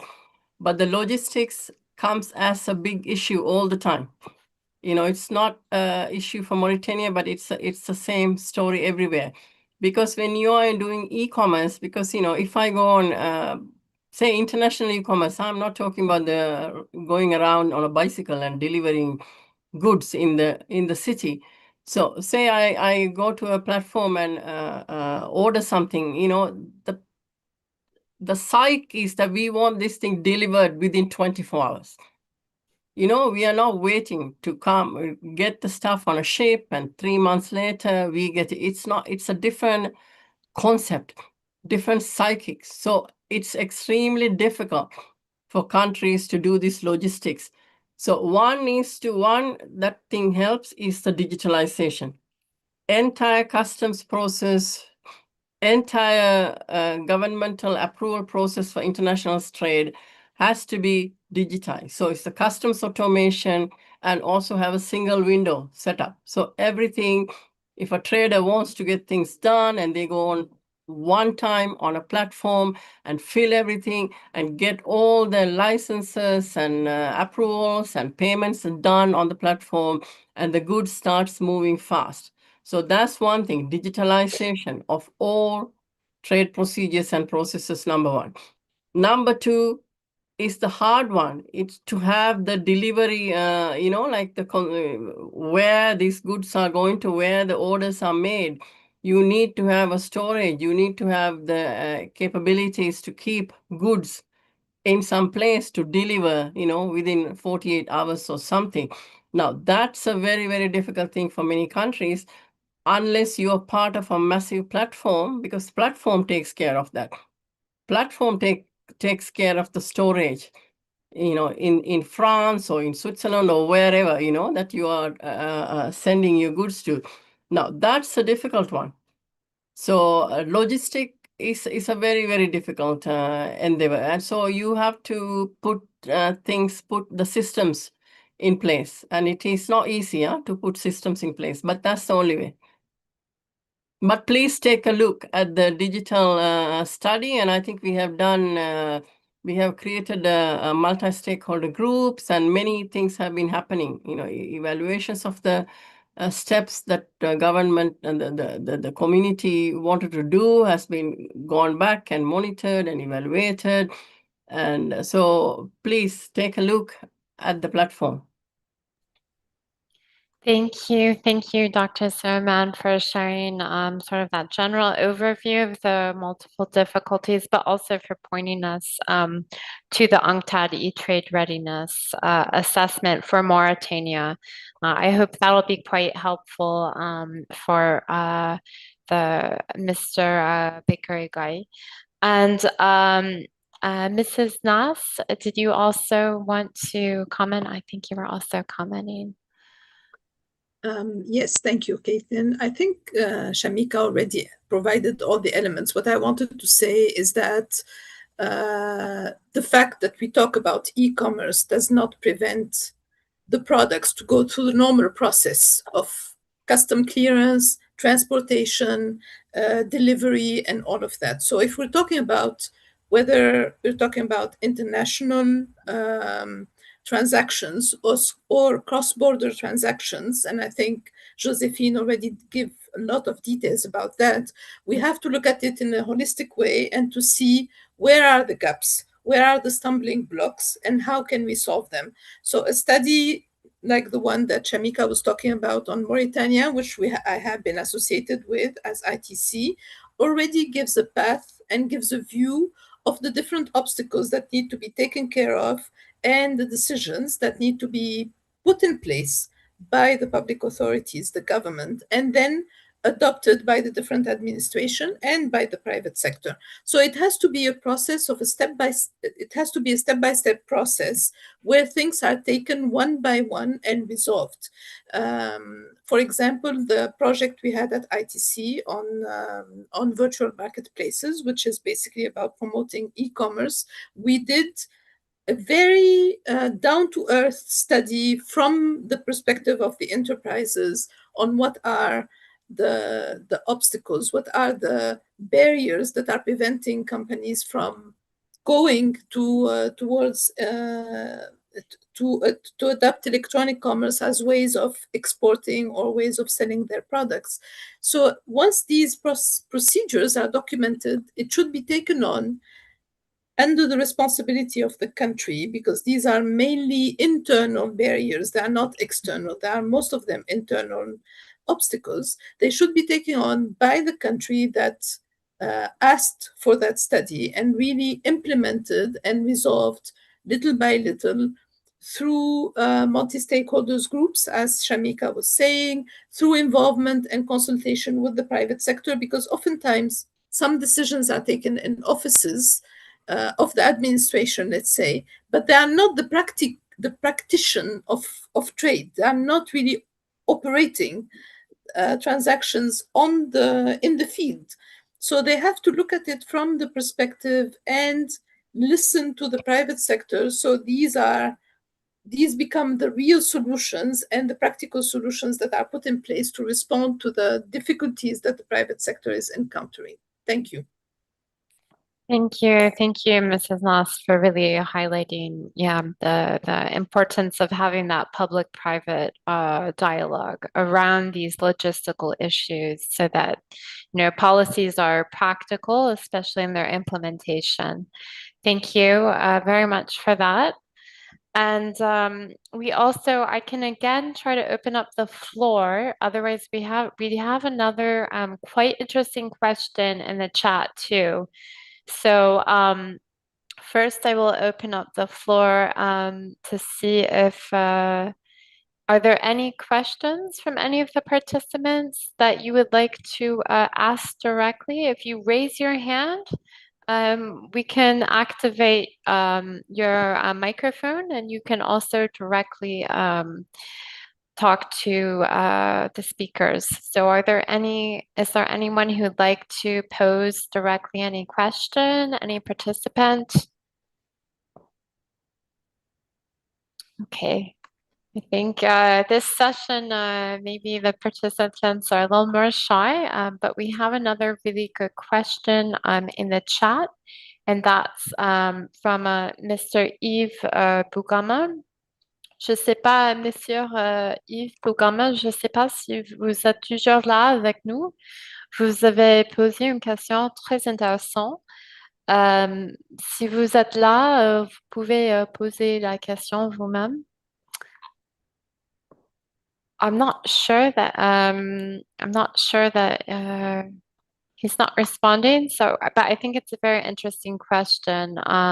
He had also asked some questions in the earlier session too. So the question that he asked, he's from the DRC, excuse me, and so he was talking about the recent Ebola crisis. I think that, though, of course, he's talking about a different subregion, I think that we can take maybe some more universal aspects of his questions and particularly looking at how SMEs can continue to engage in e-commerce, digital trade, when there are these sanitary crises, whether it's Ebola, whether it's, of course, we all felt the effects of the COVID pandemic as well. So I'm not sure what your thoughts are on this, especially because we just did talk about, there's this important logistical aspect.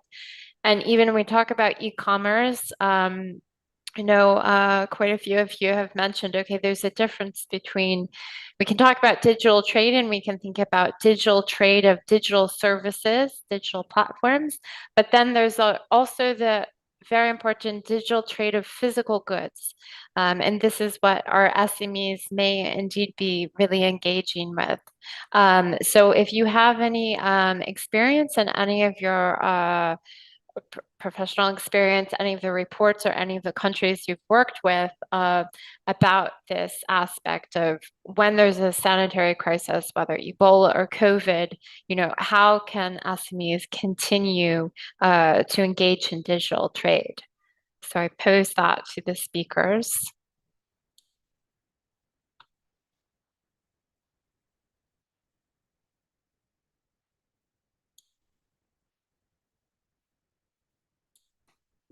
Not sure if any of our other speakers, I'm not sure if Mina or Josephine also have any thoughts about this. We had just heard from Lilia and Shamika.